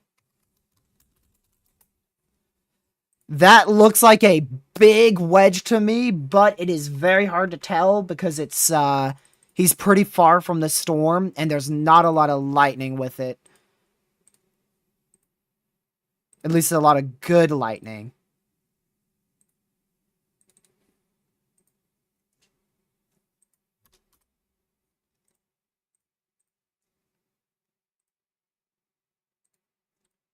Gracious, man. Oh, it is a humongous wedge. It is a humongous wedge tornado. This is a monster tornado. This is a large, potentially violent tornado right now. Oh my goodness.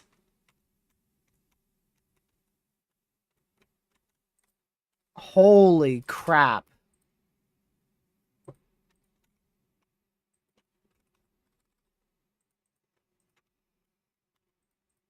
Gracious Dale. I'm trying to get other angles of this to see if I can get a really clear picture of it, but from what I've seen, likely a violent tornado ongoing here.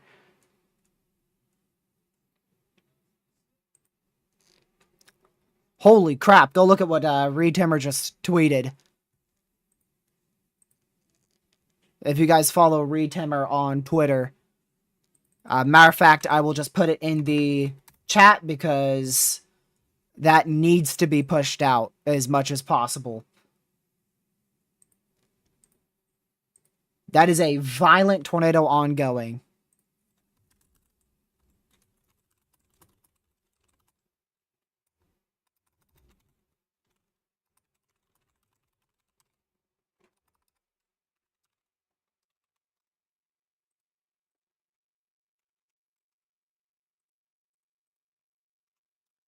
Gracious, y'all.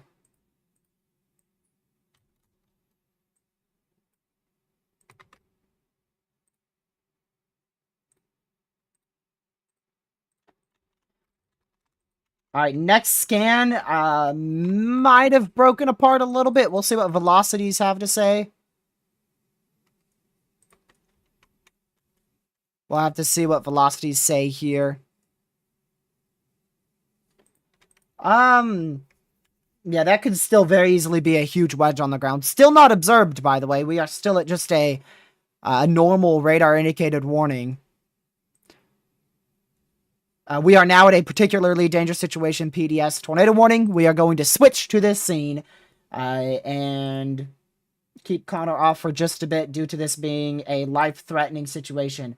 A confirmed large and extremely dangerous tornado was located just east of Randolph in southwestern Iowa, heading towards... Oh man, I can't pronounce much of any of these towns. Coburg. So this is a life-threatening situation. This is a particularly dangerous situation. A large and extremely dangerous confirmed tornado is ongoing. Run to your safe spot now. This is an intense to potentially even a violent tornado. So please run to your safe spot immediately if you are in this area.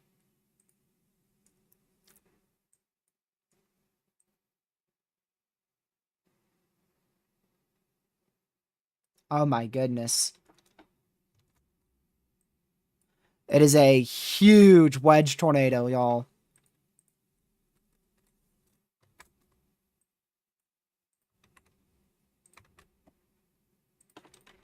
Huge wedge tornado ongoing here. Again, going towards Coburg in southwestern Iowa. Please run to your safe spot right now. This is a particularly dangerous situation. Tornado warning. Oh my goodness.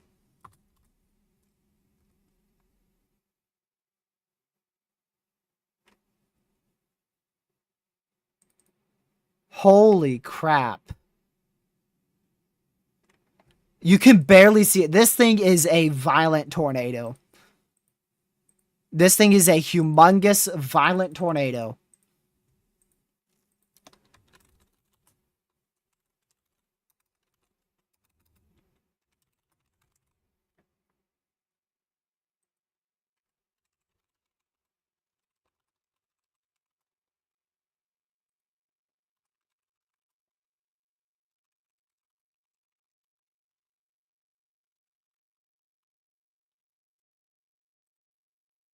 Twins?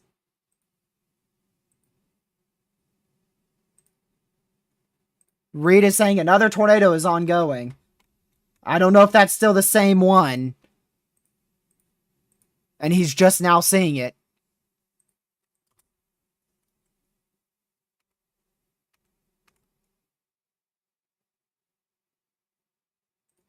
Oh, okay, so that's the one he's He just resaw it. He's just seeing this one again after regaining visual.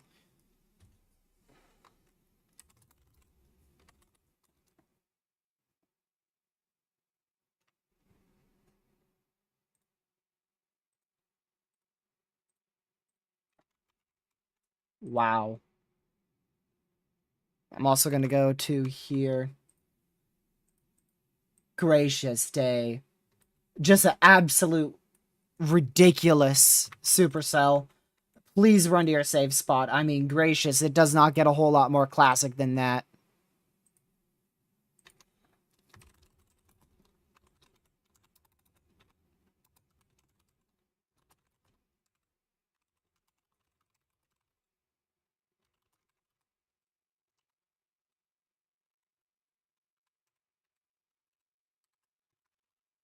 Yeah, everyone's saying this is a big time wedge now.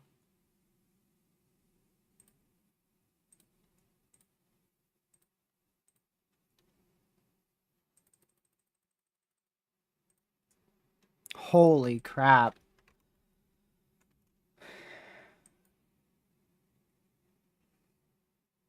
That's you looking at a potentially up to 200-mile-an-hour velocity scan right there. Not something you see, but maybe once a year, if that. Definitely not something that is common on a enhanced risk day for a 5% tornado risk. That is a violent tornado that is ongoing just to the southwest of Coburg in southwestern Iowa.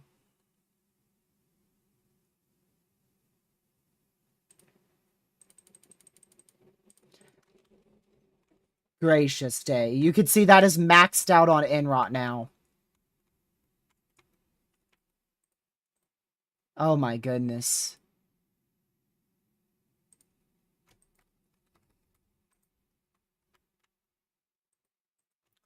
Please miss this small town. It is, right now, it is on track, I think, to miss the town to the north. Gracious day.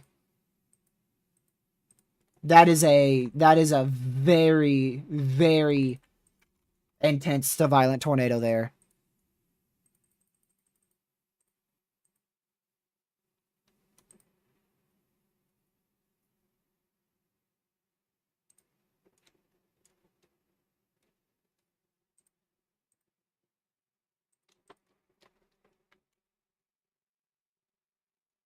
Chaser's now reporting 2 tornadoes ongoing with this storm.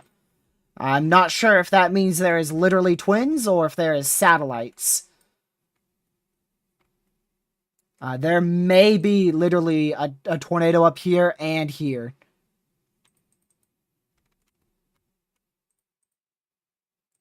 Gracious day.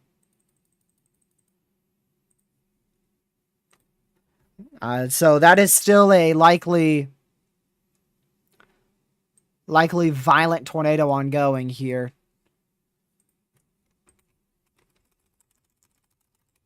Heading right to the southwest of Coburg in southwestern Iowa.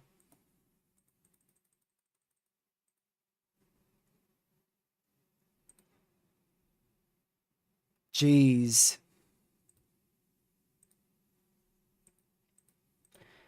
So this is still a PDS tornado warning. Make sure you are in your safe spot if you are in this PDS tornado warning. It is a intense to potentially violent tornado that is ongoing.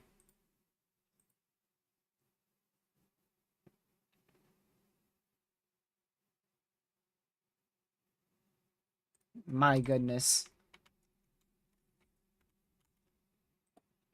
That is just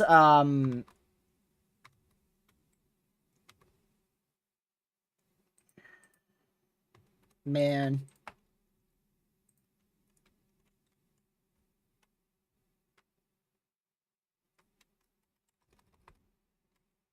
We're going to just keep on tracking this storm. Please, if you are in this warning, just run to your safe spot. I cannot urge that enough. I cannot urge that enough. Run to your safe spot. This is a extremely rare tornado that we barely see once a year. It is not something we see often. Even on high end days, it is not a tornado that you see pretty much ever. I mean, it is an extremely violent 200 plus mile an hour tornado here. Just an extremely, extremely, extremely intense tornado. I would not be shocked to see a tornado emergency here shortly, just out in front of this.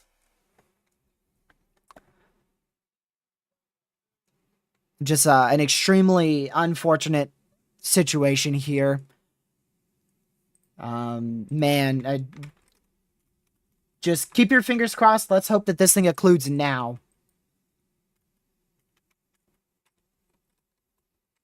The only reason why they may not go Tor E is because of the environment. I do not know how this is possible that we have a violent tornado in such a poor environment like this.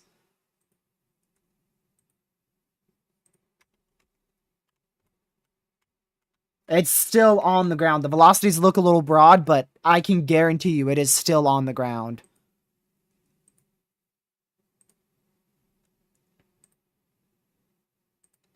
It is still a tornado on the ground here.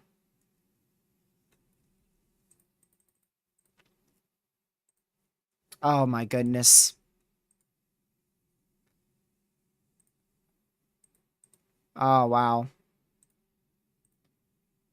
Iowa, Fremont, Montgomery, and Page County in Iowa. This is now a catastrophic situation. This is now a catastrophic situation. That is a tornado emergency. Oh my goodness.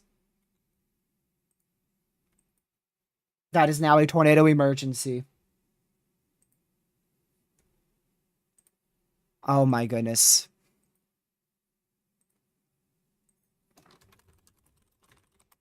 Holy crap, y'all. That is a tornado emergency now.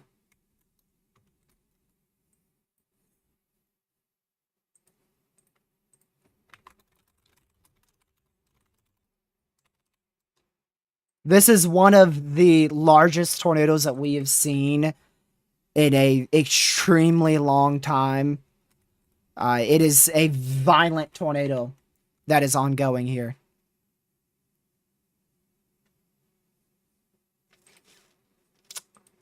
Oh my goodness. This is just I'm just lost for words now. I mean, this is a violent, destructive, huge wedge tornado capable of catastrophic damage. If you're in the path of this, if you are not in your safe spot, it is an unsurvivable situation. You will not be able to survive this storm if you are not in your safe spot. You need to be in your safe spot. This is an unsurvivable situation if you are not in your safe spot and you are in this tornado emergency. A tornado emergency is an extremely rare warning from the National Weather Service. It is as high end as you can get. There is no warning that the National Weather Service can ever issue in any terms that is higher than a tornado emergency. This is a large, extremely dangerous, violent wedge tornado that is ongoing, about to track in between Coburg and Essex here in southwestern Iowa. This is, again, it is, honestly, it is an unsurvivable situation if you are not in your safe spot. You need to be in your safe spot. You have to be in your safe spot if you want to survive this tornado. It is, again, it is a violent, unsurvivable situation.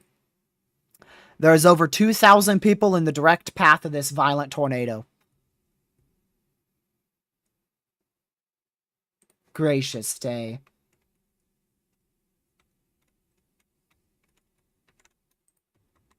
And there you go. Tornado emergency, catastrophic damage. Gracious day.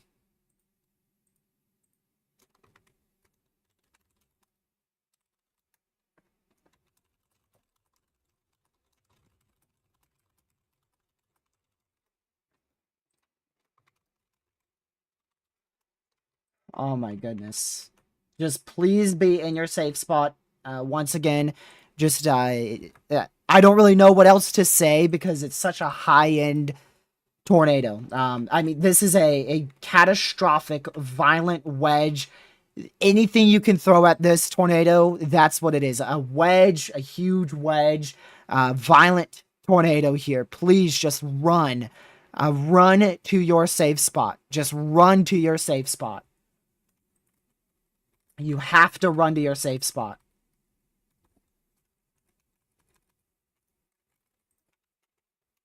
Oh my goodness.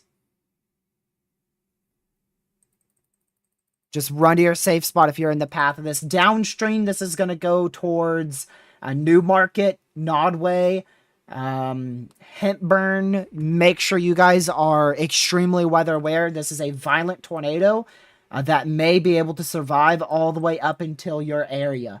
So if you are downstream of this tornado emergency, make sure you are also getting ready to go to your safe spot. I cannot stress enough, this is a violent wedge tornado confirmed from multiple different chasers of an audible roar now.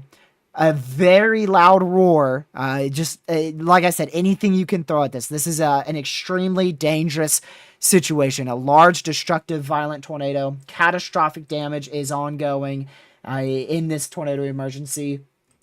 An absolutely classic supercell that is producing one of the most violent tornadoes that I have seen in this part of the country. And unfortunately, it reminds me a lot of the April 26th, 2024 outbreak. Almost in the same area where we had a tornado emergency that night on April 26th. And here we are just a couple days, just 9 days from the anniversary of that outbreak that caused multiple intense violent tornadoes. And we've got another violent tornado on the ground here in almost the same region.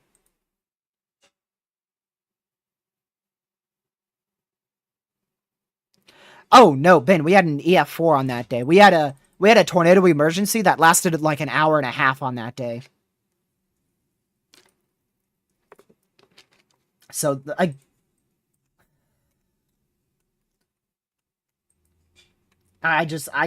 can't even give you words for this one.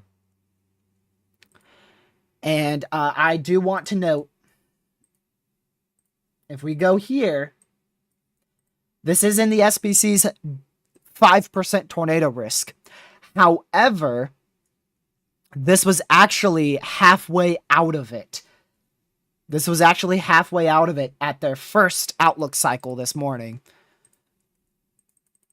But, I mean, still, that shows you why we urge to be hyper weather aware, even if it's just a slight risk or just an enhanced risk.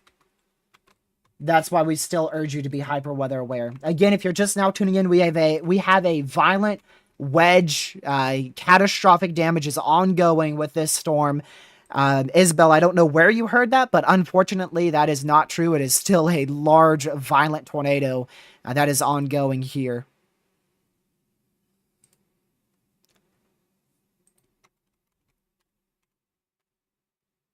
Oh my goodness. Vehicle rolled into the ditch. Rolled at least 2 times now in the ditch. Storm Chaser is with that vehicle. Hopefully, I pray there was nobody in there. 2 times rolled vehicle in the ditch.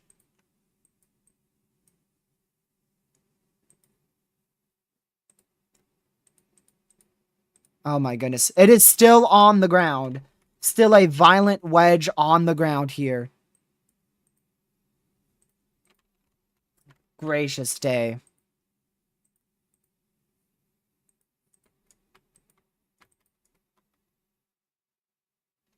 This storm is still producing a violent tornado here just south of Coburg.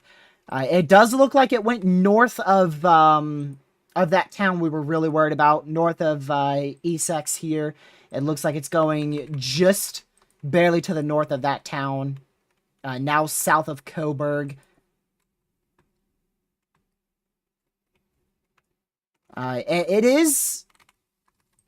It does look like it is starting the occlusion process. So hopefully it is going to be on a weakening trend from here on out. But I mean, this is still just a violent tornado here, still ongoing.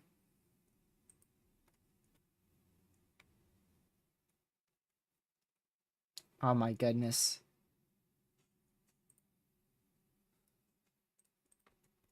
So, like I said, it has started that occlusion process. I'm getting absolutely flashbanged by Connor's feed right now. Frequent lightning with this tornado. Gracious day. It's very electric too. That is a lot of lightning.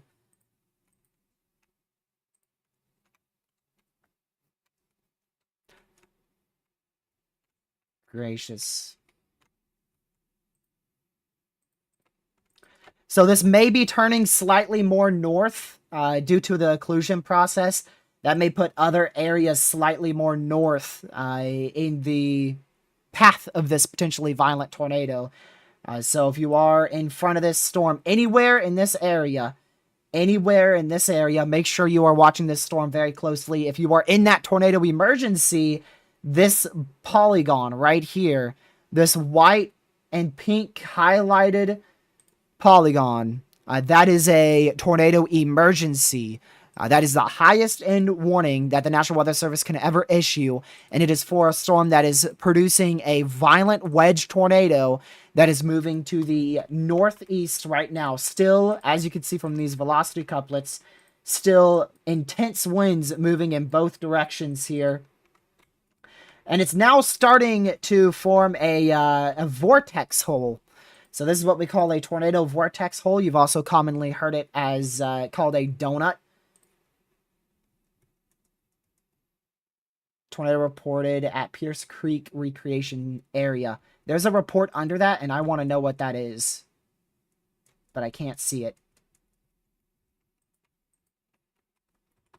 So like I was saying, this is starting a different process. It's now turning into a tornado vortex hole, which is where the winds around the supercell are so intense that it actually wraps around the rain, completely around the entire supercell, and it forms a fully rain-wrapped tornado. And in this case, it is a fully rain-wrapped violent tornado that is generally somewhere in here. Somewhere in here is a fully rain-wrapped violent tornado still ongoing.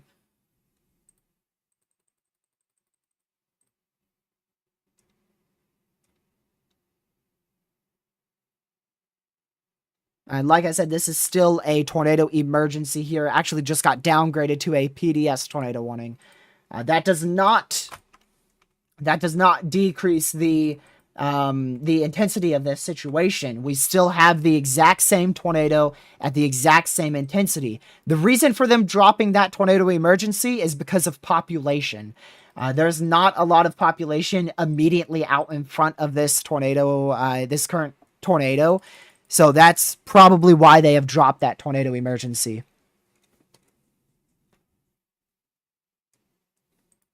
It is still likely a intense to violent tornado ongoing here.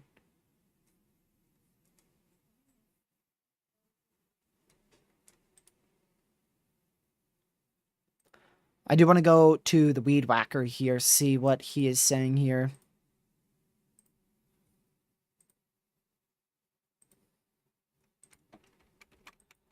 It is definitely still on the ground. Definitely still on the ground. Definitely a rain-wrapped, likely wedge tornado. Also remember that this is, it's currently 10:04 here on the East Coast. That means local time it is 9:04. So you are not going to be able to see this tornado at all. Even if there's very frequent lightning flashes, you only get milliseconds worth of a glimpse at this storm. So you need to just be in your safe spot here. Don't try to go outside and look for this tornado. It is rain-wrapped and extremely intense to violent. This is our only tornado warning currently active here in the United States. We do have 2 other severe storms. Neither of them really look notable. They both look very disorganized. Could get a brief tornado out of this one here as it moves east of Atlantic, but overall not a really high-end threat for tornadoes out of those two storms there. So the main one we're watching is still a intense to potentially violent tornado ongoing here, just barely to the southeast of Coburg in southwestern Iowa. Make sure you are still in your safe spot if you're in that tornado warning.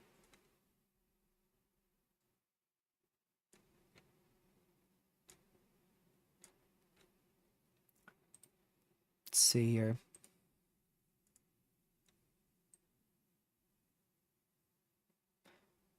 Yeah, definitely if you loop this radar loop here, you can tell that it has definitely started the occlusion process. This storm should weaken. It should weaken. The tornado should weaken and lift here over the next couple minutes. Or it may be able to survive due to this little vortex hole it's trying to form.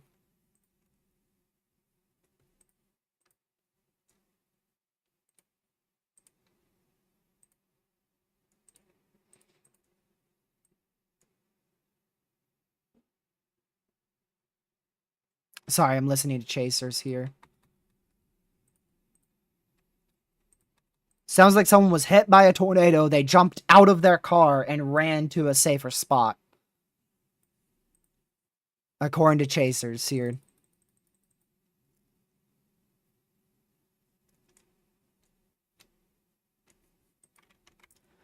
Still an intense to potentially violent tornado ongoing. It's likely starting to occlude now.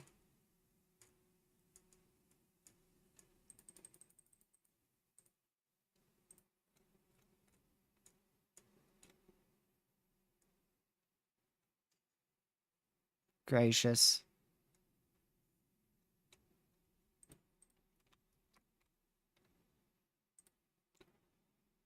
Let me go over here. Still likely a large wedge tornado ongoing here.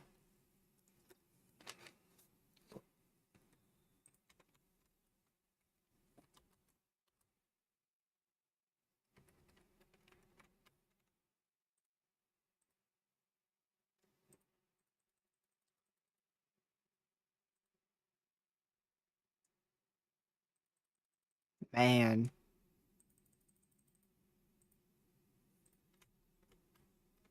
Definitely signs of it weakening. We'll see what the velocities look like on that next scan here.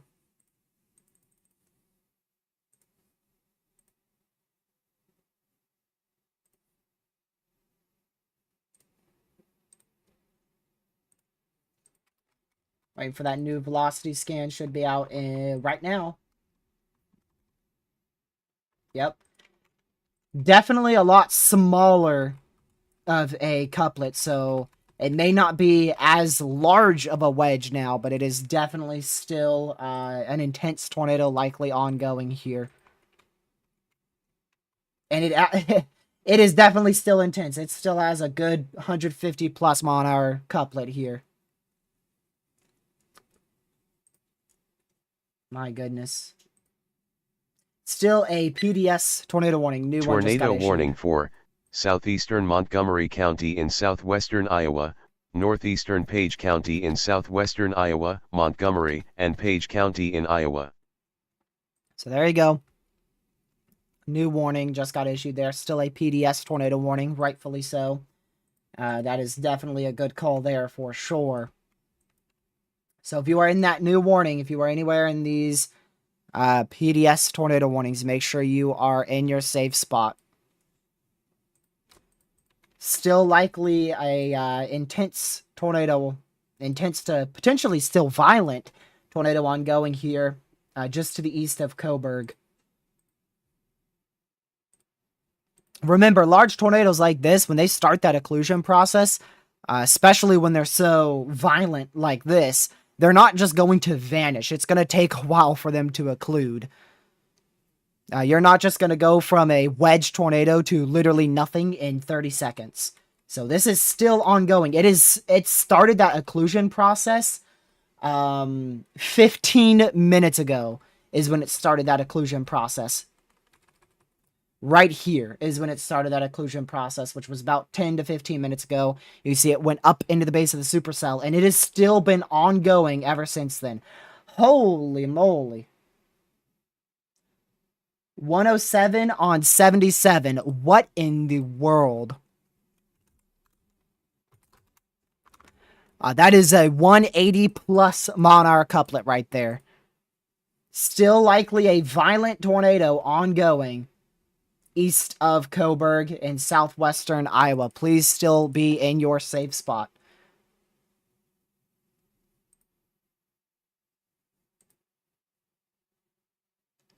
Gracious.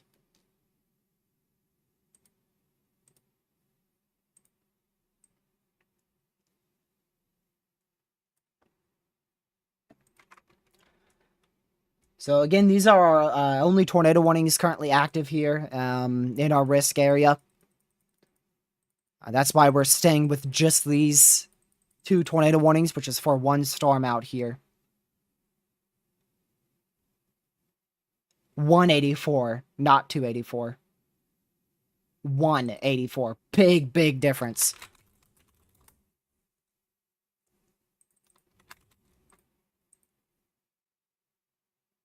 Gracious day.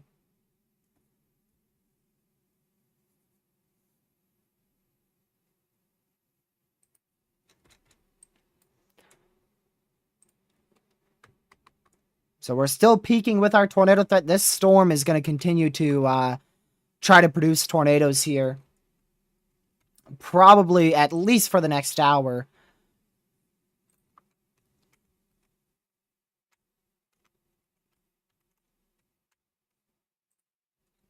So we've got a while to go for this storm still. And you can see that couplet is getting a lot smaller. That couplet is getting a lot smaller, but it is still intense. Looks like that newest scan has 90 on 55. So that's down to about a 140 plus couplet there.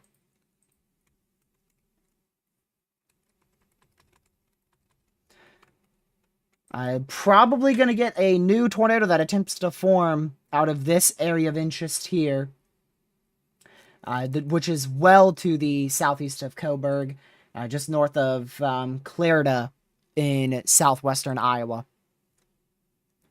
That could try to ramp up here over the next couple minutes.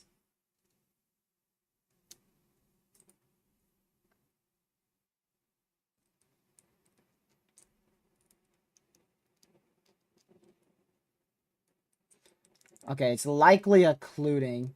Chaser's also just noted that as well.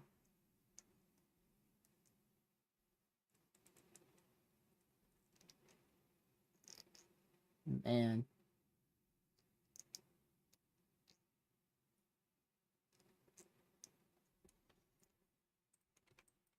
Still likely on the ground, but it is occluding. It should lift within the next 10 minutes here. Just to the south of Red Oak. That's where it should occlude here. What is it over? Looks like just fields. I don't see any houses. We could get a better view here if we go to this.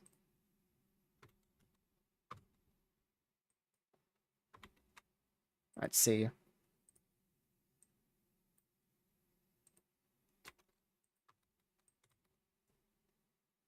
Yeah, it doesn't look like there's any homes or anything there.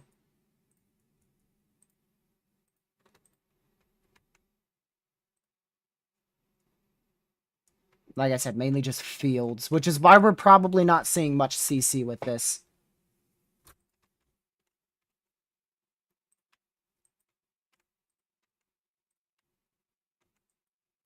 So we'll continue to watch this storm. Still a PDS tornado warning for an intense tornado that is likely ongoing.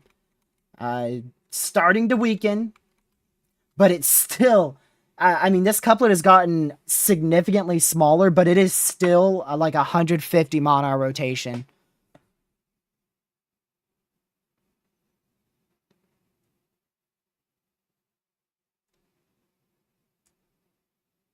Oh my goodness.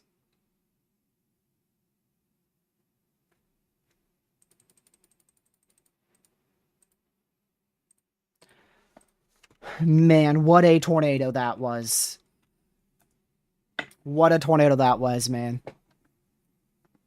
And like I said just moments ago, I do want to point out, even though this tornado is about to end, we are going to likely see a new one touch down somewhere back out in this area, as a new area of rotation is beginning, generally right where that arrow is. We've got a new area of rotation that's starting up, and that's going to move generally to the east-northeast. So that will go up towards Corning, Brooks, Carbon, Nodway, near Hepburn, just to the northeast of Hepburn, just to the southeast of Morton Mills. We're going to be watching all those areas for a potential tornado to form here in about the next 30 minutes or so. Unfortunately, this is in an Iowa radar hole here. This is a pretty well-known radar hole. Northeastern Kansas, southeastern Nebraska, northwestern Missouri, southwestern Iowa is a quite well-known radar hole, and that is exactly where this is.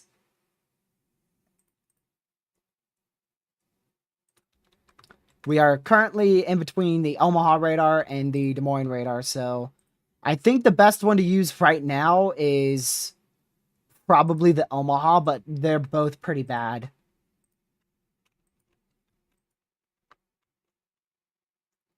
Even as this tornado is beginning to lift here, like I said before, I mean, we still have a 130-mile-an-hour couplet on this. It could still be on the ground. Oh my goodness. It's just, looking back on that area of rotation, look how big that was. Look at that.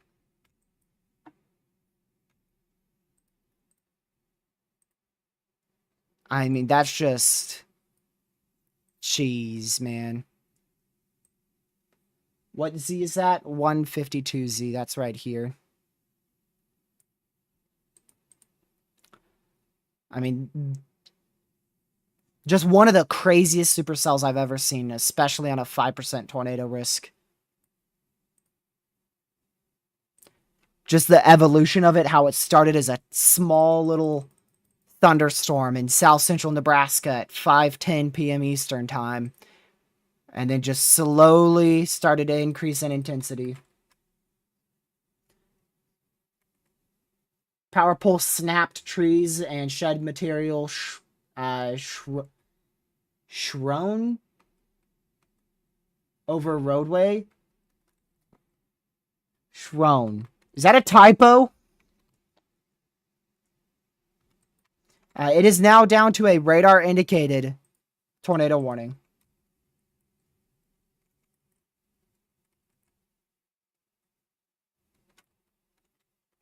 So now down to radar. And look at, just like that, it's gone.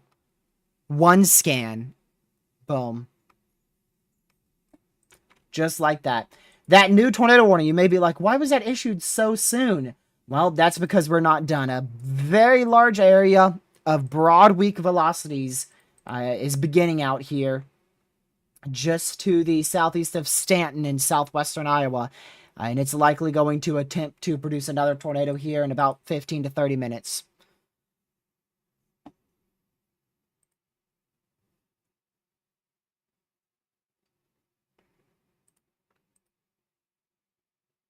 Man.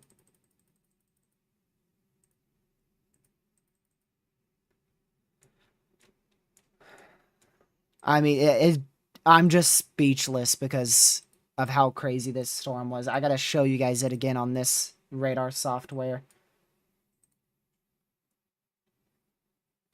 Let me go back a little bit more. Can I turn on the warnings on this? I don't think I can. But look at that.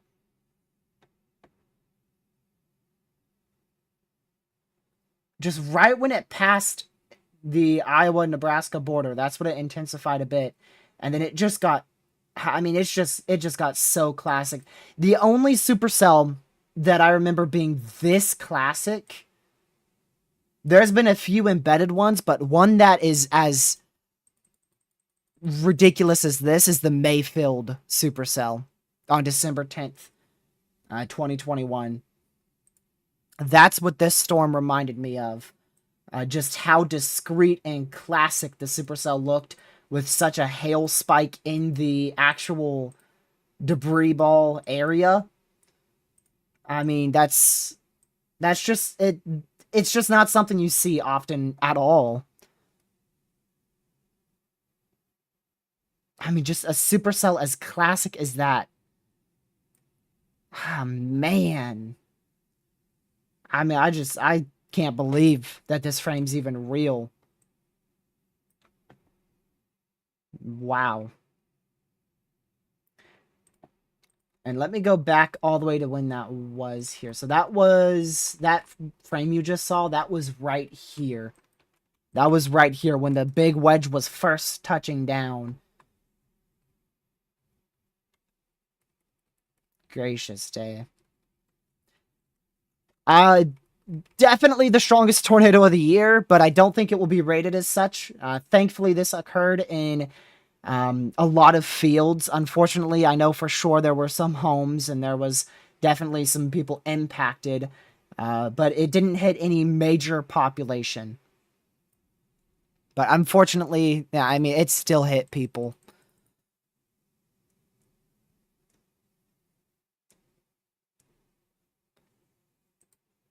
Man.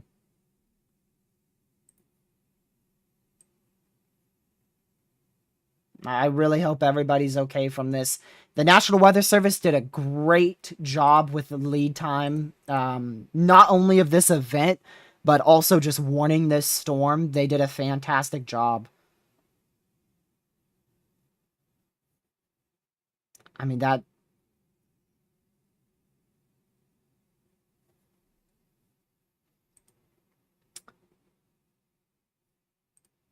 loop, man. This is the velocity of it. Very low definition for you. I mean, look at that. And look at that. You can see the new couplet. See that?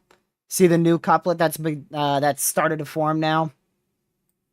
It's now starting to form right there. I just got to see that loop again. I just have to.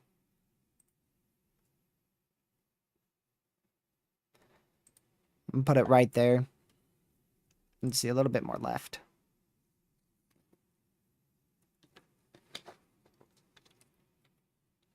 Jeez, man.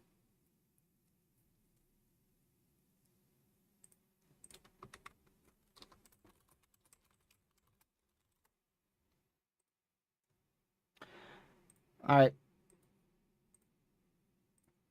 Let's go ahead and go back to the current radar imagery here.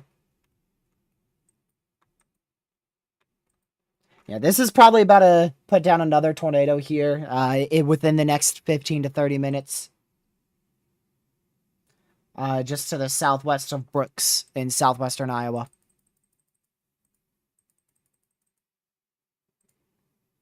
Oh, I did not mean to do that.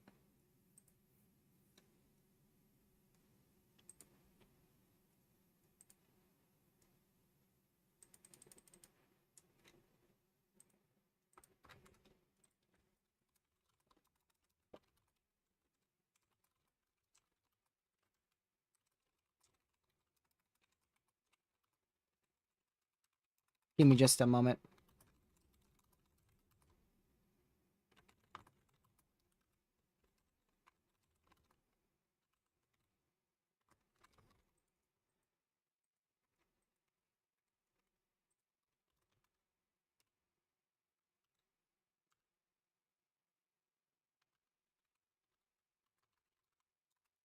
Okay. Now we got to start tracking for this new area of rotation here. You can see a new hook has formed. I'm going to go to the Des Moines radar site real quick. Yeah, hard to see anything there. Still going to watch that storm near Greenfield, Iowa. But it doesn't seem to be very tornadic in the short term.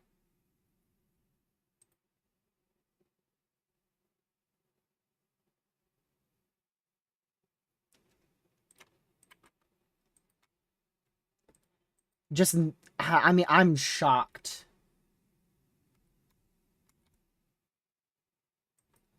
This tornado was also on the ground for almost an hour. I think it was on the ground for just over an hour there. So touchdown about here. And then it lifted, let's see. Here, yeah. I'd say a little over an hour.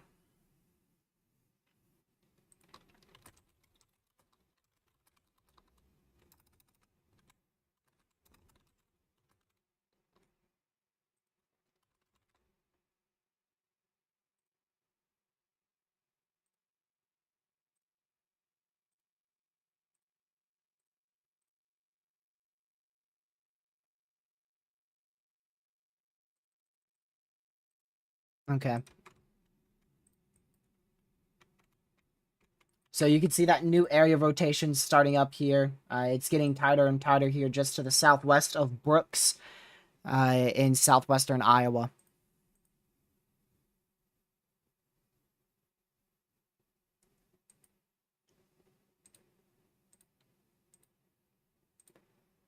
Man, I mean, this storm is in the just a perfect environment.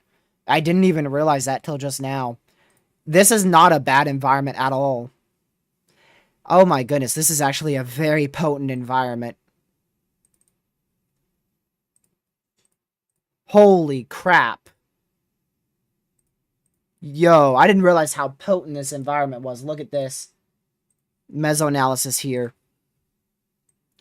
There's your hodograph. This is right on the storm. I mean, a perfect hodograph. Your skew T nearly perfect as well with dry air as you go up after the 850 millibar here. Little capping, but that's not going to hurt a fully mature supercell. Your point values over 1,000 instability of surface base cape, over 1,000 ML cape, over 1,000 MU cape, even over 1,000 D cape. Almost 6 0 to 3 kilometer lapse rates, just over 7.5, 700 to 500 millibar kilometer, or rather 700 to 500 lapse rates. I mean, that's just crazy. 300, that is what did it. That's what did it right there. That is one of the sole reasons for this producing a violent tornado. The fact that we went from 80 to 330 lower level wind shear so quickly.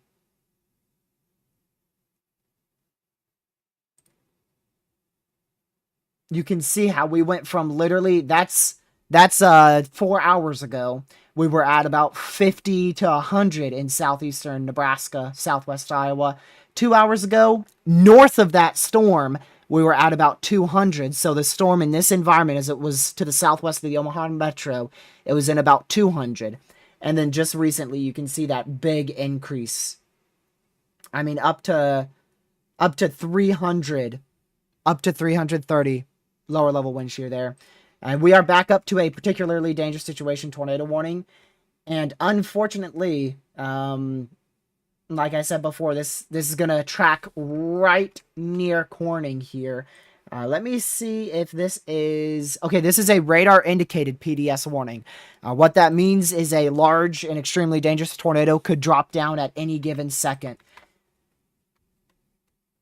And like I said, this is going to track very, very close to Corning in southwestern Iowa.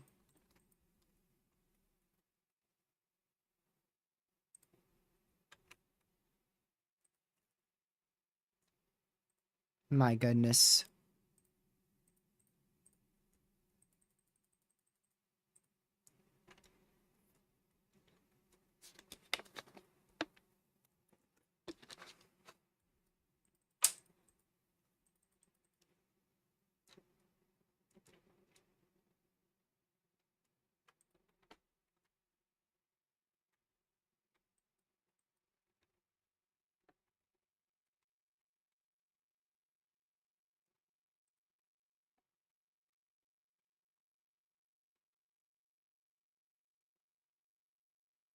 Let's see here.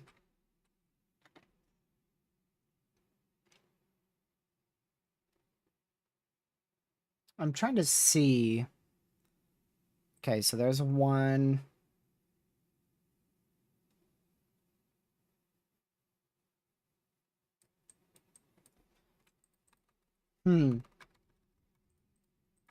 So, I'm not going to mention that. Never mind. Never mind. But we do have a new PDS tornado warning here. This is a radar indicated PDS tornado warning, which once again means that a strong tornado, a strong and extremely dangerous tornado could drop down at any given moment in the warned area.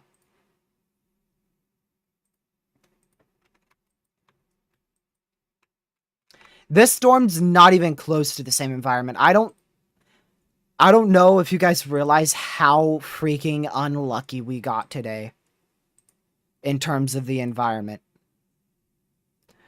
Like, that cell was in the only spot that could have produced a strong tornado today.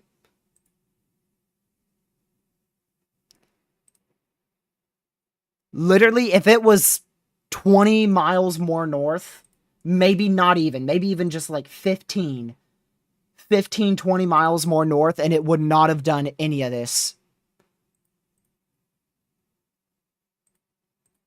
It was literally in the exact bullseye of the best chance for a strong tornado. And I mean, it was, the chance of that happening is like one in a, I can't even tell you.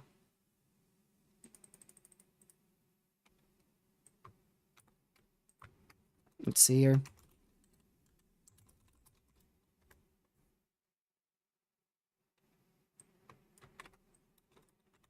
Oops.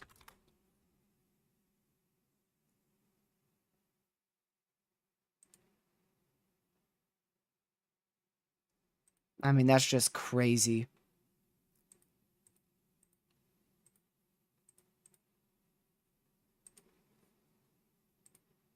The more I look at it, the more I realize just how unlucky we got. Like, this environment, it's just literally, it is the perfect environment, and it is the only place in this risk area that had a perfect environment.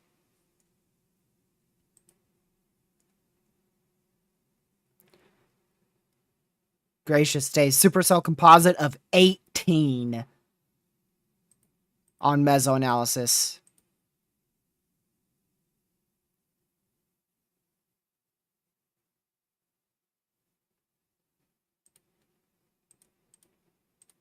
Man.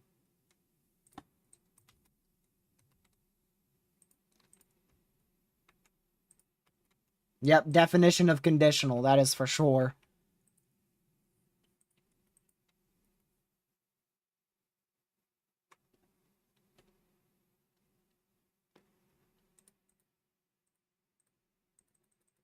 My word.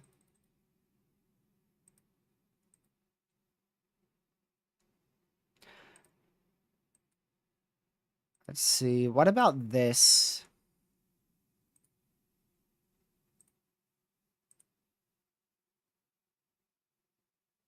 Literally, let me show you. This is the bullseye.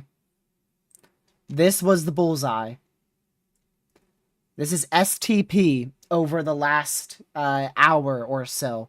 And it literally was focused right in this corridor. And if it was a little bit more north, say our supercell wasn't here, but rather up here, if we go back to wind shear, you can see how just a little bit more north, and it would have been outside of that ridiculously favorable lower level wind shear.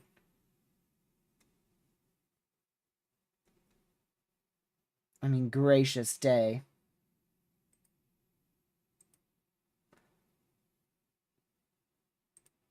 All right, let's go back over to here. Still a good area of broad rotation. It's hard to say how strong it is. We'll just continue to keep an eye on it, see how it progresses.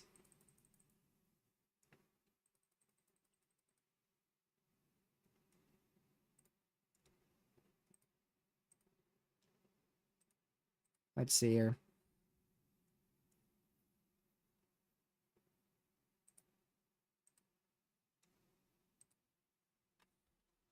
Starting to look at tomorrow for just a bit. Tomorrow still looks like a big time hail day. Nothing like today. The 2 days aren't even comparable. Tomorrow will be a whole lot more widespread. Severe storms from central Texas all the way up into southern Wisconsin, central Michigan. But the best tornado risk and the highest tornado risk, I mean, I don't even know where it is. It doesn't look good at all.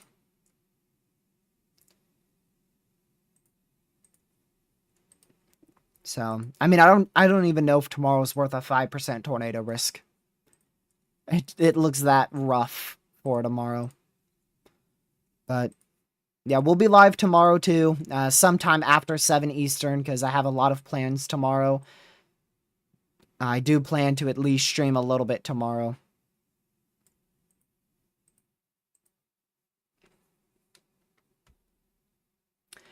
I mean, that sunset too, that's another thing you got to think of. We were talking about that all day. We were talking about when the sun sets, we get towards 8 o'clock, 8 p.m. to 11 p.m.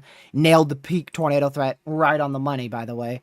8 p.m. to 11 p.m., right when that sun starts to set. And that lower level jet increases a little bit. We get a little bit better lower level wind shear. Dew points come up by just a few degrees.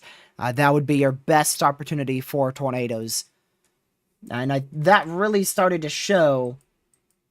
That started to really show right here, which was 23Z. That's 7 o'clock. Actually, look at this. 00Z. 8 o'clock. You can see that's when we started to get a tornado warning up here. That's when we got our first potentially long track tornado, 8 p.m. Then that was 8:30, 9 p.m., 9:30. And that was 10, and then 10:30.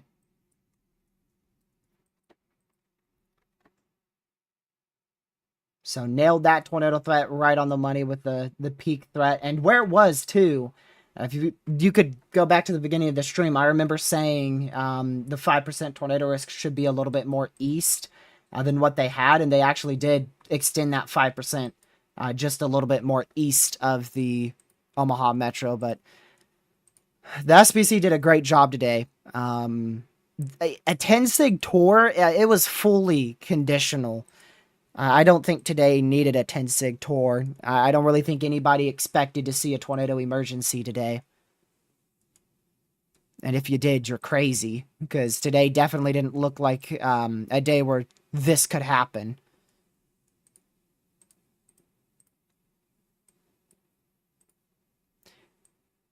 Yeah, they did expand that 5% tornado risk at the 8 o'clock update. They expanded it south and east, which was a good call.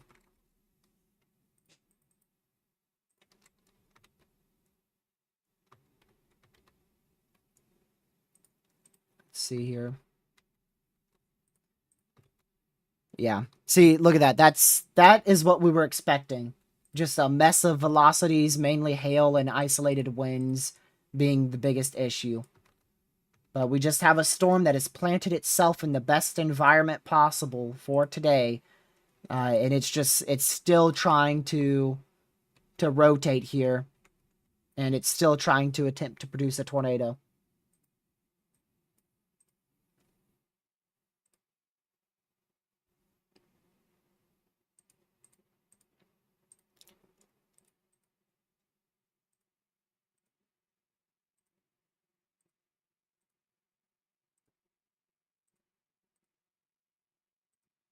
Connor hit a deer. Thankfully, Connor had a pretty good reaction time, so he slowed down enough, but it still did pretty good damage to his bumper. So Connor's not out. He's not out of the chase. He's just got to pull over and tape it up. I swear, deer target you, man.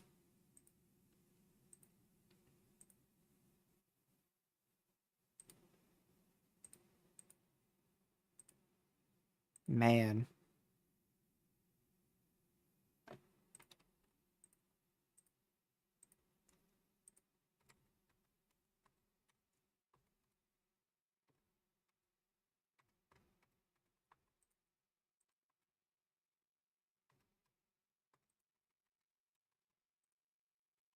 Trying to figure out the best environment here. Yeah, it gets out of this environment at around 11, which is literally 20 minutes. So I think this has one more opportunity to try to produce a tornado here, potentially a strong tornado. And then after 11 p.m., it starts to outrun that best environment.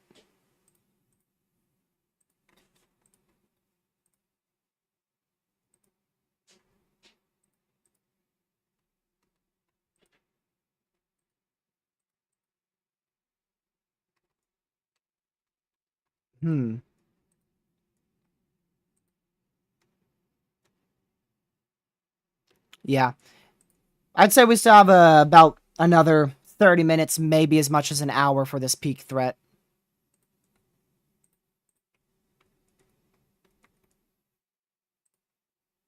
We're going to switch between both of our radar sites here. So this is the Des Moines radar site here. And then this is the Omaha radar site.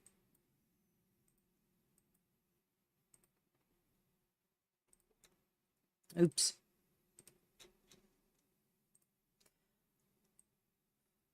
It's 85 miles. That's 82 miles. There's really not much of a big difference here. In the Omaha radar site, that is scanning through some crap vection on the west flank of the cell. The Des Moines radar site is scanning through an entire supercell and then the entire main core here before it actually gets to the hook. So even though the Omaha is 3 more miles away, I'm going to be using the Omaha radar site for this storm for the time being.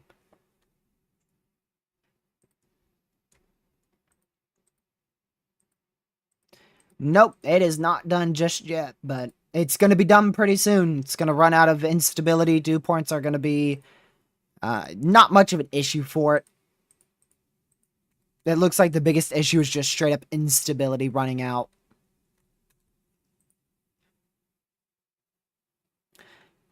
After 11, this thing goes from, let's see, 1,100 instability to about 400. So when it outruns this this most favorable environment, it's going to outrun it quick, and it's going to die out fast.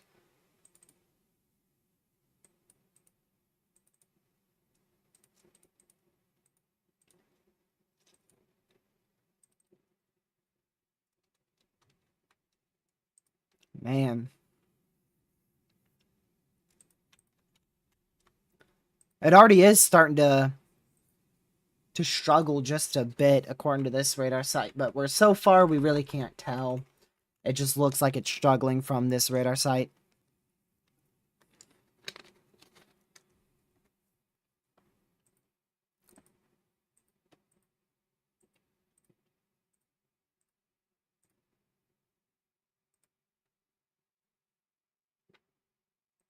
Alright. Here comes a new something. I don't know what it is. Could be a new severe, could be a new tornado warning. We'll see.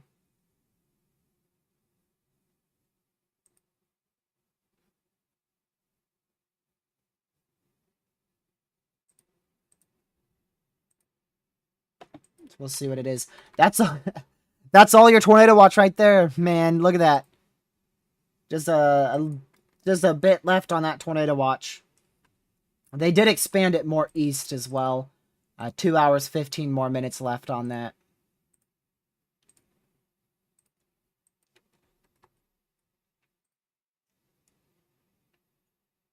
So I think what I heard was...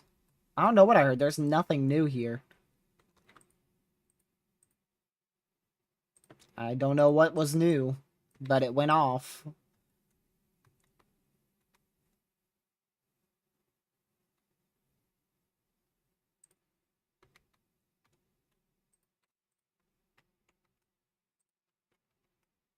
We'll see. I heard something new come in, but then I didn't see it, so...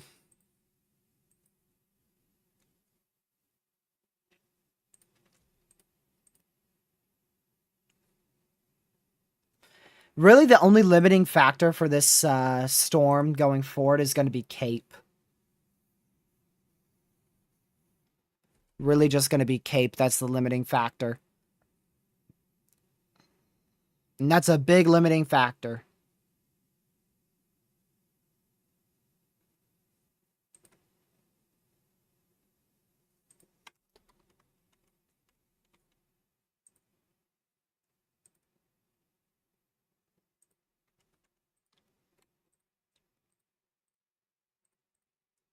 I'm trying to figure out what else may happen with these cells here.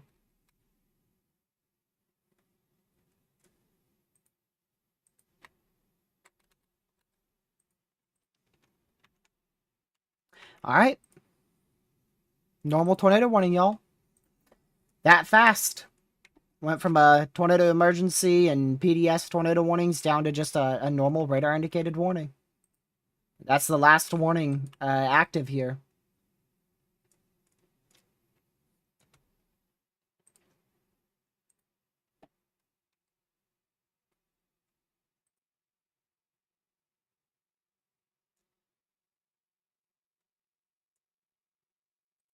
Let's see here. Nothing in Greenfield, Iowa. We're going to still watch this here.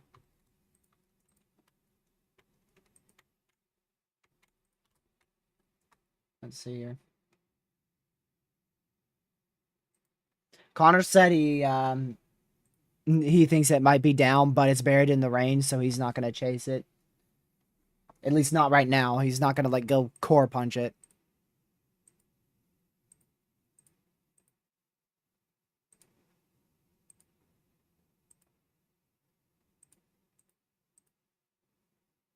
We'll see what the new meso analysis has in about 30 minutes or so.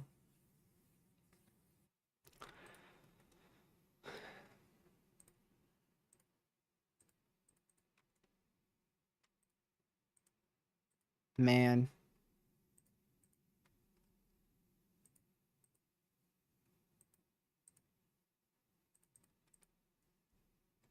What a day. It's not fully over yet, but we're getting there, chat. We are getting there.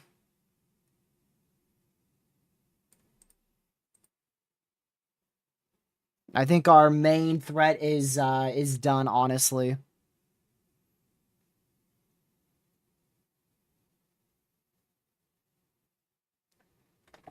I don't know about Sunday. I'm skeptical. Personally, I still don't see it being a big day. I really don't see it being a big day. I don't see tomorrow being a big day. I don't see Saturday being a big day. They're all just big hail threats, but tornado-wise, I don't see any of them being a big day. The heck? You know what? Saturday night might be a different story, actually. I'm not sure what models are doing, but right now they show a line of supercells firing, especially the NAM3K shows a line of supercells around midnight, 11 p.m. midnight, Saturday night, all capable of producing tornadoes. But the main threat on that day would also still be hail. We'll see. As we get closer, we'll know more. Today's fullest extent of our severe threat we really didn't know until storms fired, and they fired semi-discreet, and we were like, well, shoot, we're in for something today. And it turned out it was 82-mile-an-hour winds, violent tornado, a tornado emergency, big dust storm, 4-inch hail, full-blown scaled tornado outbreak out here in southwest Iowa, southeast Nebraska. Connor getting hit by a deer. What else happened? Reed 0-metering a tornado. This has been such an active stream. Holy moly, I just realized that. Dude. We've seen about everything today. Everything from Connor hitting a deer to softball-sized hail to a big old dust storm. We even had a fire breakout in eastern Nebraska. We didn't track it because I don't think it appeared up on radar, but there was a fire. This has been a very eventful live stream. All hazards were very significant. My word. We had at least 2 significant tornadoes. One was likely violent there. I mean, one lasted like 15 minutes. The other one lasted about a little over an hour.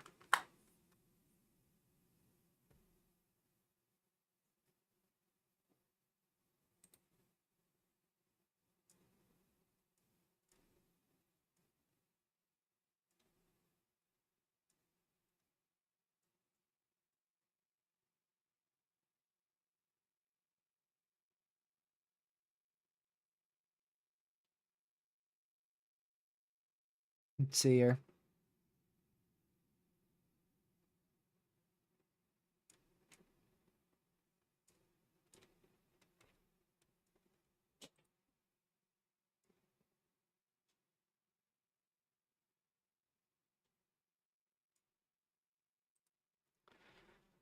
We'll see.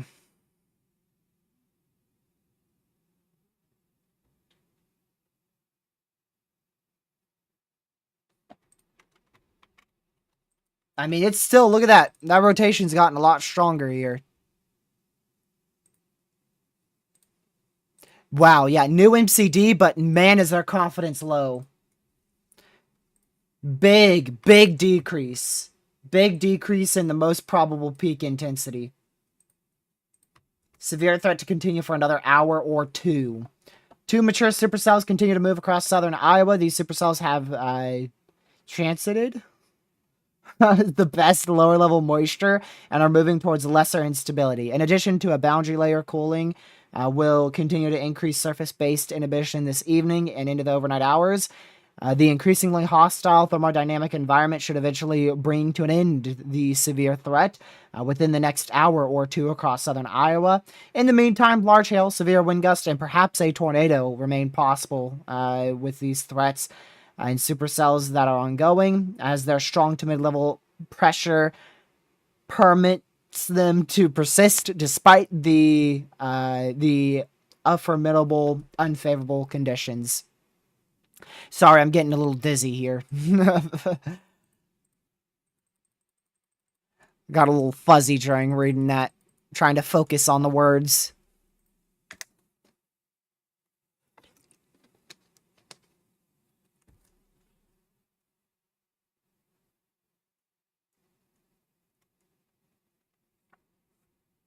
Let's see here.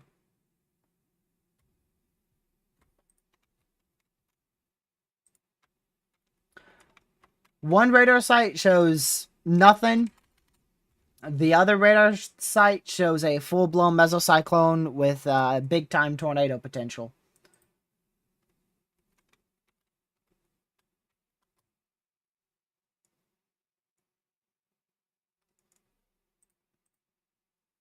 I mean, that's just insane. Today was crazy.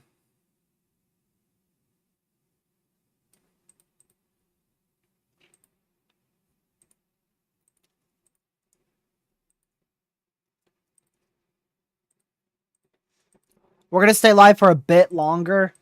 Hopefully, we will be able to conclude stream here in a little over a half hour or so. I really don't want to stream past 11:30. I have stuff I need to get done tonight. I'm only going to have a 30-minute window to do those things. And then I got a long day ahead of me tomorrow. I got a lot to do tomorrow.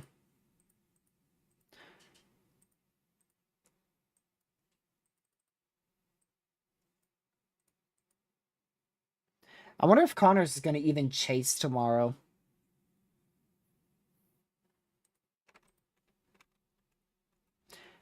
I will likely be live tomorrow night. Big keyword is night. I will likely be live for a few hours just after 7 Eastern. When's Easter been? Tomorrow is a lot of plans. Not really for Easter, though. We're doing that stuff probably the weekend of Talladega. I might even do some Easter things whilst I'm in Talladega. I think we are going to.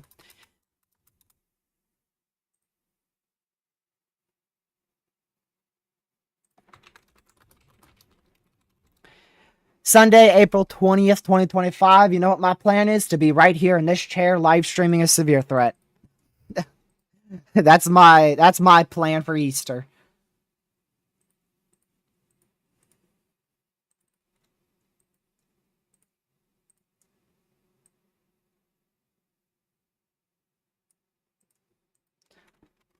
Outside of streaming, I don't know.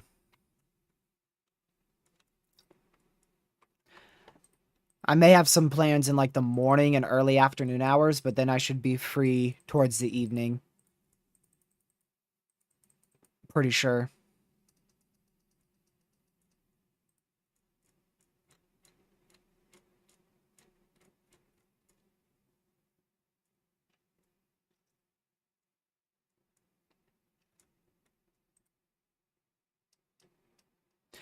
Sunday, I don't know what's gonna happen Sunday. I have no idea for the severe threat. We're just gonna have to wait till we get closer. Then we can know more. I'm thinking it's probably gonna end up being an evening to night threat.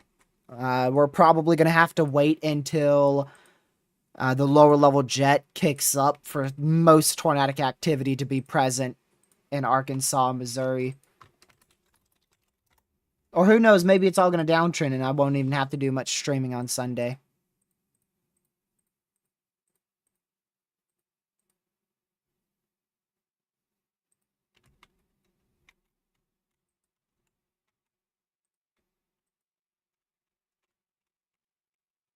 Man.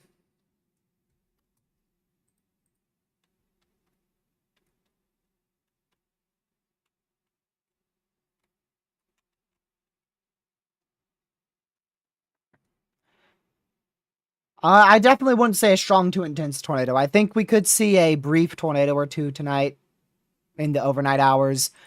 Maybe worst case scenario, a brief strong tornado, but we're not going to see anything like what we just experienced. That was pure insanity. Like I said, that was a conditional scenario that I don't even know the probability of happening. I mean, we are no longer under a tornado warning. That was canceled. They did not let that expire. That was canceled. They canceled that tornado warning.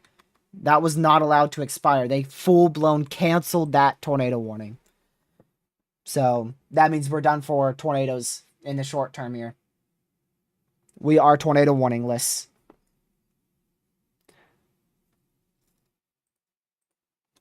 But I mean, I still don't know if I haven't wrapped my head around it, and I don't think you guys have really either. This threat, the single supercell, it had such a small window to do what it did and be exactly where it was and form exactly how it did and track exactly where it went for the exact timing. I mean, the scenario of what we saw happen today, it was so low that it didn't cross anybody's mind at all. See you later, Chip. Thanks for tuning in. I won't be here too much longer. I gotta get some rest to fuel up for tomorrow, too. I don't want to be tired for tomorrow and also tomorrow's threat for severe weather as well. Let's see here. By the way, to all of you RRFSA lovers out there, the RRFSA absolutely sucked today. It did atrocious with the timing and the placement of today's severe weather threat. So, to those who think the RRFSA is more superior than the HRRR, yeah, you're dead wrong. You are dead wrong. The HRRR didn't fully pick up on this supercell tracking where it did. It didn't fully pick up on it being this far south, but it did at least initiate it.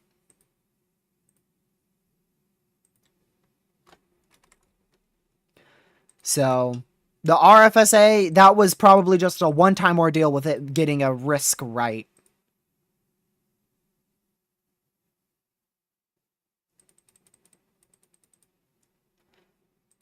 And the HRRR, if we go to like the HRRR from last night, it didn't do that good, but we got to make a fair comparison. So if I compare the, let's do the 18Z. If I do the 18Z RFSA model, it was way too linear and way too far north with the primary threat for severe weather.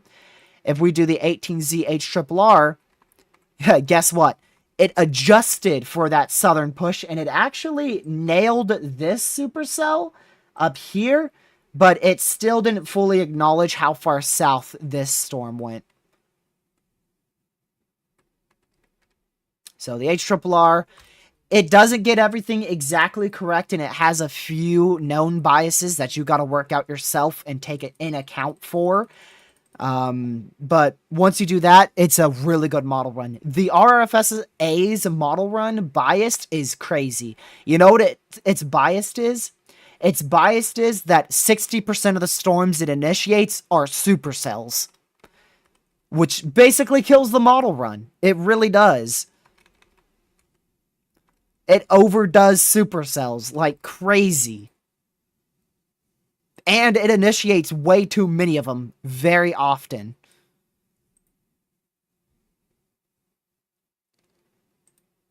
I mean, it's still a model I'll look at every now and then, but it's not going to be the HRRR in my mind. The HRRR will always be superior. And I think the NAM3K, honestly, I think it's getting a little bit too much hate recently. I say that because it did not do bad with this day at all. Matter of fact, I know this is going to shock you, but I think the NAM3K performed just as, if not a little better than the HRRR today. I know that's a shocker, but the NAM3K recognized this supercell as far back as you can go. It saw this supercell forming 3 days ago. It started showing this storm being a possibility. Now, not as intense, but it had it there. You can see this is from the NAM 3 days ago, and at midnight, it had a dying supercell almost at this exact county from 3 days ago. So I think the NAM 3K is still a model run that I would look at often, just to see its model output. It's not ridiculous, but I'm still going to make fun of it. I'm still going to make fun of it. I'm still going to laugh at it, but it's still a model run that I take into consideration. And also, it nailed the environment too. The NAM 3K really from the get-go was very confident in a favorable environment today, especially for tornadoes along the southern risk area. And that's just something that the HRRR couldn't nail until day of. It struggled with that for the last 48 hours. So, just crazy. Just crazy how the NAM 3K is actually a bit of a good model. I still think it does overdo ingredients, especially in some risks, and it does definitely still have a lot of bias, but like I said, I think it's still a model run worth looking at. It's another tool in the toolbox. Same for RFSA. It's another tool in the toolbox, so might as well look at it. If you haven't already, since we only have 2 severe warnings, I do ask that you guys hit that like button. We are 3 likes away from our like goal of this coverage stream of 100 likes. So if you haven't already, I would greatly appreciate it. I'm sure probably every last one of you have. And yeah, hopefully everybody was okay from this ridiculous event. We still do have some severe storms here, just 2. I mean, man, when like right when it hit 11 o'clock, I swear, just everything fell apart at 11 o'clock. Everything fell apart at 11 o'clock. And now things are just barely even doing much of at all. Pretty much nothing.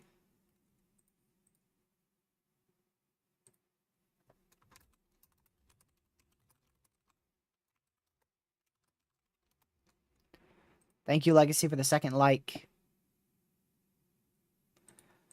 So we're going to stay live here for a little bit longer. Just to watch some of these storms, see what happens here. See if they really increase at all, and then we'll head off.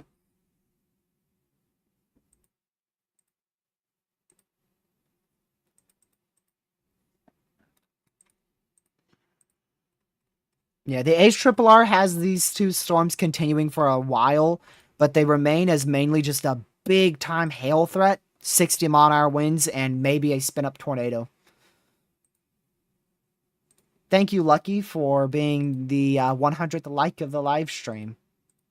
I know Lucky snuck in here and hit that like button.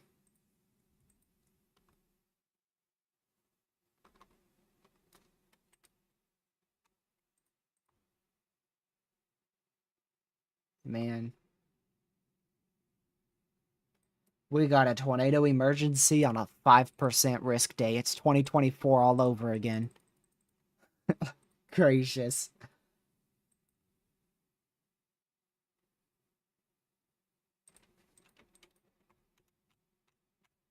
Well, let's hope May is going to be very inactive. There's definitely going to be some plain severe threats. Once I'm in Talladega, there's definitely going to be some high plains insanity is what people call it. I don't think it'll be that crazy. I think it will be, we'll probably see a couple tornadoes during the time that I'm down there in Alabama. But it doesn't look like any huge severe weather events are on the table for late April. I don't see anything absurd.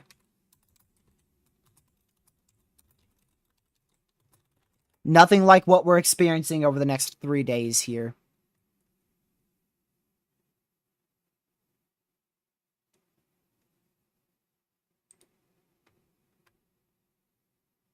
When's the 24th? For some reason, that's got a big signal on this. The 24th, it's Thursday? What?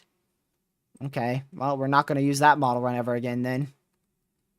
I doubt Thursday's going to be much of a severe weather day.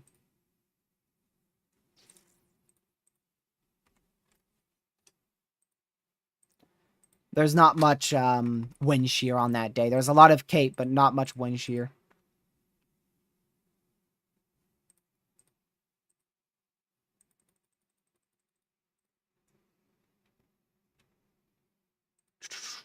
Tornado Watch does go all the way until 1 a.m. Eastern Time. We will not be live that long. We're getting ready to wrap things up here. We're going to end at the top of our live stream hour, which would make this a 6-hour live stream for an enhanced risk. Typically, we do about 3 hours of coverage for an enhanced risk, so 6 hours is quite a lot.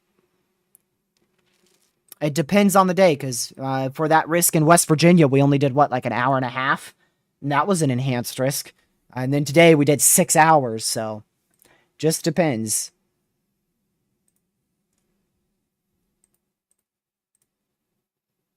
But man, what an event.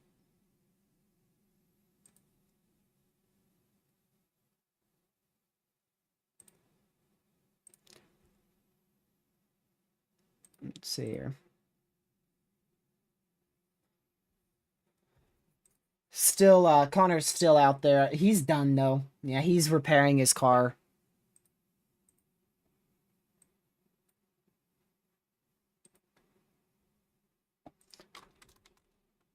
Still a little rotation to watch. Little hook. But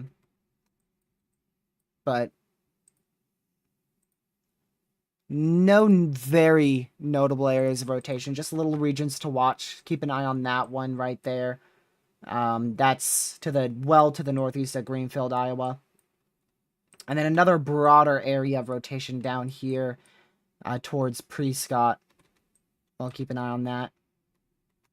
And you can see that still has a pretty good look to it. I mean, this storm, it's definitely not fully done, especially hail and wind-wise. And I don't think it's fully done tornado-wise either.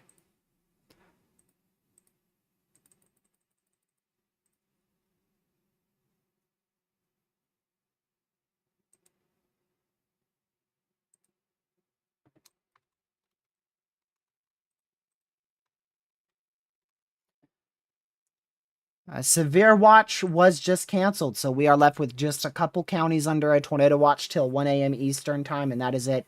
They have fully canceled the severe thunderstorm watch for the rest of the night.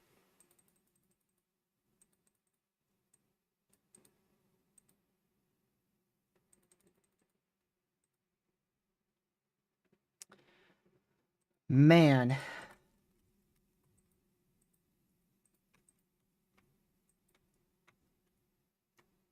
I'll still keep my radar open after I end, but I'm not starting back up another live stream tonight. Like I said, I'm going to go do a few things right when I get off here, and then I'm going to get ready for tomorrow, too. I should be live probably at 7 tomorrow. Let's hope I have enough energy. Might have to pop out a caffeinated drink for once.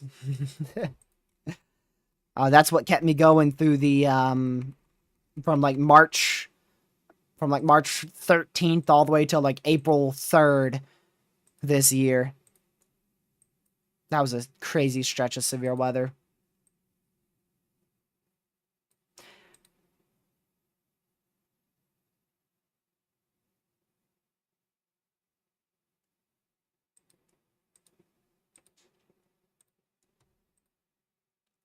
What was I looking for? Oh yeah, this one.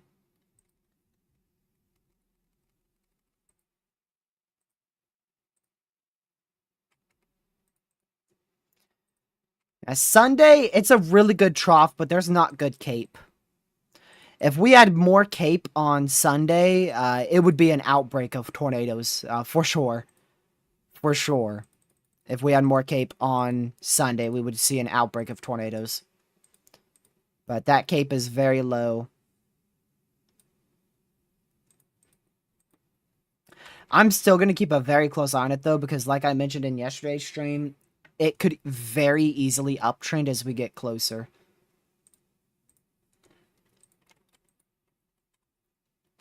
And we'll be live Saturday night, too. We'll probably be live Saturday near 6 p.m. Eastern.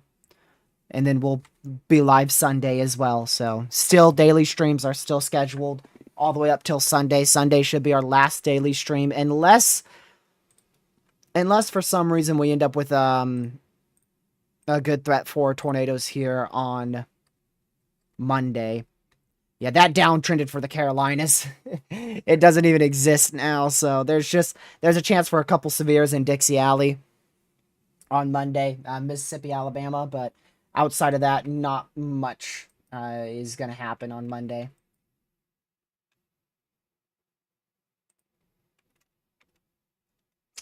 That might warrant a new tornado warning.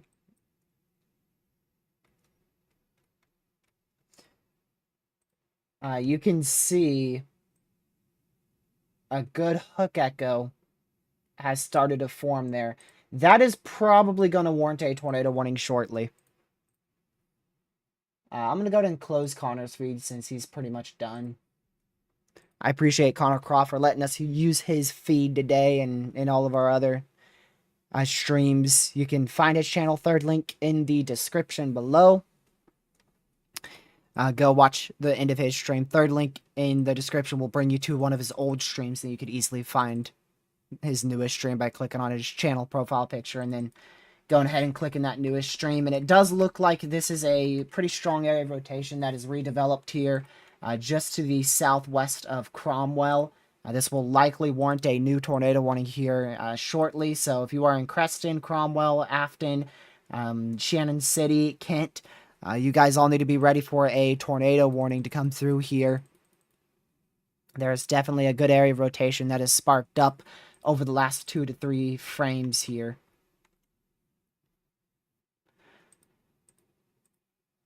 Let's see.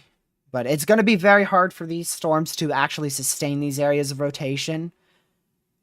So if we do get tornadoes, they will be very weak and very brief. Likely very weak and likely very brief. It's currently 03Z. So our newest meso analysis came in here, and it shows right around this supercell, there is 700 surface-based instability with mixed layer instability around 1,400.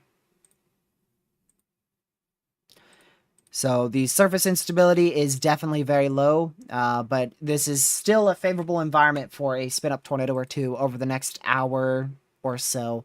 Up until midnight, we could still get a spin-up tornado. The area of rotation in Kent that you're looking at, Ben, is full-blown contamination.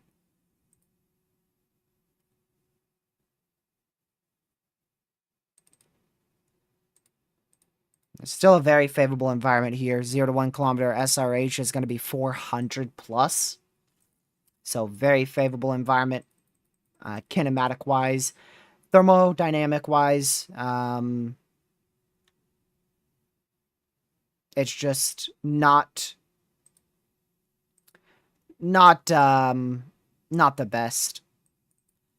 That instability may leave it being a lesser severe threat. Still strengthening.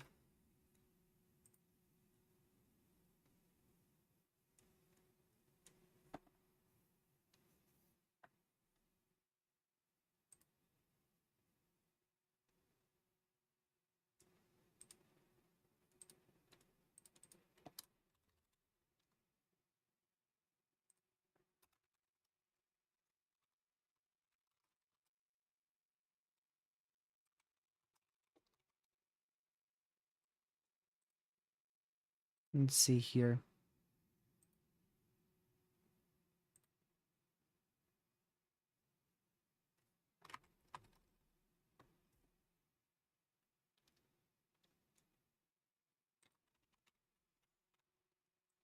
Yeah, we'll just keep monitoring that. I'm a little surprised they haven't warned it yet.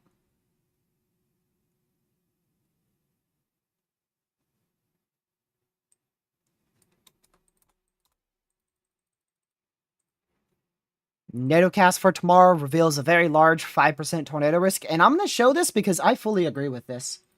This is a NATOcast, which is not the SPC. It is not an official outlook, but I do agree with this 5% tornado risk. If you remember what I was talking about yesterday, this is exactly what I was thinking.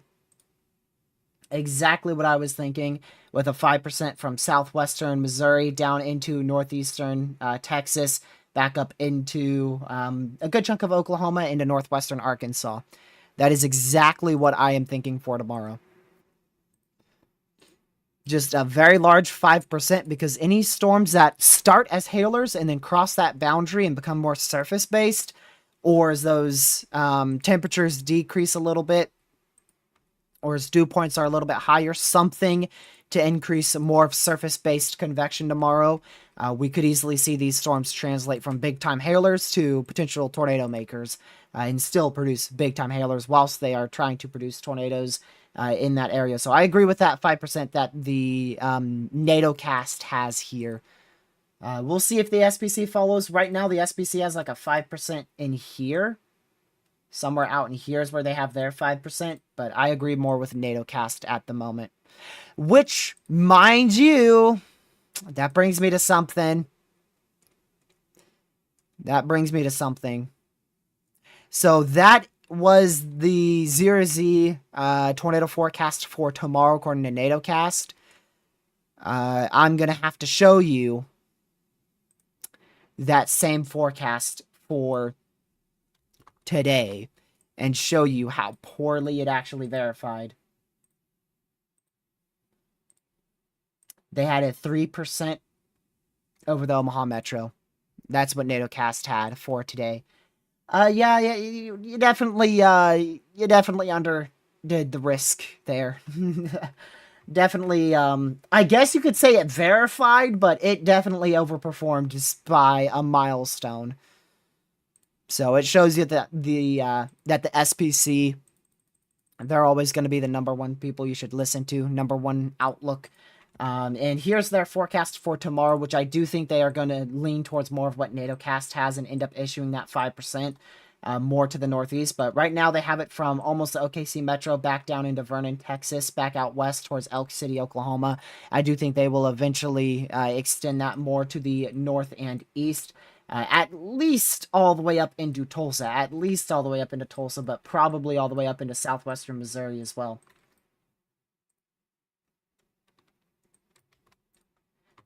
Still a good area of rotation here. They're keeping... Actually, they got rid of that Tor possible severe, so... Shoot, I don't know if we have ended after a very active day on something like this. Literally just 2 severe storms. Both of them are for a low and severe of just 1 inch hail and 60-mile-an-hour winds. And that is definitely a just for today, considering we had severes for 80-mile-an-hour winds and had reports of 4-inch hail. 1-inch hail and 60-mile-an-hour winds is not that bad to end on. But you still want to be indoors, away from doors and windows for sure. You do not want to be caught out in that hail or in the damaging winds. And we could see a spin-up tornado out of either one of these storms as we go into the overnight hours in front of... for the rest of southeastern Iowa here. I would still keep an eye on that. Make sure if you're going to sleep right now and you are in the risk area still, just make sure you have your phone turned on. Your alerts are turned on your phone. Weather radio is plugged in and has new batteries.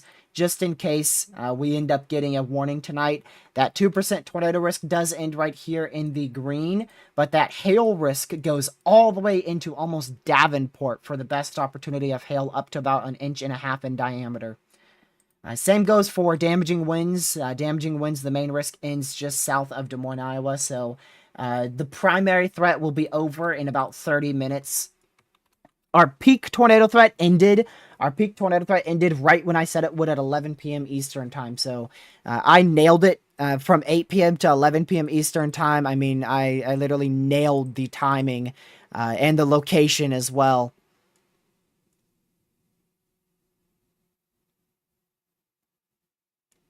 So yeah, we'll see what happens tomorrow. Still want to keep an eye on this storm. They most likely believe this is corruption. They don't think that's a strong area of rotation. But yeah, we'll see about that. You know what they gonna do? They gonna warn this sucker right when I start ending, or right after I end. That's what's gonna happen. It's gonna be another TRG moment.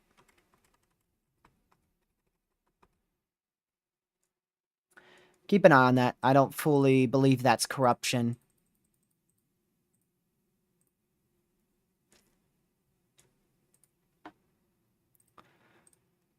All right, I'm going to go ahead and see how far back this goes.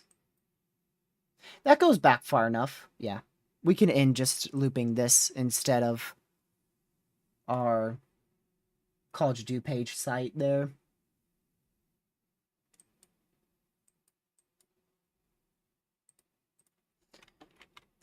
Yeah. We have time to watch one more scan come in, and after that, we're going to start concluding here.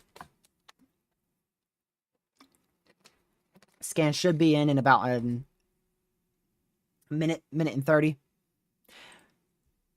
I didn't take a single break in this entire 6-hour live stream. That's crazy.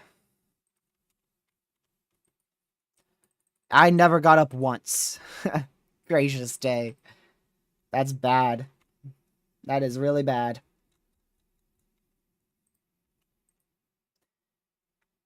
Still watching that area of rotation. I mean, they took off the Tor possible tag and they're not issuing a tornado warning, so they believe that's corruption. Don't be shocked if we get a TRG effect and this sucker gets tornado warned right after we end. I'm warning you about that. It would not shock me. Hopefully it just falls apart though. So I'll be live tomorrow, likely around or after 7 p.m. Eastern time. There is a small chance I don't stream if I'm extremely exhausted after tomorrow. We'll just see what happens. But I plan to and hope to be live around or after 7 p.m. Eastern time tomorrow. So I hope you guys have a fantastic rest of your Thursday night. Thank you for being here. I know a lot of you guys were here for most of the live stream, especially the mods, Legacy, Ben, Chip, Caleb, Catman. I appreciate all you guys for modding chat. Ben as well. I think I said Ben already. But hopefully you guys have a great rest of your night. I'm going to go get some things ready for tomorrow. And we will see exactly what happens with our severe threat for tomorrow. So yeah, hopefully everybody is all right out there. Definitely had a tornado outbreak. Just a quick recap. We only got a few seconds here.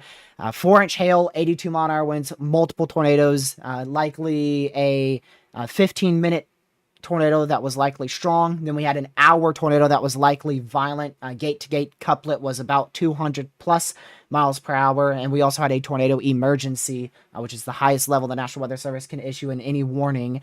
And that was in southwestern Iowa, which was in a 5% tornado risk. So once again, I appreciate you guys for tuning in. Have a fantastic rest of your Thursday night. And I will catch you guys in tomorrow's live stream around or just after 7 p.m. Eastern.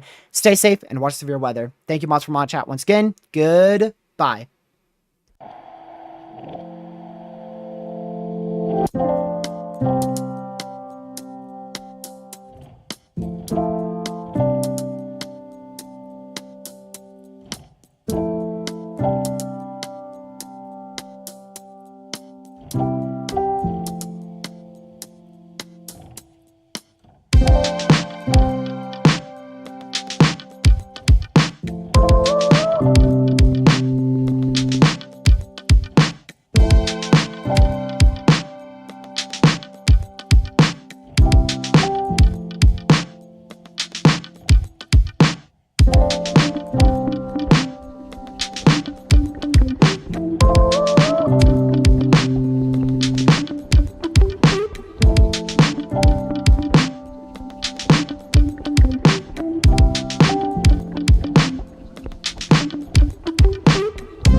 Stay safe, watch severe weather, and I'll see you guys around or just after 7 p.m. Eastern time. Have a great rest of your night. Goodbye.